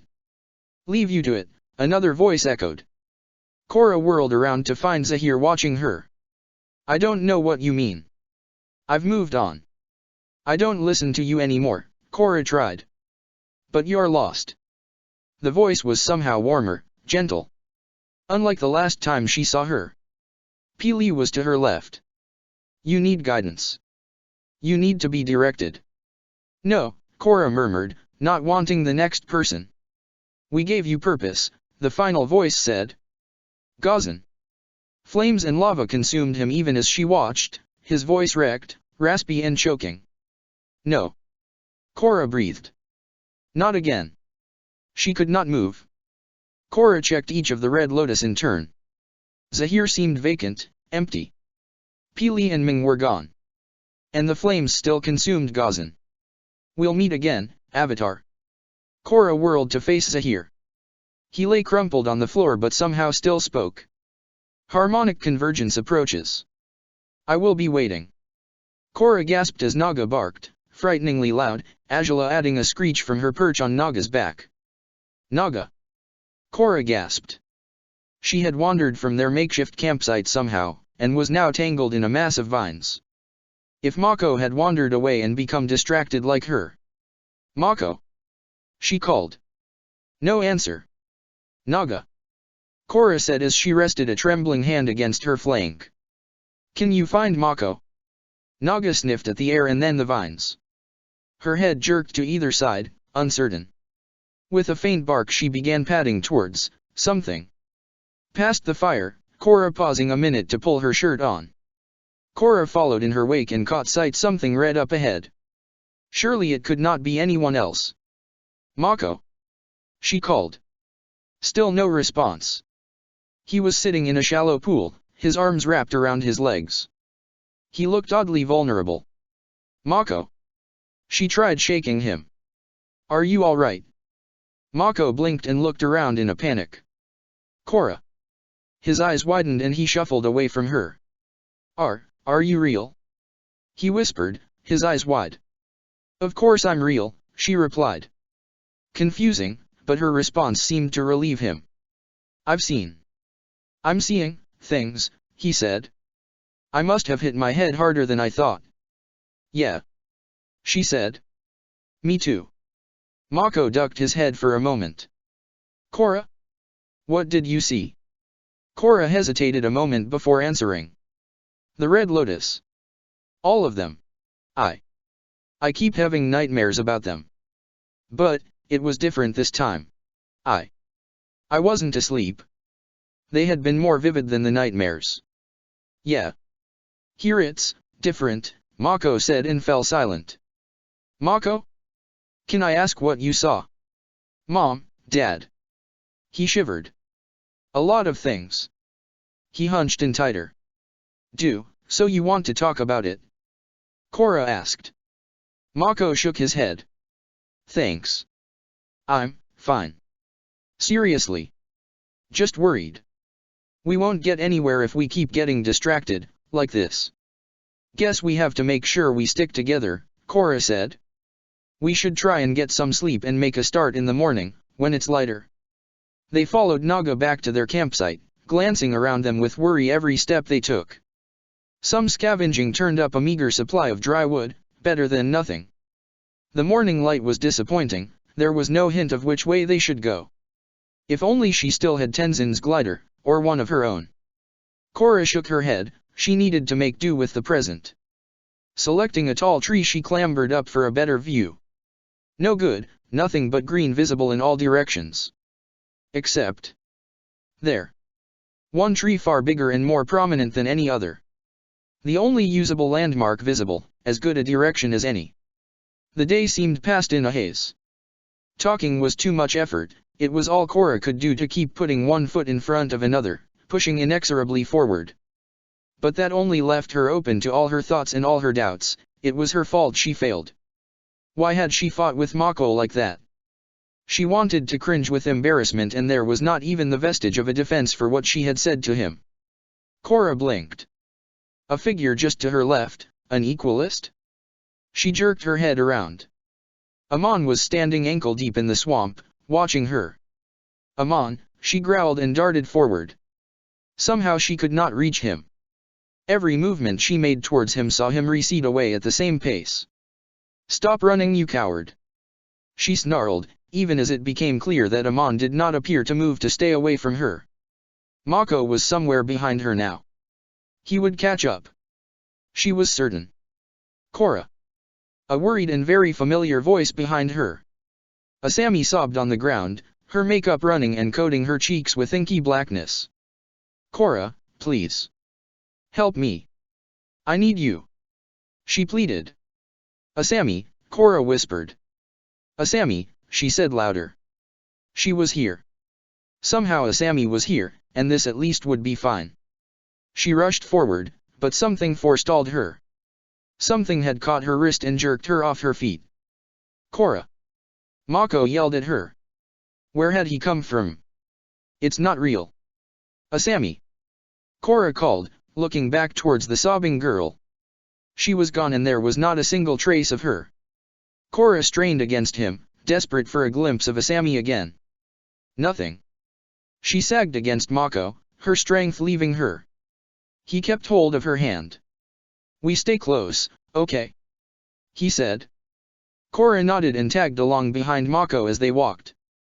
Phantom figures appeared sporadically all around them, pleading, begging for help from her.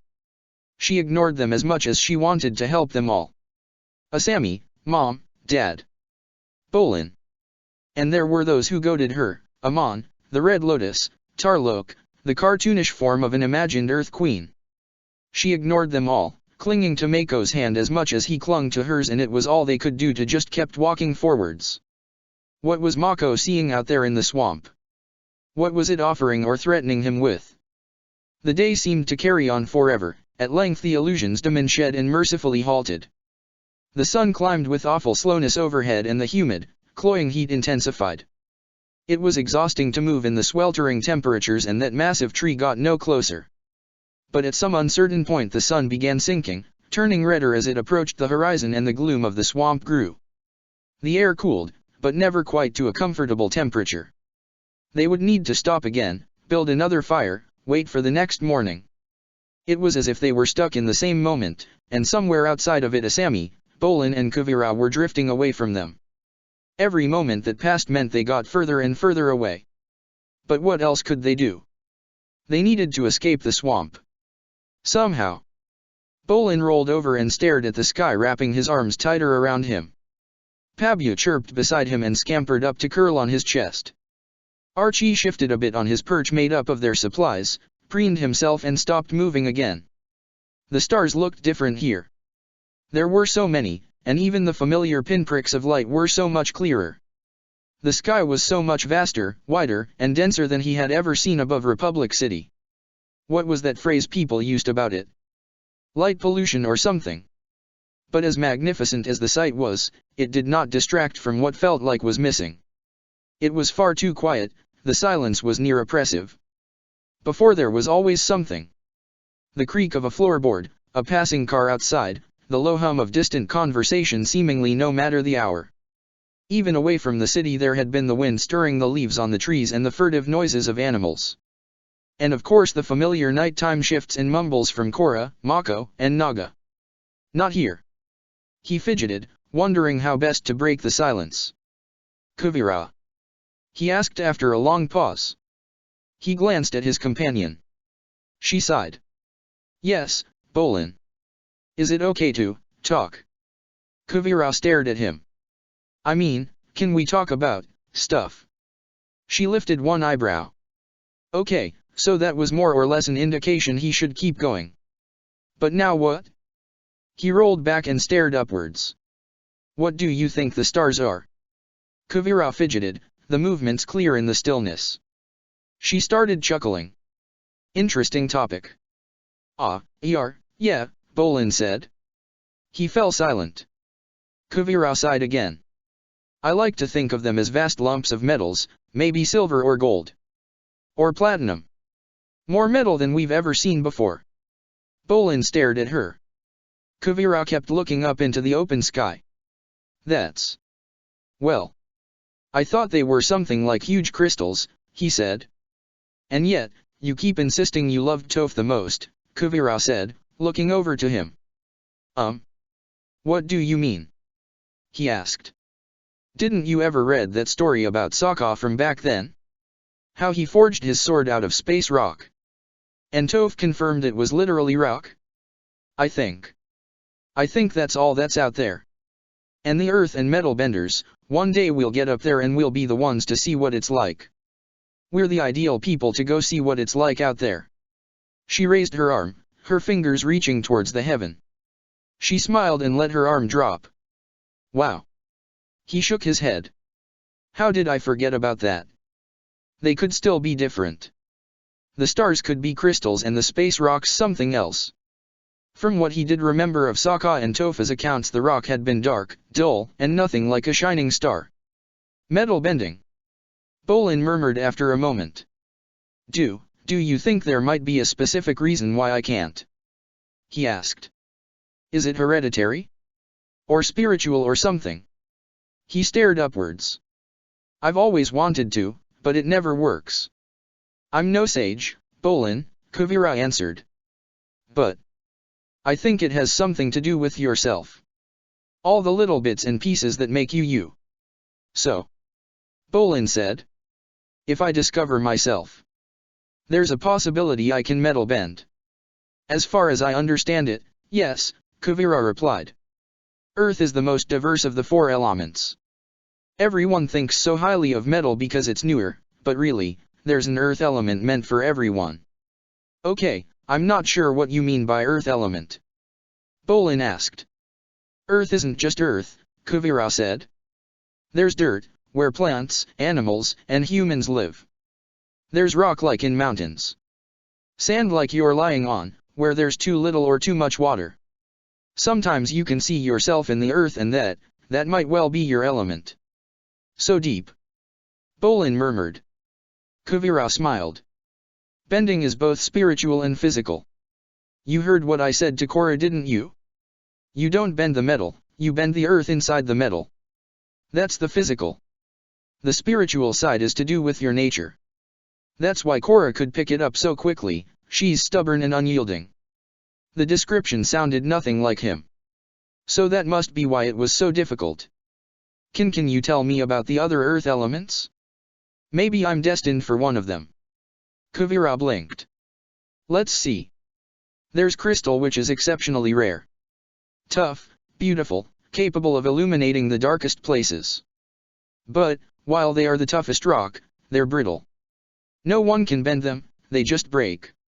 How does that sound? Not like me, Bolin replied with a grimace. It sounded more like Korra, especially the first part. What else? Kuvira mused.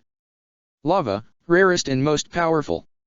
I don't have the first idea how to do that. The principles are easy to understand but so hard to apply. I don't know anyone who has. Korra does. Bolin interrupted. Well, did one of the Red Lotus guys, he could. Almost a shame we can't ask him. Almost. Only one in a generation is capable from what I've heard.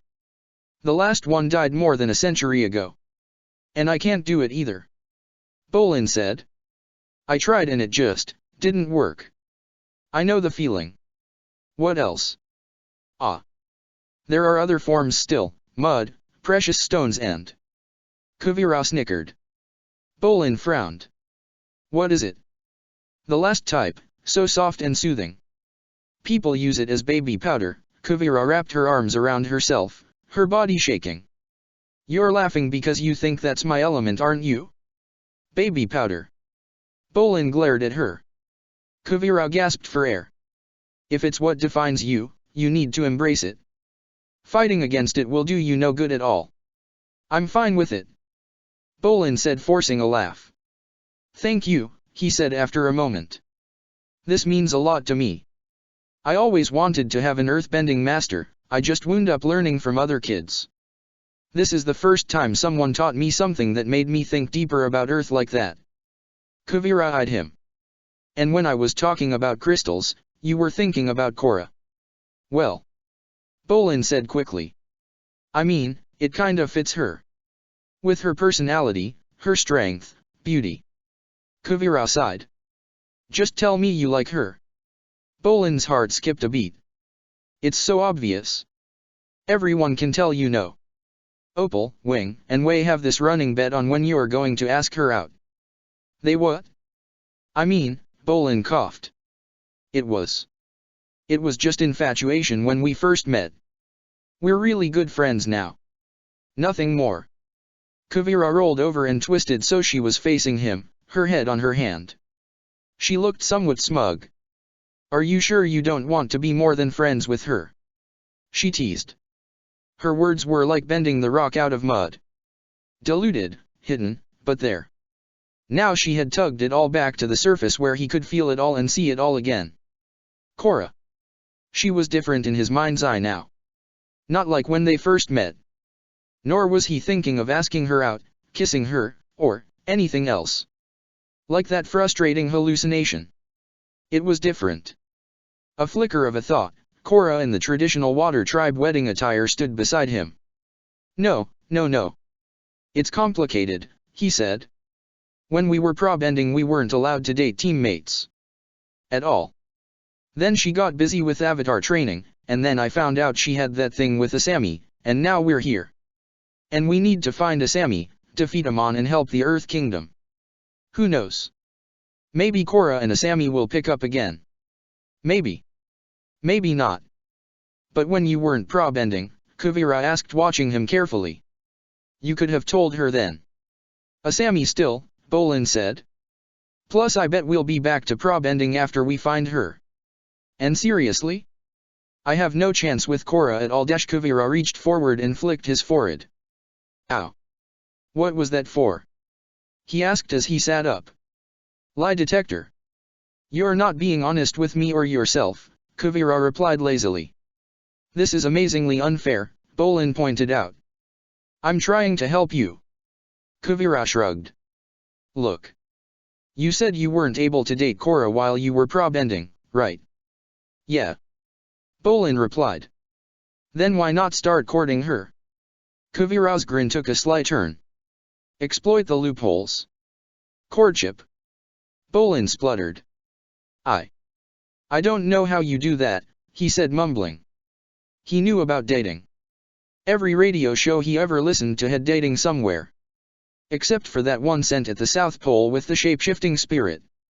He shivered, that one show had led to some sleepless nights and a certain wariness about everyone for a month. But otherwise there was always a couple somewhere. Was courtship that different to dating?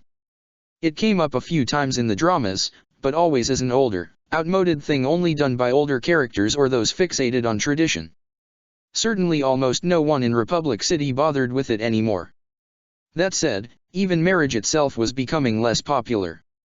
Oh come on Bolin. Kuvira said. How do you think? You walk up to Korra, if she's with other people you ask to talk to her in private. Then you say, hey, I really like you, could we start courting? If she says yes, then you tell her parents you're going to visit them to talk to them about it. Okay, so the next bit might be less clear, you need to dress up as smartly as you can, get some flowers and wine or something expensive to eat. And you have dinner with her parents. Have a good meal, make witty conversation, make them laugh but keep your jokes clean. Then you tell them that you want to court Korra. Kuvira grimaced. That said, at this point you have to hope they think it's a good idea. If they say yes, you can come back again and they'll welcome you. If no, well, you're best off asking why and find out if there is a way to correct things. Unless they're really progressive they'll go with that, otherwise they'll tell you it's all up to Korra. Doesn't seem so bad. Bolin murmured. As much as Tonrik looked intimidating physically, he was at least really easy to talk to, and Senna seemed amazingly friendly. Indeed. Love is a lot like war. Kuvira said. War? Bolin asked, very confused. Yeah. It can be a vicious battle. You had a chance before. Remember the Fire Nation prince? Iroh, Bolin corrected. Yeah, him. Did you see what he did at Asami's birthday? Bolin blinked at her. Kuvira sighed. He was wearing black. It made him stand out in the crowd. Plus he was speaking on behalf of the United Forces, plus given her new role there was no way she was not going to notice him. Smart move. Smart tactic. And, what did you think of his secret weapon? The rose. He had to gamble for the best time to strike and he found it when she asked him to dance. There the two of them were, in front of everyone. He attacked, blam. Kuvira smacked her hand down onto the sand. He shot straight for her heart. Typical Fire Nation royalty. Kuvira looked thoughtful. I wonder if his title intimidated her into accepting that rose? It's one thing to refuse a suitor, rejecting royalty? That would make her look pretty bad. I hadn't thought about it before. Yes. I can see through his tactics. Was she joking or was she actually accusing Iroh of manipulating Asami? From what he had seen, Iroh was not doing anything like that.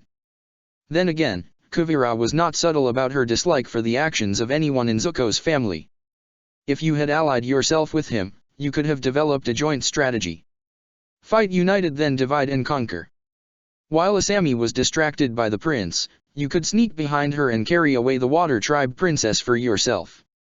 Kuvira smiled. Good thing he never tried to compete with Iroh. The prince would be a worthy rival for Korra if things had wound up like that. And one very nasty love triangle as well. If he got involved it would be a quadrangle, much rarer and even harder to resolve in a non-disastrous way. Tough choice for Asami. Korra was beautiful and the Avatar. Iroh on the other hand was a prince and amazingly rich. And then there was him. Just. Bolin. Well, one choice seemed obviously better. So maybe if he had been allied to Iroh it would have helped. Something still felt wrong. It was a little uncomfortable to act as Kuvira was suggesting, to deliberately separate Asami and Korra like that. Kuvira? I don't think I could do that kind of thing. It just seems wrong. That just sounded weak. And more importantly, I was with Haruai at the time. And we were fine. I think.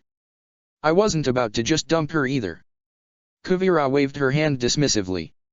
I'm pretty certain you like Korra more. Unless you're just settling for less because she was safer. But Harui was awesome. He almost protested but bit back the response. She was right though, he still wanted Korra even back then, but it still felt so bad to think of Harui as somehow lesser. And the situation was more than just choosing between two wonderful girls. But it's still complicated. I mean, what if Korra had said no? And Kuvira moaned as her head lolled. No, hear me out. We were all messed up after the Red Lotus. It was after that things got different. Then everyone seemed to just move on with their own lives and I didn't feel I was quite ready to be in a relationship.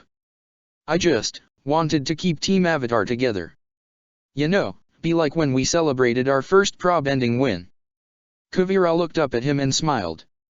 Fair enough, quite mature of you. Can we talk about something else? Sure, Kuvira said. Like? I don't know. Likes, disliked, dreams. Something like that. Bolin said hastily, just wanting to get away from romance discussions. Okay, so, what are your dreams then? Kuvira asked. Well, Bolin frowned. Being part of Team Avatar was my dream. And, that kind of happened.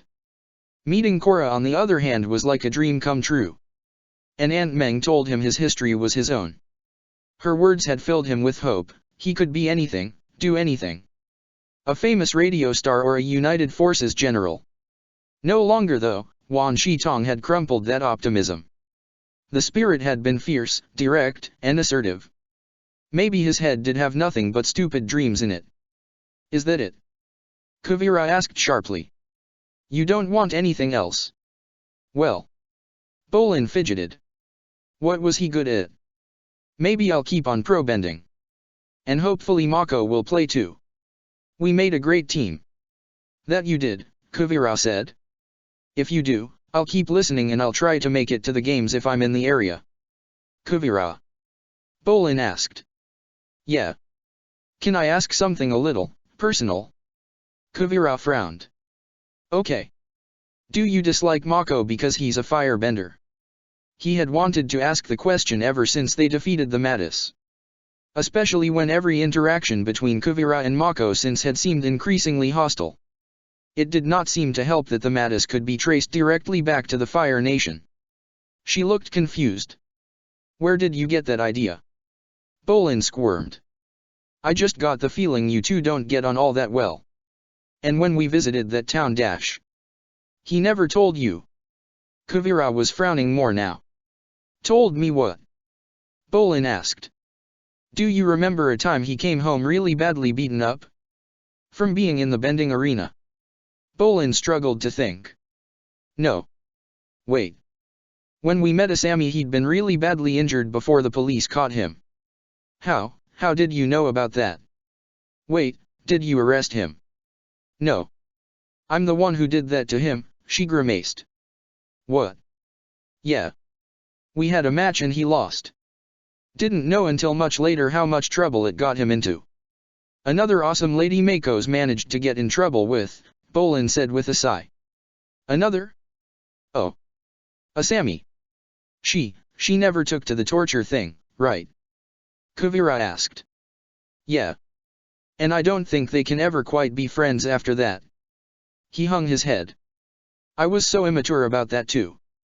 I just wanted everything to go back to being the same as they used to. Ah, Kuvira sat up. So, that's why you haven't told Korra. Kind of, Bolin replied. I just don't want to make things complicated. I mean, I like Korra, but if I wind up changing things too much, it'll all get more awkward. Right now, I just want Team Avatar back together. We need Asami back. Then, maybe things will get better. Kuvira smiled gently. You really love this Team Avatar thing, don't you?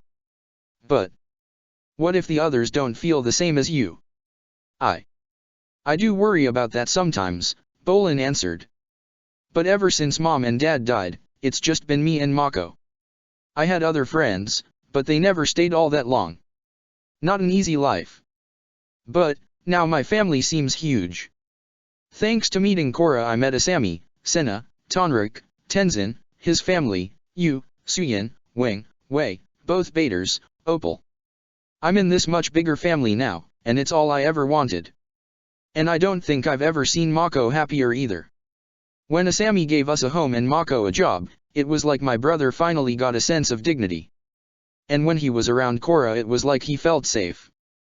No one ever treated him with that much generosity or protected him like that before.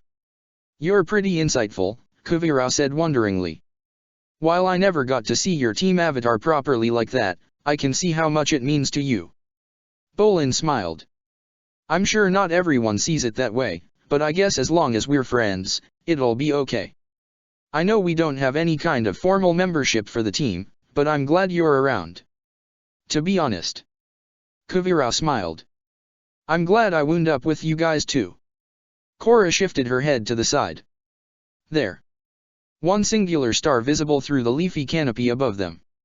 Gloom surrounded them on all sides, the circling fireflies and their own fire driving the deeper darkness back to the edges of what passed for their camp. The night was noisy. Bullfrogs and crickets chirped incessantly all around them. This was so very different to the city. The place where all the distant sound reduced to a homogeneous muted roar, something she swiftly learned to tune out when it was time for sleep. Korra shifted her head again, searching for her formerly comfortable spot on Naga's flank. Mako was nearby, laying flat on his back using his scarf as a pillow. Like her he was staring up towards the canopy. Hey, Mako, she called. Yeah. What do you think stars really are? She asked, imagining the mass of shining points beyond the canopy. He turned to look at her, confused. What kind of question is that? The question I'm asking you. She sighed. I don't feel tired enough yet. I wanted to pass the time.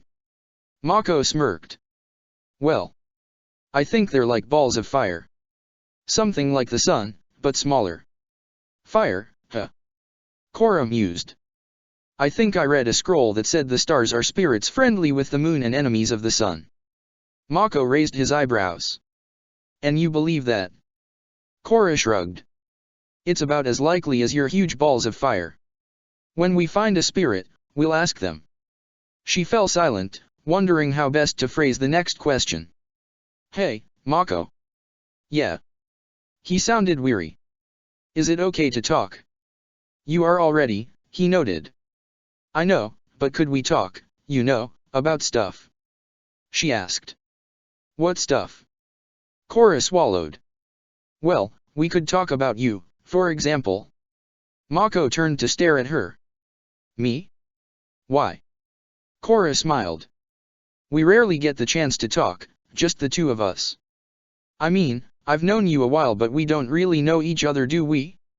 Almost everything I know about you is from Bolin. So, we can get to know each other better. And just what did Bolin say about me? Mako asked. A lot.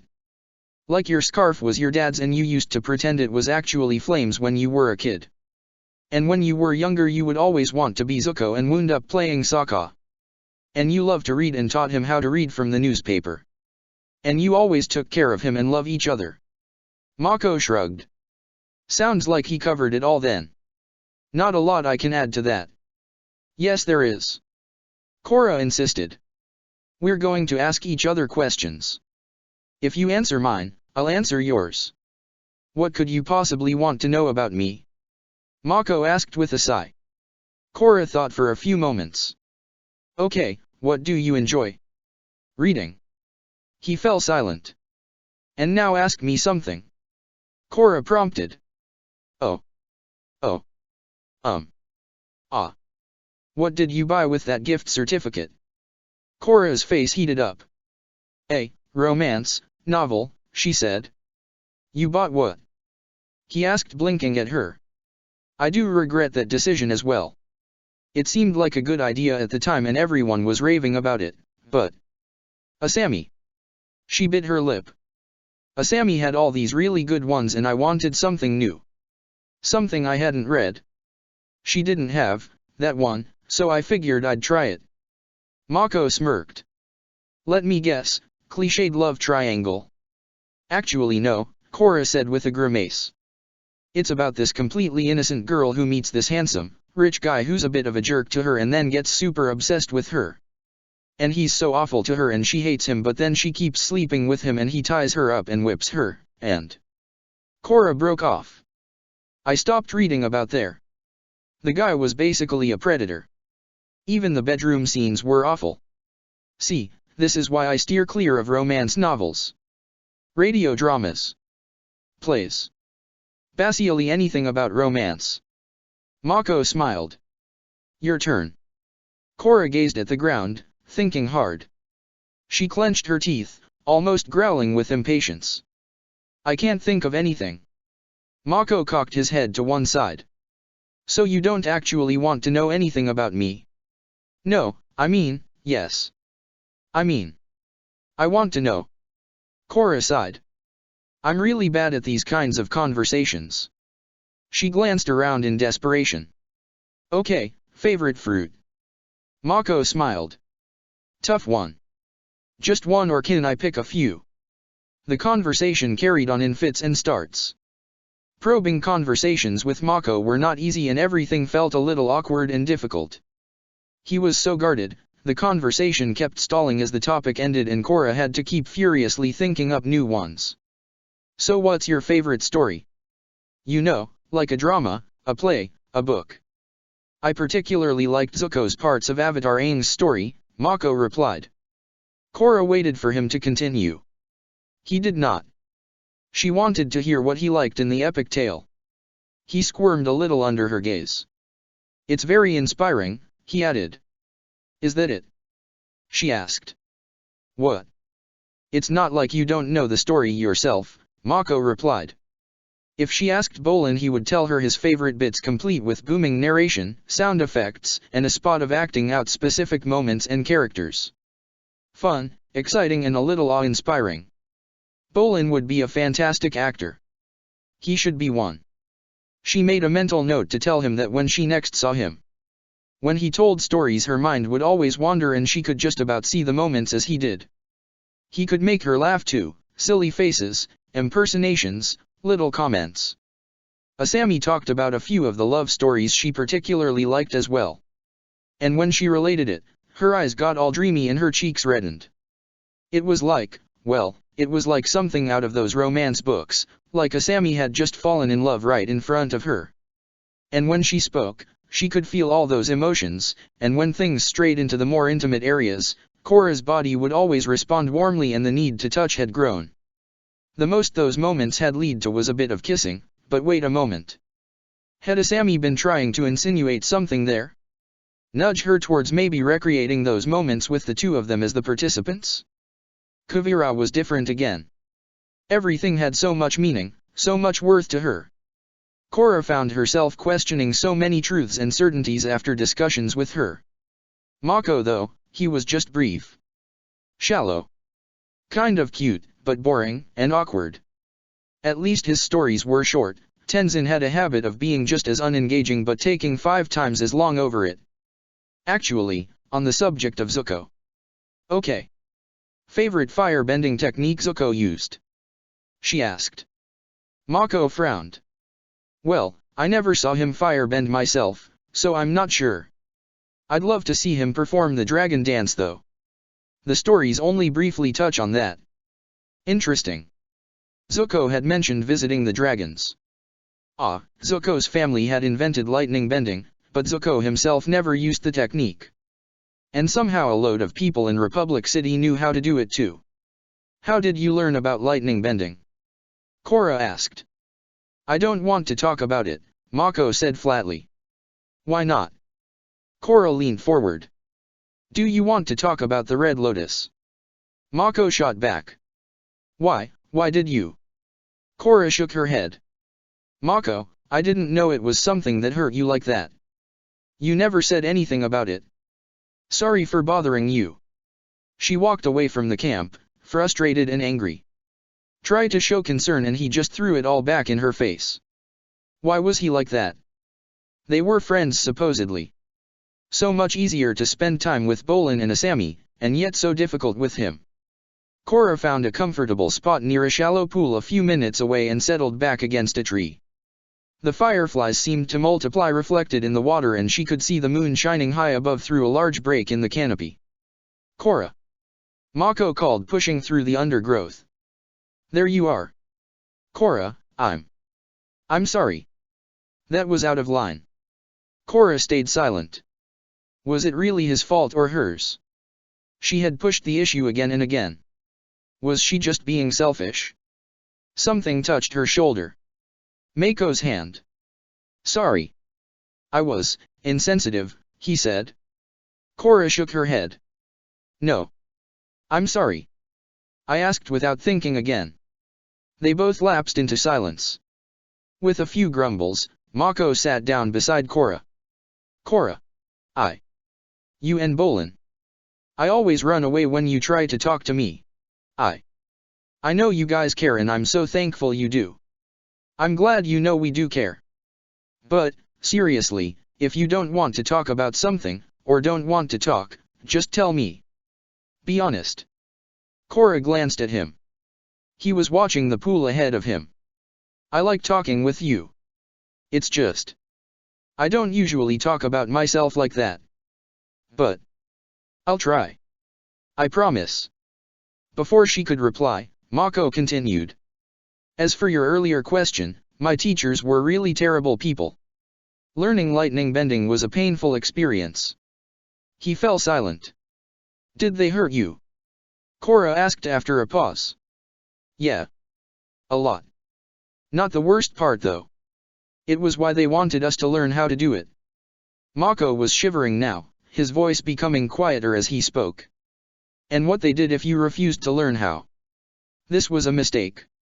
She should have just accepted him not wanting to discuss the matter, but a strange curiosity gripped her. "Did they hurt Bolin too?" "They did." Korra gulped. "And they threatened more if I continued to disobey." Mako. I think I would have done the same as you," Korra said. "If the Red Lotus used my parents against me. They tried, they were going to. If you and Bolin hadn't rescued them, maybe it would be me doing horrible things to keep them alive. I'm not sure how I would have reacted in your place. So, don't beat yourself up over it." "Yeah, but you were kidnapped." Mako scowled. "I walked into Shady Shin's hideout and told them I wanted to join. I have to take responsibility for my actions." But had he really had that much of a choice? "Why did you do it then? Why did you join?" "Survival. We needed something to protect us, me and Bolin. At first we figured food and shelter would be enough, but you need more than just that in the slums. I couldn't wait to grow up when I was younger. I was going to be stronger and smarter. I was going to make everything better. And I was wrong. They were waiting for exactly that, they wanted that. Made you a better tool for them. A better weapon." I know what that's like," Korra muttered, shuddering. "Then things went really bad. So I tried to quit Zalt's group, but you don't just walk away from those kind of people.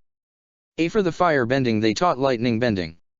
And because they do all that, if you leave they expect to get paid for your training if you leave.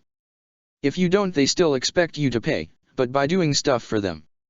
Like burning houses. People lost everything they had thanks to me." Mako took a deep breath.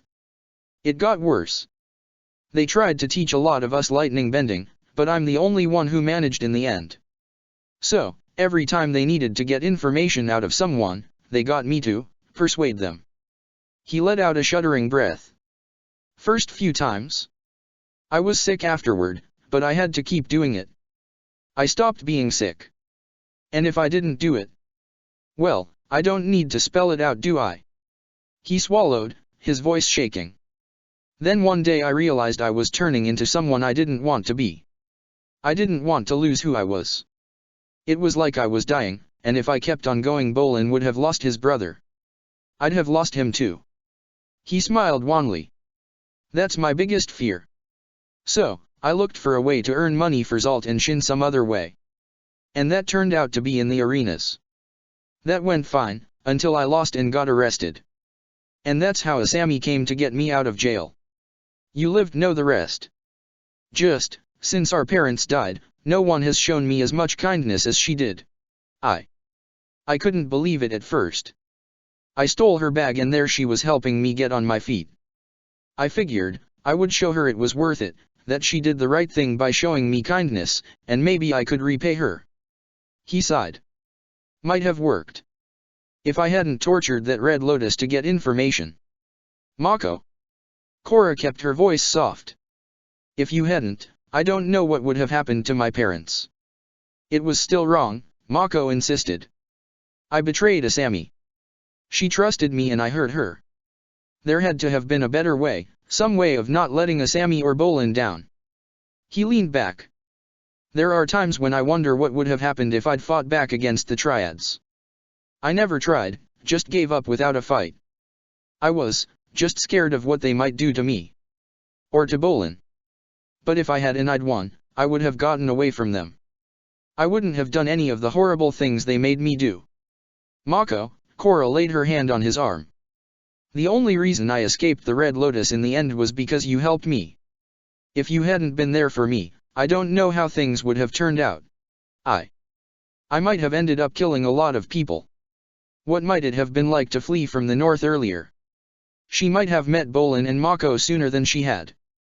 And perhaps even helped them. We can't change the past, and I would feel terrible if I was in your position, but if it helps. I owe everything to you, Bolin and Asami. Everyone who's helped me. I needed to be saved, and you all did just that. If only she could have done the same for him. Spending a lot of time with Bolin seemed to ultimately translate to a lot of talking with him. Better than boredom at least, and it was at least enjoyable. How different would it be if she had taken Korra with her and sent the two brothers off together? That would have been fun. With Mako? Less so, more awkward and not a good combination. Still, it might have pushed Bolin's situation with Korra forward a little more. His conversation with her had by now meandered onto likes and dislikes. Food, color, fashion, idols. Bolin was into, well, pop culture in general it felt like. She on the other hand focused more on history and social studies. Not a great mix, though some historical dramas did at least overlap. At least he seemed to have no romantic designs on her at all. Good, that would have just made the situation even more awkward. Bolin liked to enthuse about his favorite characters in stories and how awesome they were, except for the villains. She learned a lot from listening to him, romantic entanglements, specific events, and potential plot developments. It was easy enough to keep the conversation going without really paying attention to what he was saying, not that she wanted to stop him when he was so passionate. Then there was this one story about a boy who wanted to impress his crush. He asked her to meet him at a water tower at night and they could see all the stars so clearly. I bet it was just like this. Anyway, he told her he wanted to be a soldier so he could take care of her if she ever needed him to. And that's great because he's making up for this thing that happened when they were kids but she forgot all about it. But then things go really wrong and it's so complicated and they don't see each other for years. But then he meets her again and everyone thinks they'll hook up. But he meets this other girl with green eyes. And she sells flowers. There was a surprising amount to learn about people from talking to Bolin. How they could get so passionate and fixate on such simple things. How small so many ambitions were, where owning a automobile formed the pinnacle of someone's entire life, that was everything they ever wanted and dreamed of. How easily they believed in myths and legends, and the Avatar. How was it so easy for them to lack passion about the things that actually mattered in this world? How could they be so ignorant of imperialism, historical determinism, and nationalism? Bolin was grinning. And you'd think that would be the start of their romance, but no, he buys a flower and goes off on his way. I mean, it would be almost impossible to meet her again in a city that big with that many people. And he? Well, I can't say, but he needs to get going only he takes one more job. And because of that he winds up nearly falling on top of her the next day. And she's so interested in him and asks him to be her bodyguard, if she'll go on a date with him. More love triangles.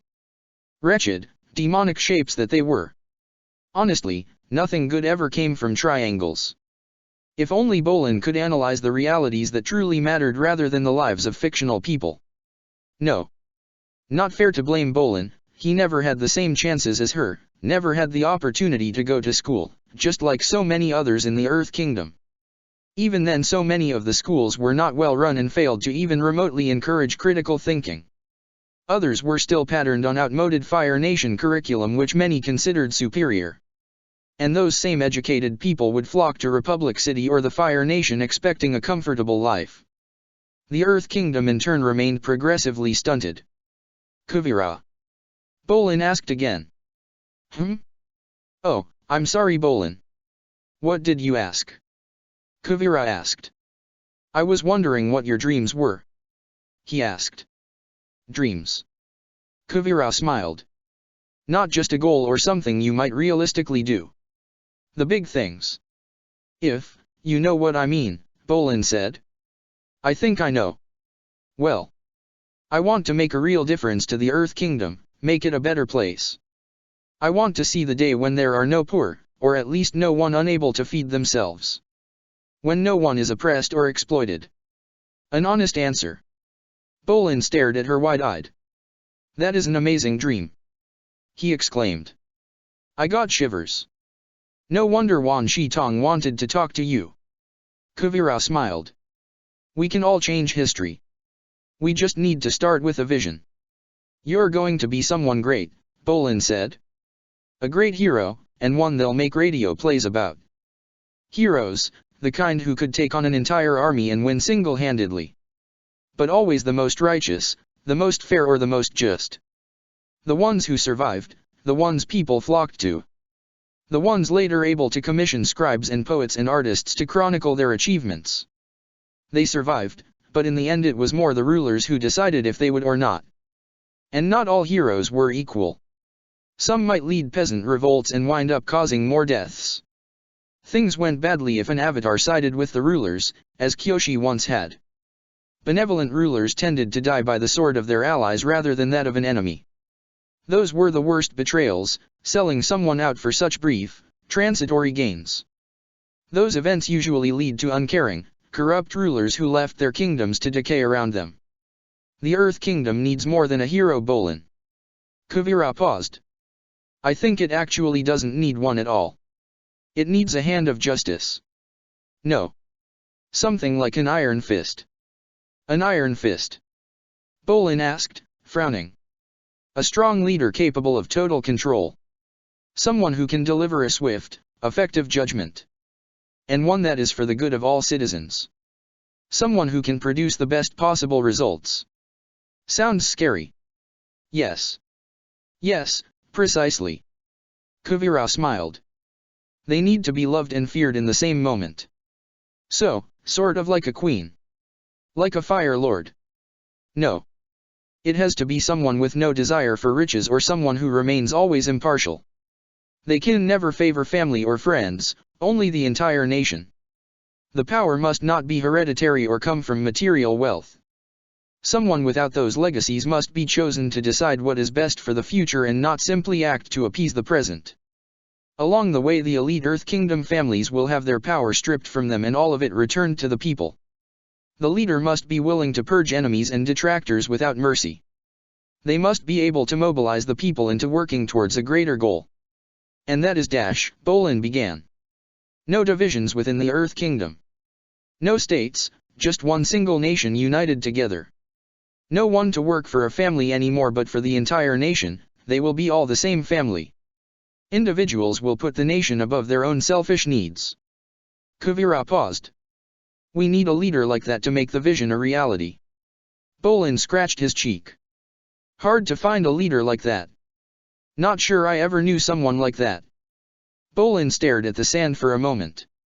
I think I heard of one person who tried to unite the Earth Kingdom, that guy Kyoshi defeated? The villain in the story of the founding of Kyoshi Island. Ah, you mean Shin the Conqueror? Kuvira asked. He was selfish and stupid. What possessed him to challenge the avatar of all people to a duel and have the faintest hope he could win?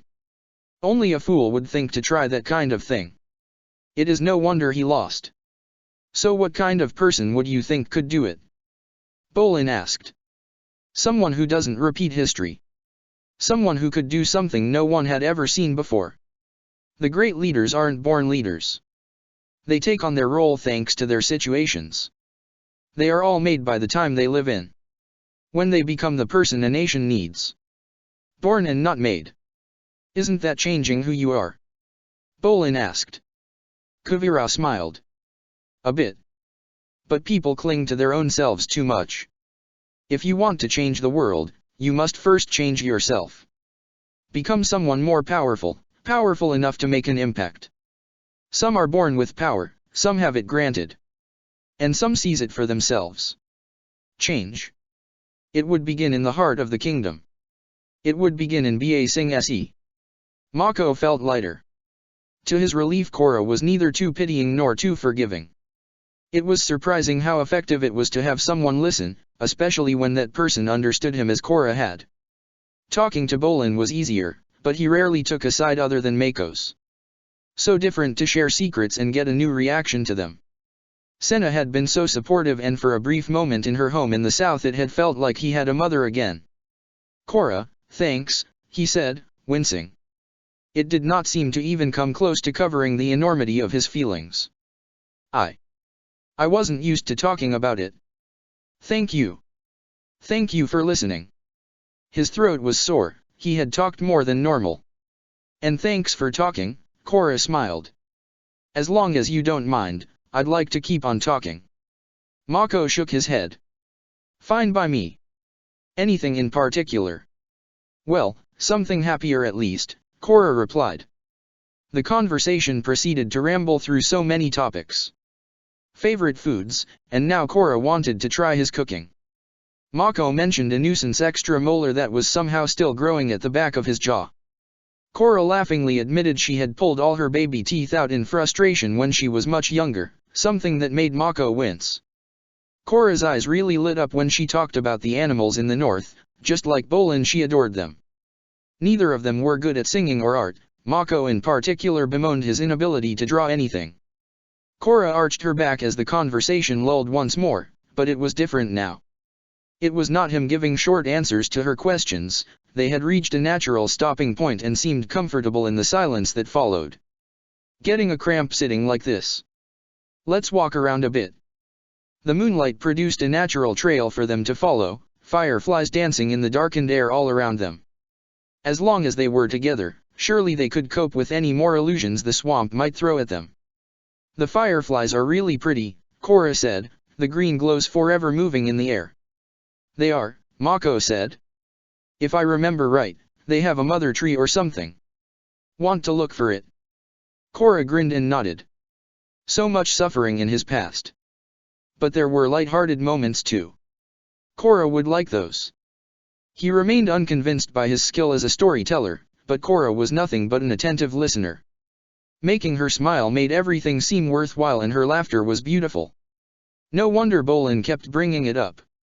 Mako? Korra asked in a lull in his stories. What are your dreams? She skipped across a line of rocks, the motion forming ripples in the pond below. Depends on the current situation and how plausible it is, he replied as he followed her. Dreams don't have to be possible, Korra said. That's why they're dreams. Bolin was very firm on this point. She glanced back over her shoulder. For the short period he had been in school, Mako had the impression that dreams were about good grades. Maybe being a doctor or a lawyer or a businessman. Or if your skill lay in bending, the police or United Forces were ideal goals.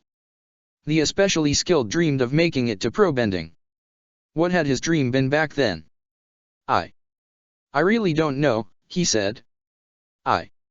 I probably used to, but after we lost our parents. First I wanted to be a cop. You know, to catch the guys who killed them. So why not do it? She asked.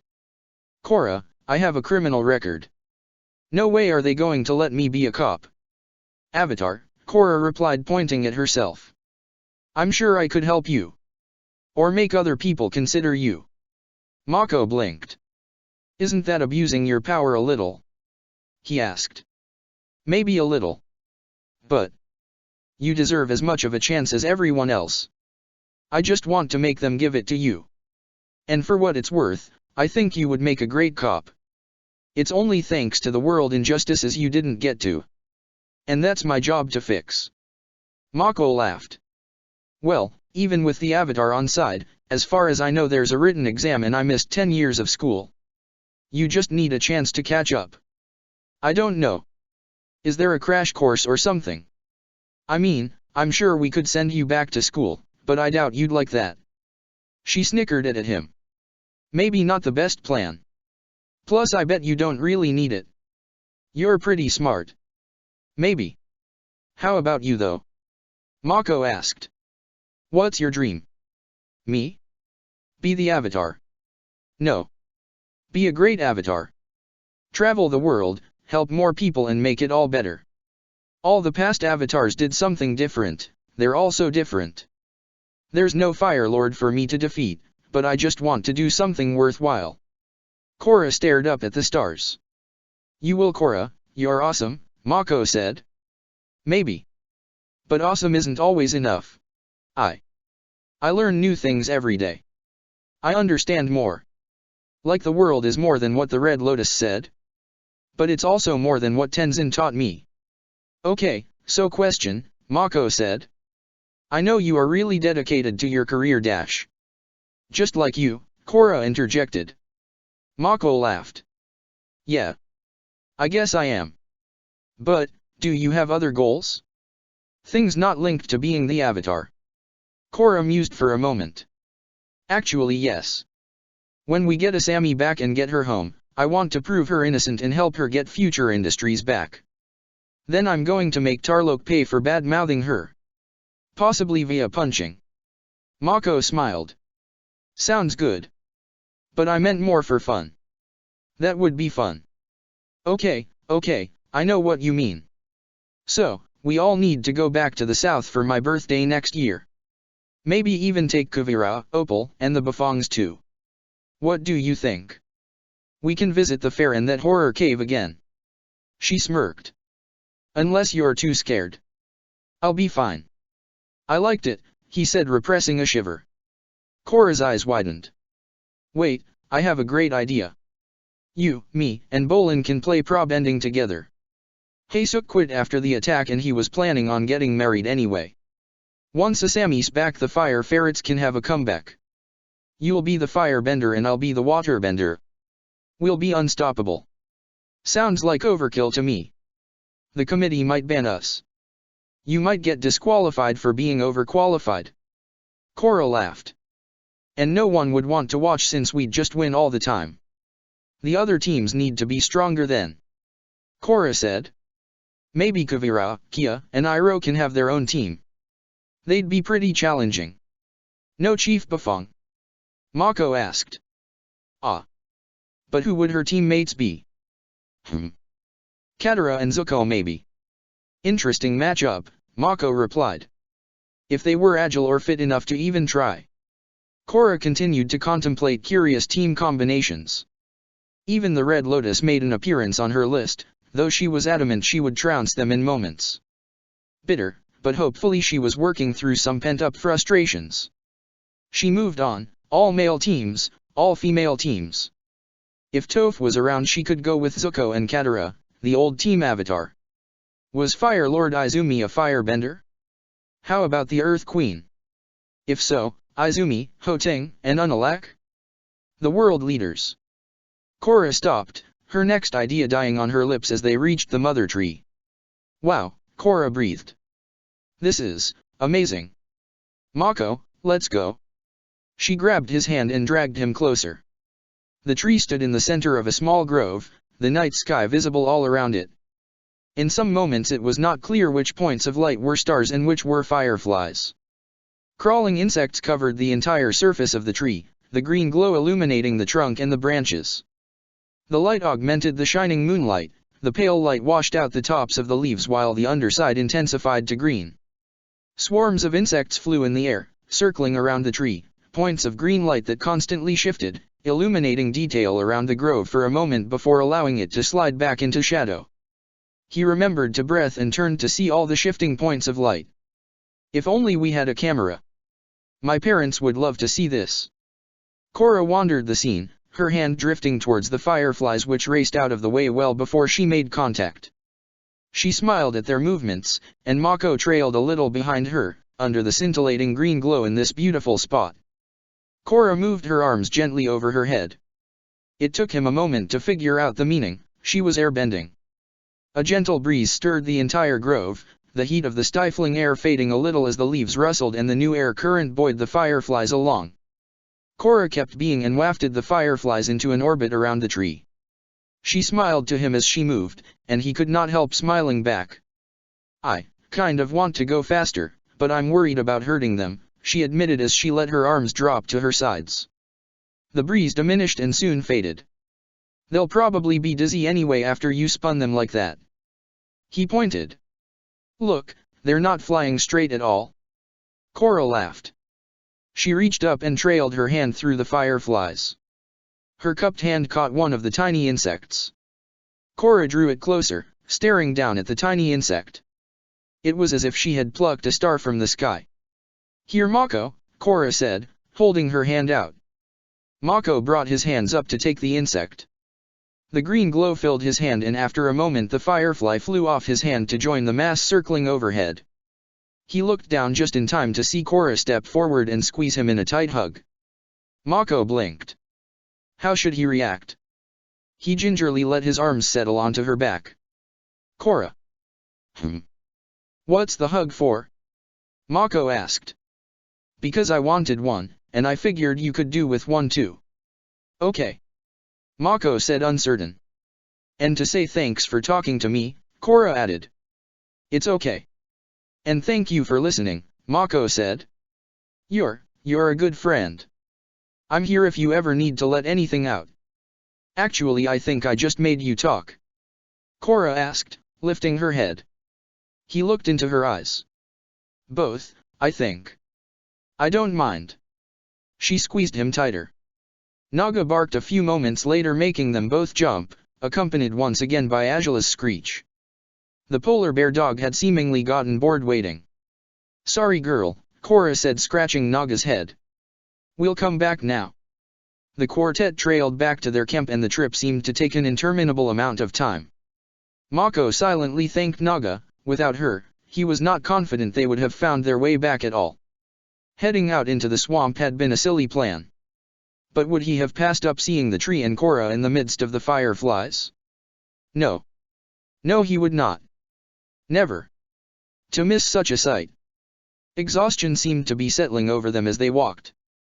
Korra was mumbling something about how to expand pro-bending in the future to allow for airbenders on the teams, every other word slurred.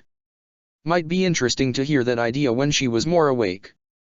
Korra was staggering by the time they reached the camp and as Naga flopped down, she flopped onto her, nuzzling her face into the polar bear dog's flank. Mako had just about gotten himself settled on the opposite side of the fire when Korra spoke up. Mako. Here. She waved vaguely at the air beside her. I prefer lying down like this, he replied. It's warm, she said. Just try. Sleep on ground if you don't like. She slurred as her eyes threatened to close. Mako dithered for a moment. It certainly sounded more pleasant than just sleeping on the ground. Okay, he said eventually. He carefully sat beside Korra, ensuring he did not touch her as he lay back against Naga. This is pretty fluffy, he said, fidgeting a little. Naga was like some huge heated pillow, and her breathing was swiftly lulling him asleep. Korra was dozing already. Mako glanced up and stopped. Naga had resumed the position she had settled in before they went further into the swamp. There was a break in the canopy just above, a single star visible in the sky. Must have been what incited the conversation before. Mako closed his eyes and waited to see if he really could fall asleep like this. Dreams were a rarity. Usually Mako never remembered anything of his dreams. But here they were vivid.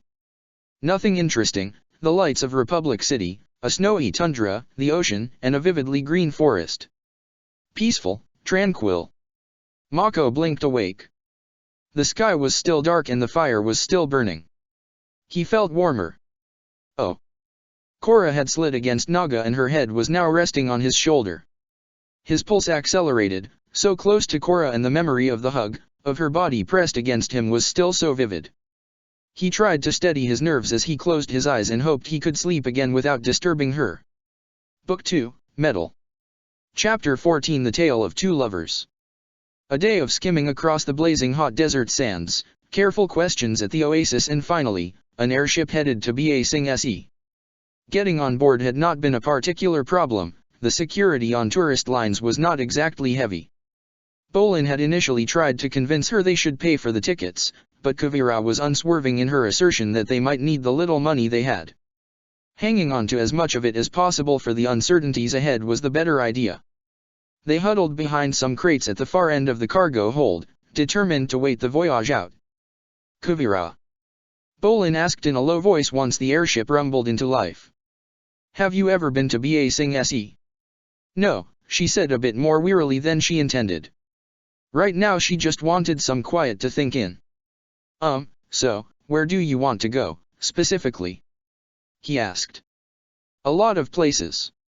She glanced over at him in the gloom. Why? Is there somewhere you want to go? Bolin scratched at his head. Well, this might sound a little ridiculous, but... Okay, so, we are looking for a Sammy, but there's this chance some of my family are still living in the city. My dad came from Ba Sing Se. A difficult and almost futile goal.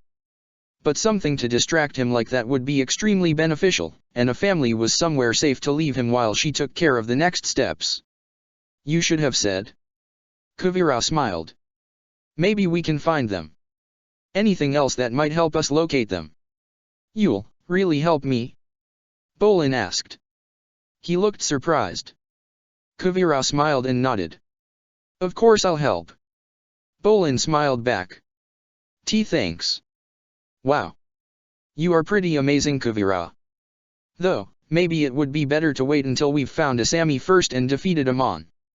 Sensible questions from a less than sensible individual. He had come frustratingly close to something she wanted him well away from by asking that question. Given the state of our finances, we need somewhere inexpensive to stay. Ba Sing Se is gigantic, and if we can locate your family we will have a good point of contact for Mako and Korra, especially as we don't know how long we'll be in the city.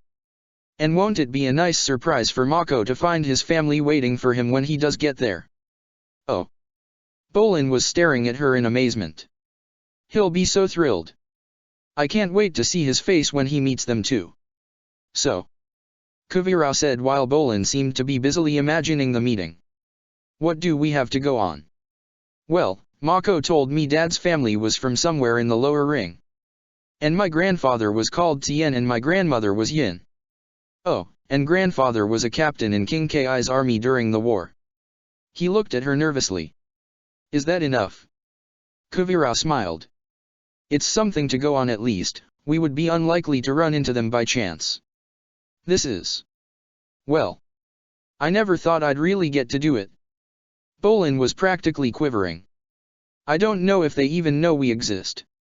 Korra would have been preferable at this stage, but at least Bolin was going to be easier to handle than Mako. The airship set down in a prosperous area of Ba Sing Se. From the ground it was difficult to grasp the sheer scale of the city. It would have been nice to see the approach to the city, but there was always later. Everyone was so well dressed, the produce on stalls looked really good and everyone looked well fed. A good start, now to find someone willing to give them information, or failing find something in the ranks of tourist information on display. There was a decent map of the city in the tourist information building and an expert on the Ba Sing Se's history. Okay, the man said, peering at Bolin over his desk. It would be easiest if you could tell me what battalion your grandfather was enlisted in. Bolin frowned. Mako never mentioned anything like that. I don't know. He was an earthbender though. If that helps. The man stared at him levelly. Son, you are talking one of literally thousands of enlisted men who are all also earthbenders. Well, this would have been something like 50 years ago. Bolin trailed off under the man's scrutiny. Thousands of men, he repeated slowly, his face growing thunderous. We'll try not to keep you, Kuvira interrupted. Is there housing for veterans? If so, we can look there for ourselves, No matter how many we have to check. The man nodded. Works for me. He pulled a smaller scale map of the city onto the desk and circled a section of the lower ring. Half a day's walk, and according to the man, now mostly populated with descendants of the veterans in question.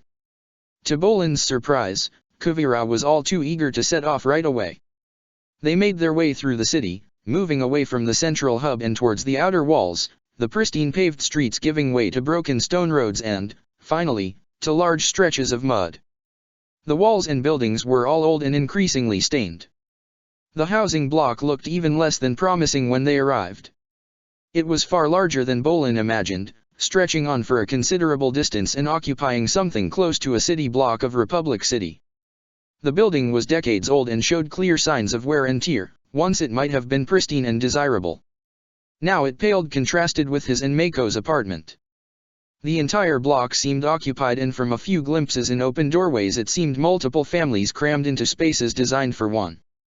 There was very little choice but to ask people directly, did anyone know anything about Xian and Yin? Very few helpful leads, no one above middle age still seemed to be in the area anymore. Many seemed on the lookout for an easy scam, something Kuvira could fortuitously detect and block the moment anyone tried something. A few vague memories sent them wandering in one direction, and another few equally vague comments lead them back the way they came. It seemed futile, seemed pointless, and Bolin was about ready to give up. Kuvira, strangely, was not, and had taken to the quest with unexpected gusto. And at last it paid off. The sun had dropped behind the city walls when one young boy, who was very thoroughly picking his nose, pointed them towards Grandma Yin, the woman with the largest family in the entire block. He gestured to a door on the second floor of the building and wandered back to the streets to resume lounging. Okay. So. Here they were. In his head, this moment would see him with Mako. Maybe with his girlfriend or fiancée beside him. Ought to be here with Korra. But no. No, wrong to think like that. He would have never made it this far and gotten to this moment without Kuvira. Ready? She asked as he dithered. Think so, Bolin answered. He took a deep breath and knocked on the door. A young man answered and Bolin hastily swallowed his nerves. Hi, I'm Bolin. He blinked. That was not at all helpful. I'm the son of San and Naoki, and I'm looking for my grandparents Xian and Yin and someone. He trailed off as the stranger turned away. No good? Hey everyone. The man was shouting back into the apartment. San's son is here. The next moments were something of a blur. There were people. So many people in the apartment. And every single one of them was delighted to see him. Everyone was smiling and both he and Kuvira were ushered inside. All these people, they all looked a bit like Mako and a bit like himself. This had to be home. After all these years he was finally here. So many people to meet, so many names. He could not possibly remember them all, every aunt, uncle, cousin, second cousin, and so on. Grandma. The man, now tentatively identified as two, shouted upstairs. After a few moments and some creaking floorboards from above, an elderly woman descended the stairs. Once she caught sight of him, looked nothing short of delighted. A short while later she declared it time for dinner. Kuvira was very rapidly a subject of interest, and as much as Bolin insisted she was just a friend, he caught more than one knowing look from his now extended family. It was tough to relate everything. He had started out with the good parts of life, prob ending, Mako, Korra, Asami. But he could not avoid mentioning life in the slums or what directly led to that, the death of his parents. It had all started so happily, but now everyone was crying. No one had ever known or been able to find out anything about the son who left them. The emotions of the others soon got to him and Bolin wound up crying along with them, the whole family crowding in on itself to hug everyone. So strange even now, once Mako had been all the family he had left. Now there was an entire room of them. Any more serious talk was thoroughly disrupted with wonder as the younger cousins realized that he was the same Bolin who played in the Fire Ferrets. It turned out the family had cheered for him in the finals. Mako was a constant fascination, the family eager to meet him, another lost member of the family and a firebender on top of that. The talking never seemed to stop, though before Bolin knew it, Night had fallen and it was time for the youngsters and many of the others to head for bed. No one really wanted to leave, but the older family members were insistent and shooed them up to the next floor and the bedrooms. Bolin half wanted to protest, but was at last able to relax and spread out a little more. Grandma Yin was one of those who remained, and discussion inevitably turned back to serious topics. Like why he was here. A simplified version of events would do for now, though he could not resist bringing up Korra in her capacity as the Avatar. You guys do know about the Equalists, right? Bolin asked as he concluded the simplified version mostly focused on finding Asami. The mention of the group's name seemed to trouble his family. After a long pause and many hasty glances, two eventually replied. You should avoid mentioning them while you are in the city. What? Why? Bolin asked, glancing at Kuvira. She seemed extremely interested in this development. Tu licked his lips, eyes glancing all around. People who talk about, you know who? They tend to disappear. One day they're here, the next gone. People have been saying it's the Daily. He muttered the name nervously. Course, some of them then disappear too. He swallowed. So we try not to talk about it. Why would the Daily was to suppress knowledge about the Equalists? Kuvira asked, breaking her long silence. The family twitched, she was using two taboo names so casually. We don't know, one of his aunts answered. There's a rumor that the queen is worried about them inciting a rebellion. She shrugged. And because of that she doesn't want people talking about them. Queen Hoting simply wants to ensure the city remains peaceful, Grandma Yin added with a touch of force. It can only be like that if people are more obedient. Grandmother Yin, Kuvira said. With all due respect, I am a member of the police force in my respective region. While I can fully sympathize with harsh enforcement of rules for city safety, kidnapping people on the basis of gossip is too much. And make no mistake, the Equalists are a threat. Her words seemed to unnerve all the others in the room. More than one glanced towards one corner of the room. A framed picture of the queen was hanging on prominent display there. Grandma Yin waved her hand dismissively. Those people must have done something.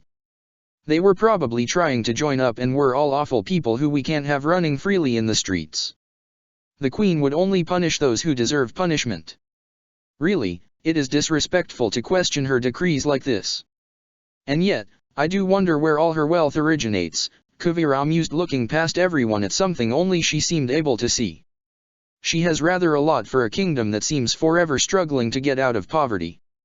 She simply inherited her father's wealth. Grandma's yin tone had gotten very sharp. One of Bolin's uncles interjected. Mother, please. The children are sleeping. He swallowed hastily. Kuvira is a visitor. She doesn't know the queen anything like as well as you do. Kuvira hastily ducked her head. I apologize.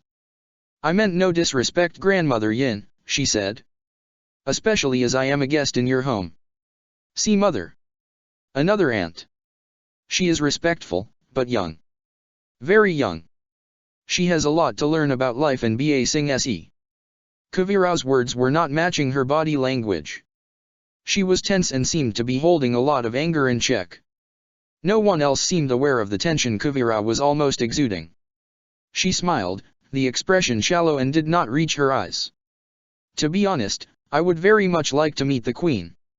It would be a tremendous honor, and I don't doubt I would gain a valuable alteration to my perspective. Grandma Yin smiled warmly and she relaxed. Oh, surely it would. To be in her presence. She looked at the portrait with something approaching awe. I saw her at her coronation. She wore a golden robe and just looked so radiant when the crown was placed on her head. I will never forget that day, how she paraded through the streets and we chanted. Oh, to have been part of that, to hear all of us chanting, "Long live the Queen." Kuvira was soon able to shift the conversation back to the adventures of Team Avatar and Republic City. So many questions about life there, and then the topic returned to San. Tu retrieved the sole letter the family ever received from Bolin and Mako's father, which included the same family photograph Bolin had, all the family had ever known of them. Bolin continued adding in missed detail, San in his role as a gardener and Naoki as a language teacher.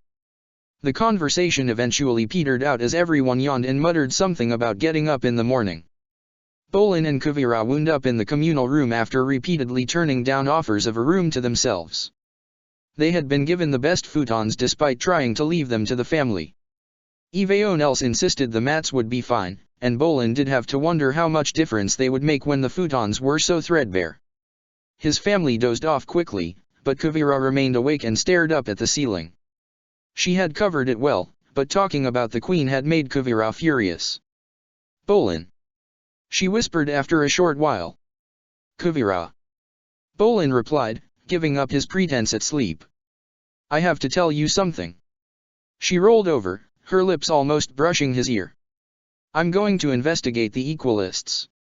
Tomorrow. Sounds good. When do we dash? Kuvira shushed him. I know you want to help and find Asami, but I need you to do something important while I'm gone. I have a message prepared. She slipped a rolled-up piece of paper into his hand. Use Archie to send this to Zaofu, to Opal, and find out if Mako and Korra are there. Wait for a response. If it's negative, I want you to find out where they are. You should start with the major cities to the southwest of the Gokongwei area. I know it'll take a while, but we need to find them and as fast as possible. Can I trust you to do this? She asked. Leave it to me, Bolin said. I'll find them. But, how do I contact you? You don't, Kuvira said. But don't worry, I'll be back before you know it. Okay, he replied as Kuvira smiled and rolled onto her back, finally closing her eyes. Maybe he should go with her anyway? No. Kuvira would be fine, she was dependable and competent. Her task suited him perfectly, plus he would probably just get in the way if he went with her. Morning. Time to press on. They had already lost a day backtracking to the wreck of the airship for salvage. Now they had to repeat the same trek forwards once again and recover the lost ground. At least Korra had now provided a compass bearing. She mentioned a method Kuvira had taught her, and after a few moments of fiddling was able to conclusively point to the north. Which helped somewhat, but since there was no way to ascertain just where they were within the swamp, the information did not really change the situation. Mako suppressed a sigh as he studied the map again and tried to calculate the airship's speed and direction. If they went northwest they would follow the path that Kuvira and Bolin's airship took. Though that did not help with where the other airship had gone, and last they'd seen it, it was heading southwest. Naga barked and it took him a moment to understand. Something was here. Spirits. Equalists. Someone else? He hastily dropped the map and stood ready by Korra, not wanting to deal with a new threat on top of the swamp's illusions. The undergrowth rustled and the strangest people he had ever seen emerged. Their clothes were pieces of moss, leaves and bark strung together with lengths of creeper. Mako tried to steady his nerves even as the strangers approached without a shred of hostility in their movements. Hey, the woman in the lead nodded to them. You two okay? She asked. Yes, Korra replied and Naga relaxed beside her. If Naga was not worried about them, that should be indication enough. Saw your airship crash, one of the men said. Took us a while to reach you, other one was closer. Either of you hurt? The woman asked, coming closer. I can heal if you need it. Korra shook her head. We're okay, thanks. At least you two'll talk to us. Them others just ran. Others? Mako asked. Wait, do you mean the other airship? The one we were chasing? Korra added. The woman shrugged. Maybe. Alls I know is we saw an airship crash over in that direction. The man gestured southwest. We tried to help but them others ran as soon as we got there, he said. Mighty suspicious types too, all done up in black uniforms. Don't rate their chances in the swamp wearing all that stuff. Was. Korra swallowed. Was there a woman with long wavy hair? Green eyes and very beautiful? Nah, the woman shook her head. Just men. Would remember someone like her, she added wistfully. But we checked over the whole thing and didn't find anyone else. She did go the other way, Korra breathed. And hopefully Bolin and Kuvira were not far behind Asami. Kuvira should be able to handle the situation. Hopefully. Mako said. You two got plans? The woman asked. Us swamp benders gonna get what we can from your ship. She blinked. Assuming you don't want it anymore. No, Mako said. Take it. It's not even ours. But, what would you want it for? Mako asked. Sell stuff in the village. She grinned. Times keep changing. Once we was cut off from the rest of the world, now we talk to outsiders a lot more, the woman replied. If you're going to a village, could you show us the way? Korra asked. We are somewhat lost. She smiled awkwardly. No skin off my nose. Come on. Want to get back before sundown. Name's Cheng, the woman said as she set off towards the crash site. Mako, Korra, Mako replied when Korra failed speak up and seemingly deep in thought. He sidled up to her as they walked, glancing around at their new companions. You okay? I think so, Korra said. It's swamp benders.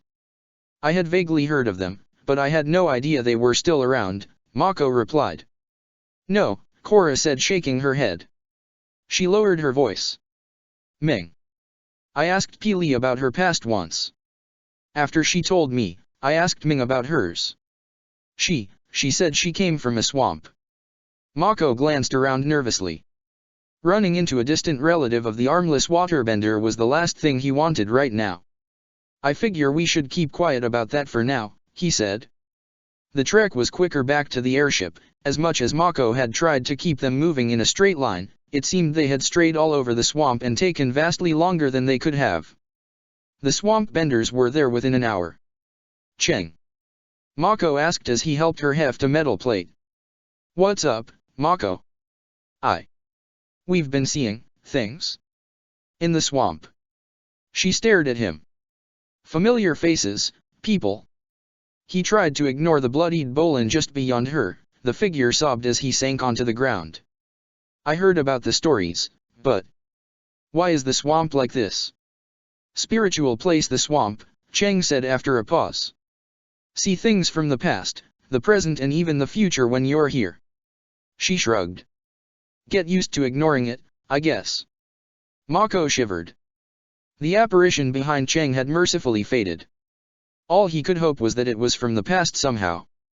He tried not to think too hard about a plausible win for the sight. I never expected it to be so vivid, Korra put in as she hefted a metal plate by herself. Why does it show us these things? Is it trying to play with our memories? Cheng shook her head. Swamp. Different to what you might be thinking. It's more than just mud, water, and trees. The swamp's kind of all one thing. All this around you, all linked back to the same tree. She gestured to the larger tree, their landmark. Gurus say the roots kept on growing as time went on. And eventually it grew right into the spirit world. Cause of that the swamp gets all kinda stuff from collective memories. So some of that stuff from the spirit world, it leaks out of the tree and into the swamp. Lot of outsiders like to come here. Say it's a spiritual pilgrimage, a man whose name Mako had missed interjected. Try and understand the nature of the banyan tree. All say they're after enlightenment. And some come here to die. Lot of skeletons in the swamp, but the ground never takes them, Cheng said. We didn't see any skeletons, Korra murmured. Be nice to know their names at least. We found someone just the other day too, elderly blind woman. Kinda want to know who she was, but how would we? But if we could. Cheng said. At least we coulda let their families know. She sighed. This is all too depressing. I reckon we should stop for lunch. They ate with the swamp benders beside a campfire, a meal consisting of fish, a frog, and some jelly-like moss. Mako was unsure of the food at first, but Korra ate with such gusto it had to be safe. Unexpectedly delicious. Where is the closest city? Mako asked afterwards. I know we asked to go with you to the village, but thinking about it, we need to get a message out via Hawk and it's going to have a hard time navigating without a larger settlement. Back in my dad's time, the swamp was a lot smaller, Cheng said. Near doubled in size the last 70 years. Some major villages and towns had to be abandoned when the swamp got too close. She smiled. No matter. Nearest city's Omashu. Omashu? We're that close. Korra asked, staring out into the swamp. Had she seen something? Close is a relative term, Chang warned. But yeah. How long until we can get there? 3 days to cross the swamp, one of the men replied. Assuming you don't get lost and find a direct route. Korra groaned and the man smiled. Unless you take the secret way. There's an underground river. Connects to the cave of two lovers and Omashu's a day's walk once you get there. Sounds good, Korra replied. We'll do that. But how do we get there? What if we get lost? Mako asked. Firebender ain't you? Chang asked. No problem then. Just follow the main tunnel when you get there, you'll know you found it, there's a load of murals there. She eyed him for a moment. Or if you want to do it properly, let it get real dark and wait for the crystals to start glowing. They'll guide you right there. Bolin mentioned something about crystals, Mako said. I think I would rather chance fire though. We'll show you to the river, Chang said. After that, just follow it underground and you'll be fine. Thank you, Korra said. Thanks for everything. Chang shook her head. No problem. Been a long time since we last got visitors. Come back, anytime. Mako peered forward into the gloom, lifting his hand higher to see if things would be any clearer. Korra was experimenting by shouting and waiting for the echoes to reverberate. Korra. Mako growled. What? Stop that. We don't know what kind of creatures live down here, and I would rather not find out, Mako said, straining his ears for movements other than their own. The darkness getting to you again. Korra teased. It's not that Mako said, hurrying forward. Murals. He exclaimed as he brought his hand closer to the carvings. We are on the right track. These are the story of Oma and Shu. Korra asked as she peered at the ancient murals in the light of her own flame. Yeah. I remember some stuff about the legend. He glanced at Korra. Bolin used to listen to an overly dramatic version. Though I'm pretty sure it had more singing and dancing badger moles than the real one. It ended, as they always do, with Omashu's creation after the tragedy. Yeah, Korra said, peering intently at the carvings. Far too happy. Oma and Shu from warring villages, but against all odds they somehow fell in love. They used to meet in secret in badger mole caves, and thanks to observing them the couple became the first earthbenders. Her fingers traced just above the next carving. The tunnels were made extremely complex, so anyone trying to follow would be lost forever. She moved on. One day Shu never appeared. Oma waited and waited, carving messages into the walls for Shu. She hoped he was just delayed. Korra swallowed as she moved on to the next panel. Shu never came. Oma later learned he fell in battle. Even as her sorrow threatened to consume her, she marched into the middle of the battlefield and unleashed a display of earthbending that terrified everyone present. Oma ended the war in a moment, and now the city of Omashu stands there as a testament to Oma and Shu's love and peace. She blinked.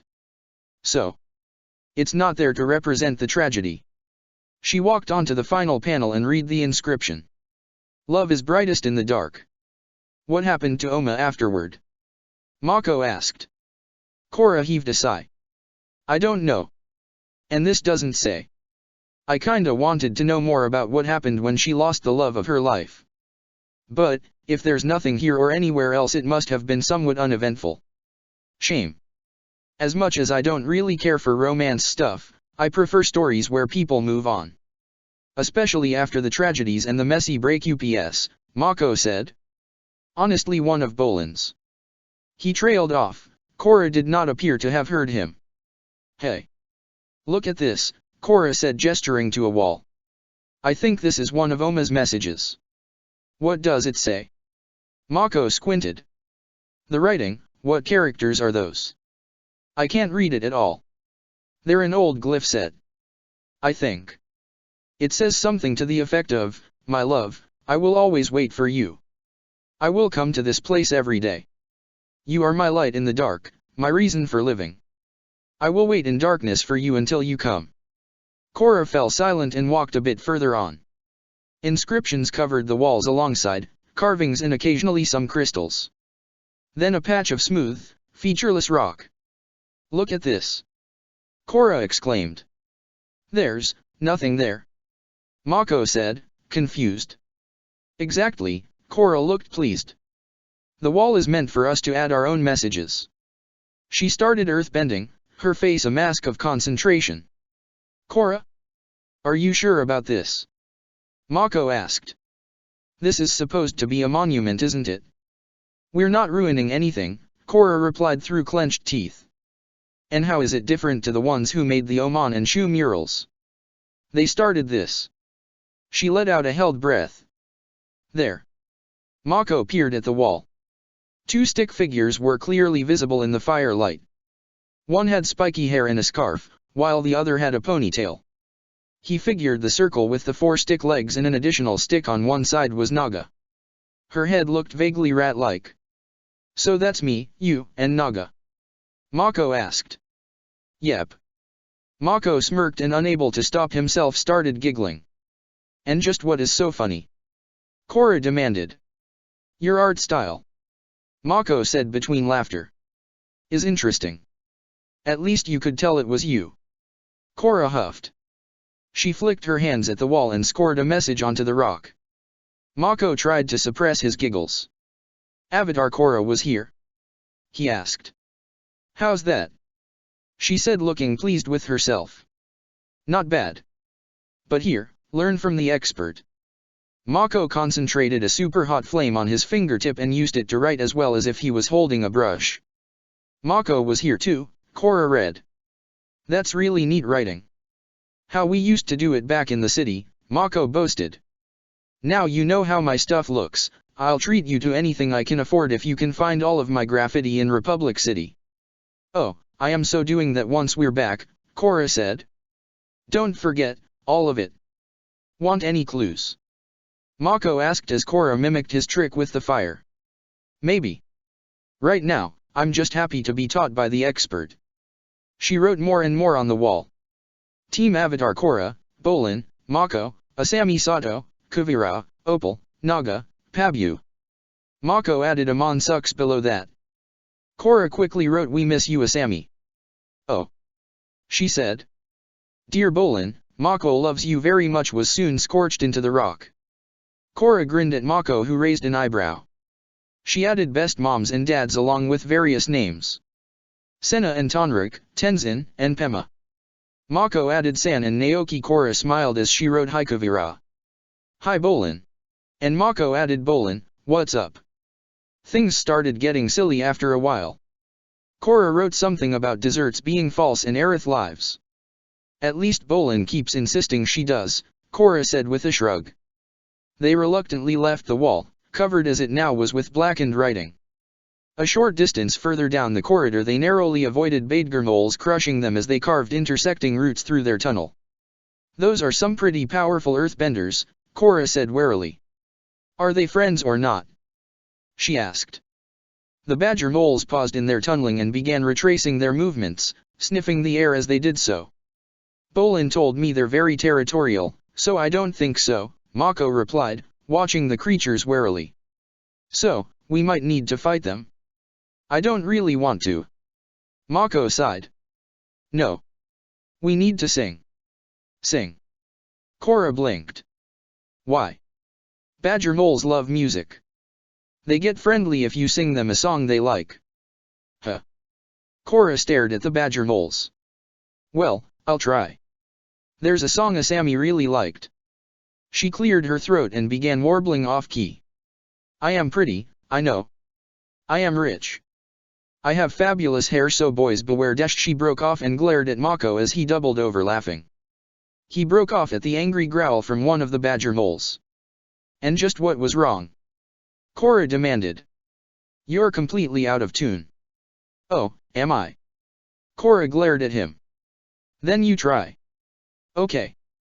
Ah. This is one of Bolin's favorites. Someday my princess will come and away to her palace we'll go. In happiness we will sing and the wedding gongs will ring. He broke off as Korra collapsed to the ground clutching her stomach. Mako, you are the worst singer I've ever heard. Other than you mean, Mako retorted. Denial. You're in denial. Korra chanted. Another angry growl from the badger moles and Naga responded in kind. Seems like the badger moles hate your voice more. Whatever, Mako said. So, should we try and outrun them? Korra asked. Might be for the best, Mako said. The singing isn't cutting it. On 3. 1, 2, 3. They raced down the tunnel and swung up onto Naga when they got a chance. The polar bear dog breezed past the badger moles who started pursuing them. Faster, Mako said glancing back as the clawed paws of the creatures started getting closer. We're nearly out, Korra called behind him. They shot out of the end of the tunnel, whooping and laughing as the badger moles paused, reluctant to leave the underground. With a last sniff the creatures turned away from the cave entrance and moved out of sight. Naga kept running at full speed until the cave was out of sight and Korra pulled back on her reins. They slowed to a gentle trot, following a narrow mountain pass.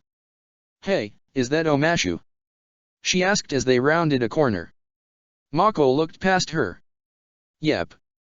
That's the place, he said. It looks different to what I expected. I thought it was all made out of stone, but it looks a lot more modern, Korra said. Time keeps moving on, and everywhere wants to be the next Republic City, Mako replied. They reached Omashu within an hour. A massive banner above the main gates declared it the City of Love. First things first. They needed to get a letter to Zeofu to find out what the situation currently was. Omashu had to be big enough for Azula to find her way to and from it without problem. Mako scribbled his note down, and paused. Who was it best to talk to? If Tenzin found out, no doubt he would just show up. Though, it might do them some good to have a counterbalance to Kuvira. No. He was being overly critical of her and it was not as if she had done anything untoward as yet. Just something about her behavior seemed wrong somehow. No matter. The note was best to go to Opal for now. He clipped it to Azula's leg and let the hawk fly off. Now to find somewhere to wait. At least they still had all the money. Wait. Did Kuvira and Bolin have anything at all? They had split up so hastily and with no planning whatsoever they might well have nothing. Hopefully Bolin would be okay. No. Nothing he could do for now. At least Kuvira was so ruthlessly competent she would keep him safe. He parted from Korra to gather supplies for a forward journey on Naga. Based on the last direction it would be towards Ba Sing Se, but it depended on what message Azula might bring back. Korra took some money and went to sort the accommodation. They met up some hours later at a statue of Oma and Shu and Korra guided him back to the inn. Mako glanced around at the increasingly lurid and shabby nature of the city block they were walking into. Korra? What is this? He asked when they arrived at the so-called inn. An inn, Korra said looking pleased with herself. They had stopped outside a nondescript 4-story building with room prices listed outside. The prices included a 3-hourly rate. He tried not to despair. This is a love hotel, Mako said. A what? Still an inn. And this was literally the only place I could find a room. The lady who runs it is super friendly. And it's got beds, baths, breakfast. And anything else we could want. Apparently. I'm not sure how it can have everything but now I'm curious. And the owner, she was a bit weird at first until I told her I was getting it for us both. Then she wanted to know how many blocks of 3 hours we wanted. What's up with that? Mako felt the blood drain from his face. So you have literally no idea what this place is for? If the answer to this is not sleeping, I'm afraid I really don't understand the question. Let's try and find somewhere else, Mako said. I'm sure there has to be somewhere else in a city this big. Not that I could find. There might be somewhere else. I suppose. But why bother? I already paid and everything, Korra said grinning. It'd be such a waste. Fine, Mako said swallowing. This was going to be uncomfortable. There was a well-stocked stable to leave Naga in. Mako glanced around at the other mounts hungrily munching at provided food, trying not to imagine what their owners were currently doing. The garish interior of the Love Hotel felt decidedly unsubtle. So much pink, so many fluffy coverings. Blushing, smiling couples were hurrying further into the hotel or sauntering back out again looking relaxed and extremely pleased with themselves. It looked like Korra might slowly be catching on as she stared around at the people, but she kept on moving, still undeterred. At least there was no one around when they reached their room. And predictably it contained one single bed. She said it was for 2 people. Korra protested. It is. They are expecting us both to get into the same one, Mako sighed. Oh. Cultural differences, I guess. Korra appraised the bed. We can totally both fit fine. And it's not like we've never slept in the same room before. Well, yes, but dash. A knock at the door interrupted him and Korra opened it before he could stop her. Room service. I hope I'm not I caught you just in time. A woman, probably the proprietor, was holding a tray with 2 teapots and 2 cups. Oh, the tea. Korra exclaimed. I'd forgotten about that. Look, Mako. Free tea. And somewhat essential, birth control was huge for places like this. Here's one for you, miss, the woman said, passing Korra a cup. She sipped it. Oh, that's tasty. And one for you, sir. She held out a differently colored cup, presumably from the other teapot. Oh, no thanks. I'll be fine. He fidgeted. No way did he need this. The woman beckoned him closer. Trust me, sir. It's very potent. Some of my clients have described it like being a bullcock during mating season. She winked. She'll be so impressed with your stamina, the woman said with a salacious smile. A real night to remember. I'm sorry, Mako said, feeling his cheeks heat up. Thank you for the offer, but I will be fine. Without it. He coughed. There had to be a better way to phrase that. The woman seemed amused by his blunder. Well, if you insist. Most of my clients don't have that kind of confidence. You intrigue me. She grinned. Have fun, you two, the woman said as she left. You might want another cup in about 12 hours, she said to Korra. If you plan to stay on, just let me know. Oh. Okay. Korra said as the door closed. You didn't want the tea? She asked. It was really tasty. You really don't know what that's for? Should I? Korra asked as she took another sip. I might ask her what's in this. And I'm having that second cup. Okay. In a love hotel, with a seemingly innocent avatar who has just drunk the proscribed dose of contraception. At least she was not getting pregnant whatever happened. Mako shook himself. Nothing was going to happen. Right? Oh wow, Korra said, poking her head into the adjacent room. The bathroom looks amazing.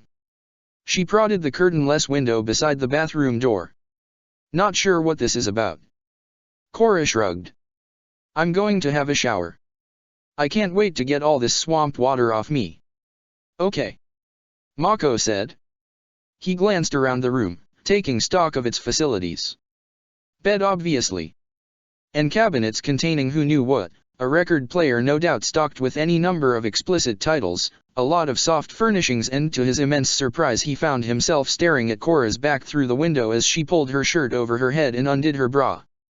The fading bruises of the leeches were still vivid and dark on her skin. Mako jumped and hastily looked away from the overly convenient window. Right into a mirror, providing him with a glimpse of a half-naked Korra pulling her pants and underwear off. No. No, he could not stare at her naked like this. Mako perched on the bed and stared at the floor. This was going to be a very long night. Bolin would probably love being in his position right this second. Post-shower, now dressed in her nightwear, Korra dismissed Mako's repeated attempts to sleep anywhere but the bed and pulled him under the covers with her. I said there was plenty of space, she said. See? You have that side, I'll take this side. She squirmed under the covers, relishing the soft mattress beneath them. It had been so long since she had anything close to this level of comfort. Idly she tugged at her shirt and toyed with the idea of just removing it. The tea and shower had been warmer than she thought. Her cheeks felt flushed and she just felt warm.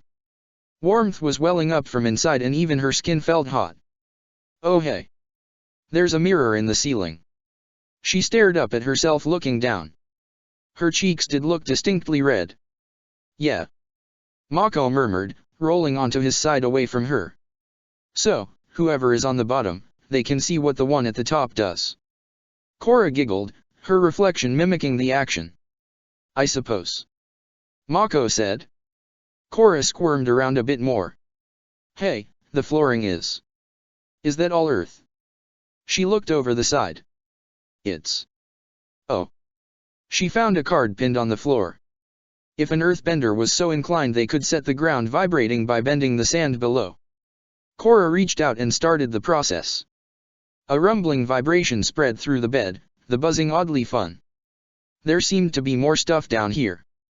The bedside table contained a few curious objects whose purpose was not immediately obvious, several bottles of something clear slippery substance in amongst them. And a selection of scrolls plastered with lurid text and warnings about the reader's age. Korra idly drew the top one out and unrolled it. A man and a woman faced each other. They started kissing and then started taking their clothes off.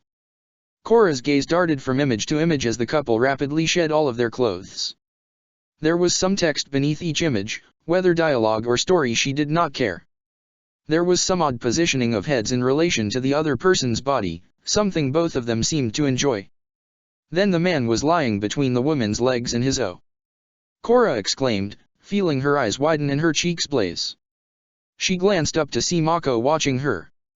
Korra grinned and glanced back down at the scroll, unfurling it further. So that's what it was like. I never really knew what sex looked like.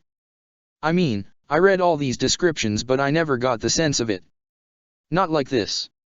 Wow, she swallowed, unwinding the scroll further. I never knew you could get anything like this. She looked up at Mako. Want to see? No. Thank you, Mako said, rolling onto his back. He looked a little flushed. Mako. Korra. He replied. Are you still a virgin? She asked. Am I what? He said hastily. Just curious. No need to be shy if you're curious, she smiled at him. If you don't want this one, I'm sure one of the others will be interesting. I'm not a virgin, Korra. And I can live without seeing those things, he said with a huff. I've had more than one relationship. Oh, Korra said and shuffled closer. Serious girlfriends, or one-night stand girlfriends. You know, like a Sammy does. At least they never sounded that serious when she mentioned other girls before. It's not the done thing to discuss someone's sex life like that, Mako said hotly. I don't know, maybe a Sammy's comfortable with it dash. Well. We can talk about yours instead. A multitude of questions came to mind, formed out of every past discussion and every moment of curiosity. Was it true about penis getting hard? No wait, the illustration was pretty clear about that. But then, what the illustration did not make clear was if it really was soft and floppy normally. And that it only got hard when the man was ready to have sex. How did it get soft again? What positions did Mako try and how many times had he done it in each of them? A vision then, the mattress beneath her back, Mako on top of her, both of them naked. And he was between her legs and her cheeks felt like they were on fire and now Mako was looking at her with narrowed, suspicious eyes. Had he somehow not worried about the girl getting pregnant? Was there an easy way to not get pregnant? None of the protagonists in the romance novels ever seemed to worry about the possibility and they never got pregnant, no matter how many times they had sex. Maybe it was not that easy. Maybe it took more than one time to get pregnant. Weird thoughts of Tenzin and Pema now. Nope, not thinking about that. She stared at Mako. Could she ask to see it? Just what his looked like. Men had hair down there too, right? And was it really true their balls needed support like breasts did? It had to hurt when they bounced. Have you done it with guys too? Was somehow the question she eventually blurted out. No, Mako said bluntly. Do you want to try? No. Korra raised an eyebrow and smiled.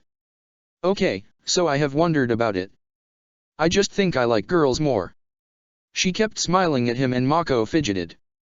Okay, so I admit some guys are cute but, no, I never wanted to try that with them. Korra giggled. Fair enough, just wondering. Hey, do you know if Bolin's still a virgin? Mako shrugged. Think so. I never got the impression things with Harui got all that fair. You could ask him yourself. He rolled away from her again. Yeah, okay. When I next get a chance. The temptation to hug him from behind now was hard to resist. To be as close to him as she had been with Asami those times. Like with Opal and Kuvira. She wriggled forward, pressing her chest against his back, hooking her leg over his and wrapped her arm around him. He tried to glance back. What are you doing? I just wanted to hug you. You're really warm, you know. I guess all firebenders are like this. She glanced up, they looked so cute like this. She wriggled closer still and rested her chin on his shoulder. You smell so much better now too. And I really didn't peek either. It might have answered her question if she had though. How long do you intend to hang on to me like this? Mako said after a pause. As long as I want to. I can't sleep like this though. He wriggled but she clung a little tighter. Come on, let me go. You'll have to do better than that, Korra said. He tried to stand, but that gave her an opening to hook her other leg around him. He turned as she pulled him back down, his hands sinking into the mattress on either side of her, his hips on top of hers. He was getting redder and so was she, judging by her reflection. If you can break free from this, I'll leave you alone. He just stared at her. I'm bored. I want another grappling match. And I want sleep, Mako replied grumpily. He pulled away but she tightened her legs around him. With a jerk he flung himself backwards, but she was ready and moved with him. Now she was sitting on his lap and able to wrap her arms around his neck. With a smile she pushed him onto his back. Can you break free? She asked, straddling him. You are very strong. I concede defeat. You have won. Mako said with mock enthusiasm. He sighed. Now can I go to sleep? Grappling time is over. Ah, come on, you didn't even try.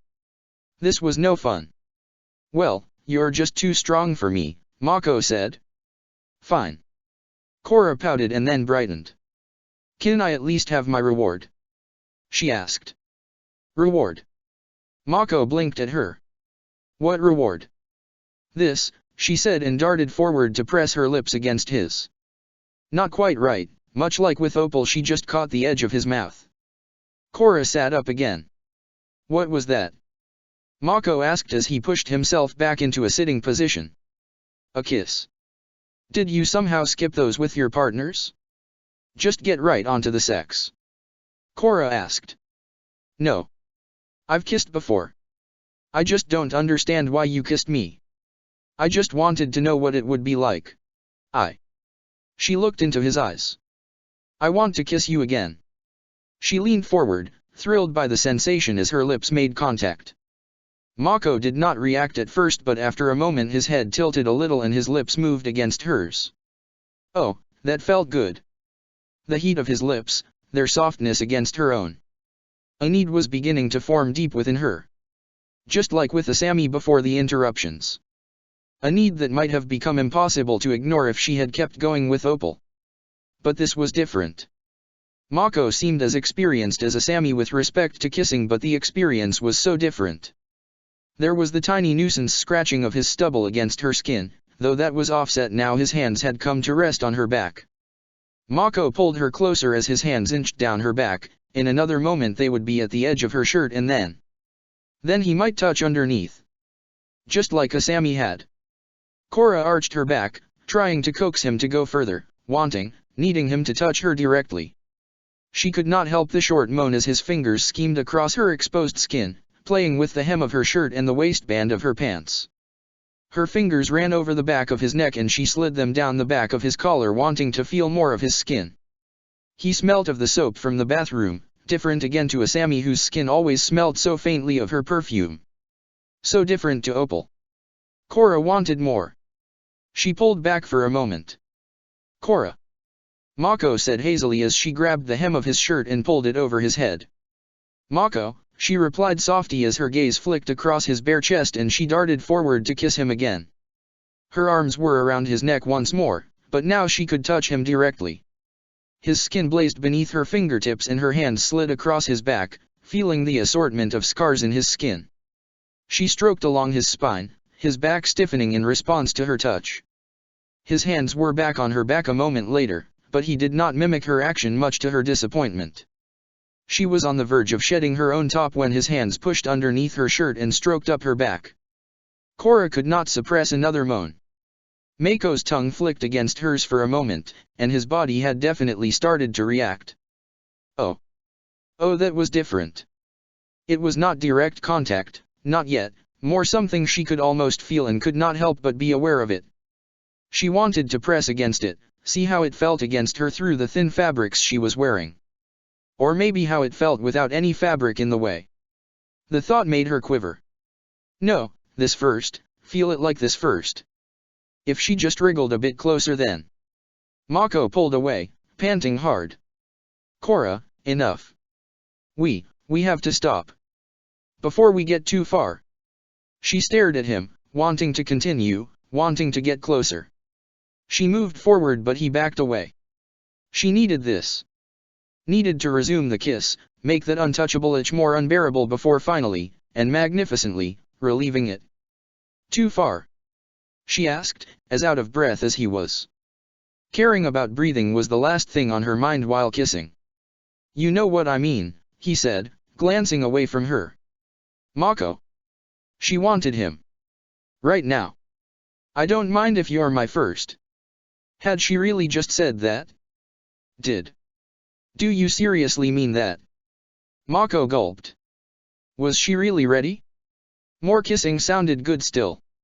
And if she kept kissing she would want him to touch her more, but did she really want to go the whole way? Because I think that this room, that scroll is influencing your decisions. I'm not sure you are really into this or into me like that. I think you're only offering because I'm here. You shouldn't just not mind if I'm your first. You should want to do it, Korra. And never mind. I'm going to have to say no though. Korra ducked her head, trying to ignore the impulses still shooting through her, the blazing itch that seemed to be consuming her thoughts. Sorry if I made you uncomfortable, she said, concentrating hard, trying not to stare at his body. A glance at his face and the uneasiness in his eyes was hard to miss. It's not you, Korra. You're, well, really attractive. No. More than that, you're really hot. And we're friends, we get on. But. Korra prompted. But my last relationship ended kinda messily. And because of that I vowed not to sleep with someone I wasn't in love with ever again. And I mean love. Not like a friend, as. I do love you, Korra. But only as a friend. And I don't just want sex for fun, I want it to mean something. I think I understand. Korra murmured, as she sat back and let her arms drop from around his neck.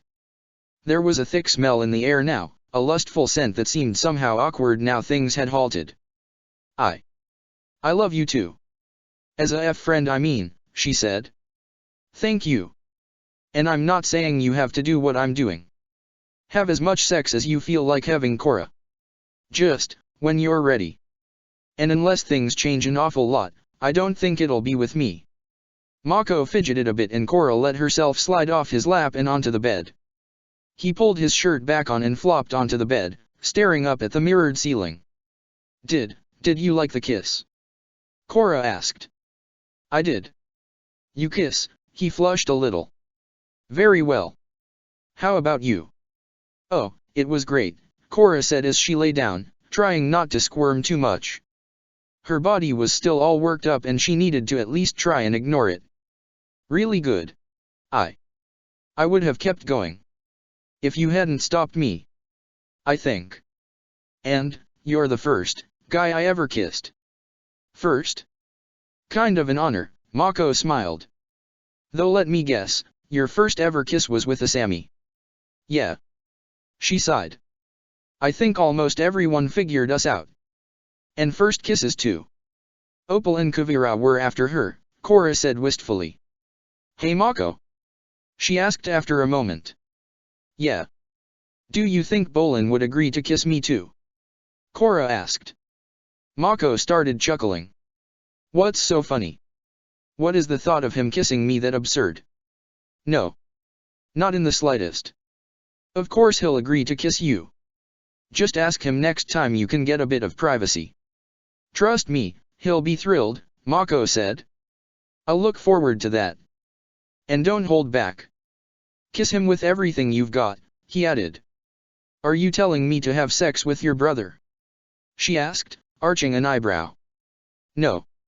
Well, no, I didn't mean like that. Just give it your all and see what happens. Korra hummed. Okay. I might need some practice first. No. I'm not helping with that, Mako deadpanned. Korra laughed loudly. Just kidding. They were silent for a few moments. Mako? You still awake? Regrettably, Mako said wearily.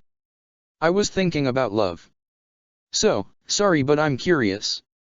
What you said before, did you not love your girlfriends when you slept with them? And does that mean you've never fallen in love? Korra asked. It's not quite like that. I did love my ex-girlfriends. But compared to some couples, it seemed pretty weak. Nothing like the kind in those radio dramas of Bolin's. And I wouldn't say I fell in love exactly. It was more he cut himself off. I just don't think I ever experienced this true love stuff.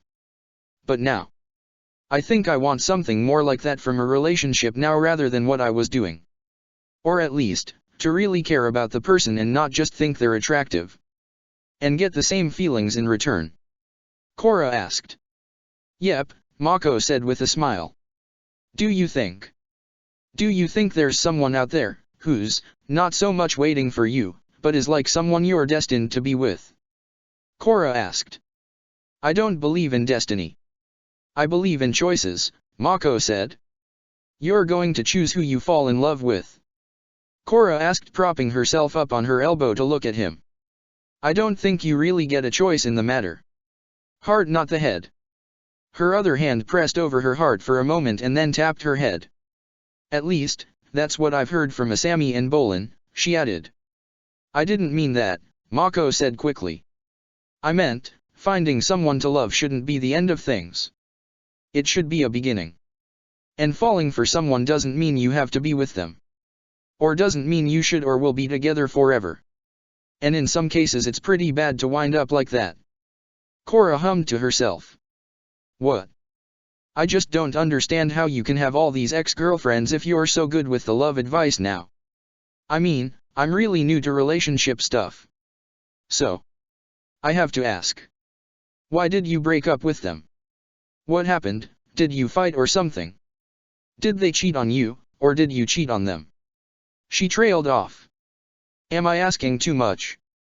Mako grimaced. I made a lot of mistakes. I was young and trying to figure stuff out, much like you. I needed to act more maturely than I was. My exes too, to be honest. We just weren't ready to tackle certain problems together and wound up rushing into things, kissed more than talked, spent more time in bed than actually finding out about each other in terms of anything but the most shallow of things. It all kind of just burnt out. He looked at her. Over and over again. Things you figure out over time as things go wrong or go right and then go wrong. And now? You ready to try again? I'd like to think so, Mako said. But it's still not going to be with you, Korra. Korra pouted. Hey. Yes. Mako replied. I bet next time it'll be for real. And whoever she is, she'll be so lucky to have you. Korra looked kind of wistful. Mako chuckled. Whatever makes you think that? Gut feeling.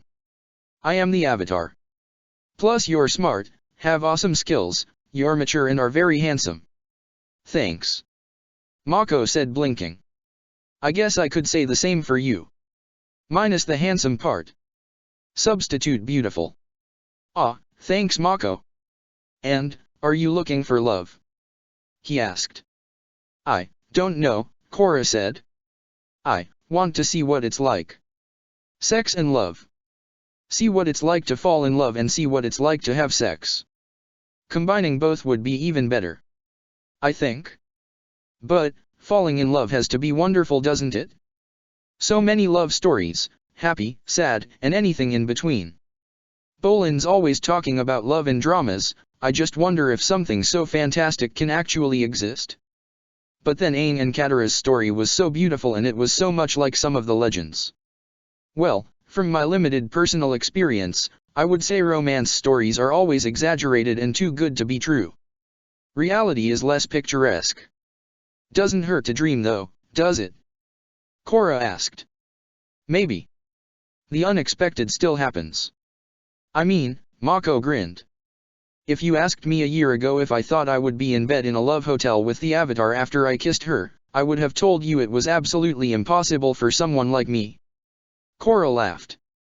They talked idly, the pauses between questions and responses becoming longer and longer. Talking to Mako was almost like unearthing buried treasure, a lot of effort, but it was more rewarding than it initially seemed. So much to discover between this and the night in the swamp. The conversation grew more personal, Mako's memories of his mother and father, far more detailed than what Bolin held onto. His mother was protective but encouraging. A smart woman who loved to read. His father on the other hand was talkative and fun, capable of spinning the most elaborate bedtime stories to send his kids off to sleep with fantastic imagery in their heads. Sounds like their kids took right after them. Mako eventually asked to sleep again and bid her good night. She was half tempted to kiss his cheek, but they'd agreed on a distance to at least allow sleeping.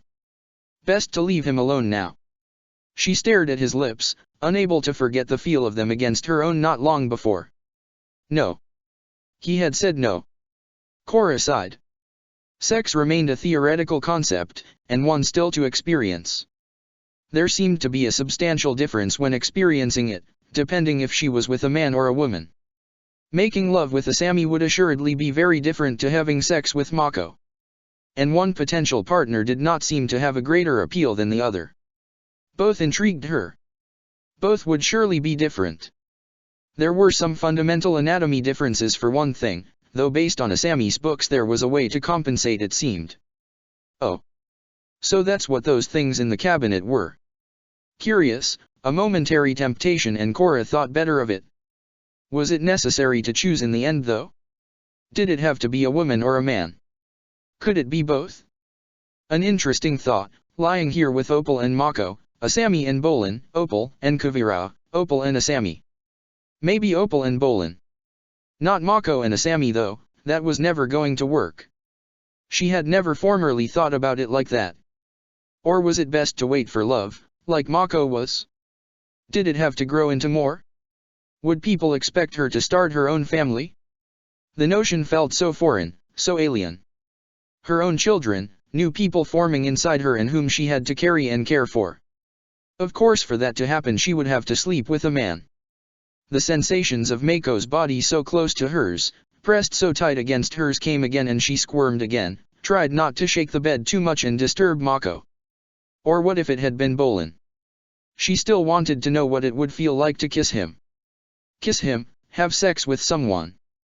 This whole building existed specifically to allow couples to have sex. How many people all around her were doing it right this second? Was it so good people did it over and over and over again? Well, logically, yes, otherwise the popularity of it would be so much less. Was it possible to start a family if there was no man? If she took Asami or Opal or Kuvira as her partner? But to have them pressed on top of her like Mako or for her to straddle them? What would that be like? No.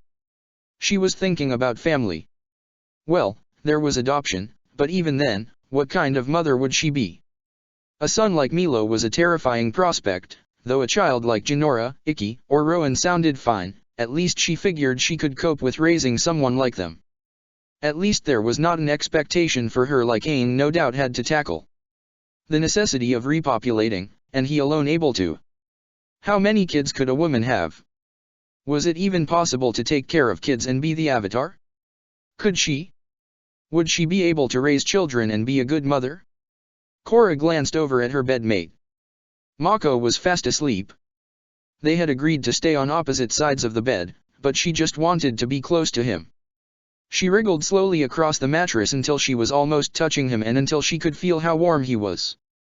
"Thank you, Mako," she whispered as she closed her eyes. Being at the center of attention in a social setting was still so very new even the next morning. Grandma Yin was amazingly proud of him and paraded him around her elderly friends, boasting about his turn as a probender in the fire ferrets. And in between he was fielding several dozen questions from his younger cousins on all aspects of life in Republic City. A lot of that was the unfortunate downplaying of some of the outlandish ideals the kids had picked up, that the city promised a better life for everyone. While it was true Republic City had radio stars, prob-ending stars, skyscrapers, technology, and thousands of people from other tribes, it was not the halcyon, easy life the kids described. Bolin was stuck. He did not want to discourage them and crush their dreams, but he did not want to have them go there and experience how difficult life could be firsthand.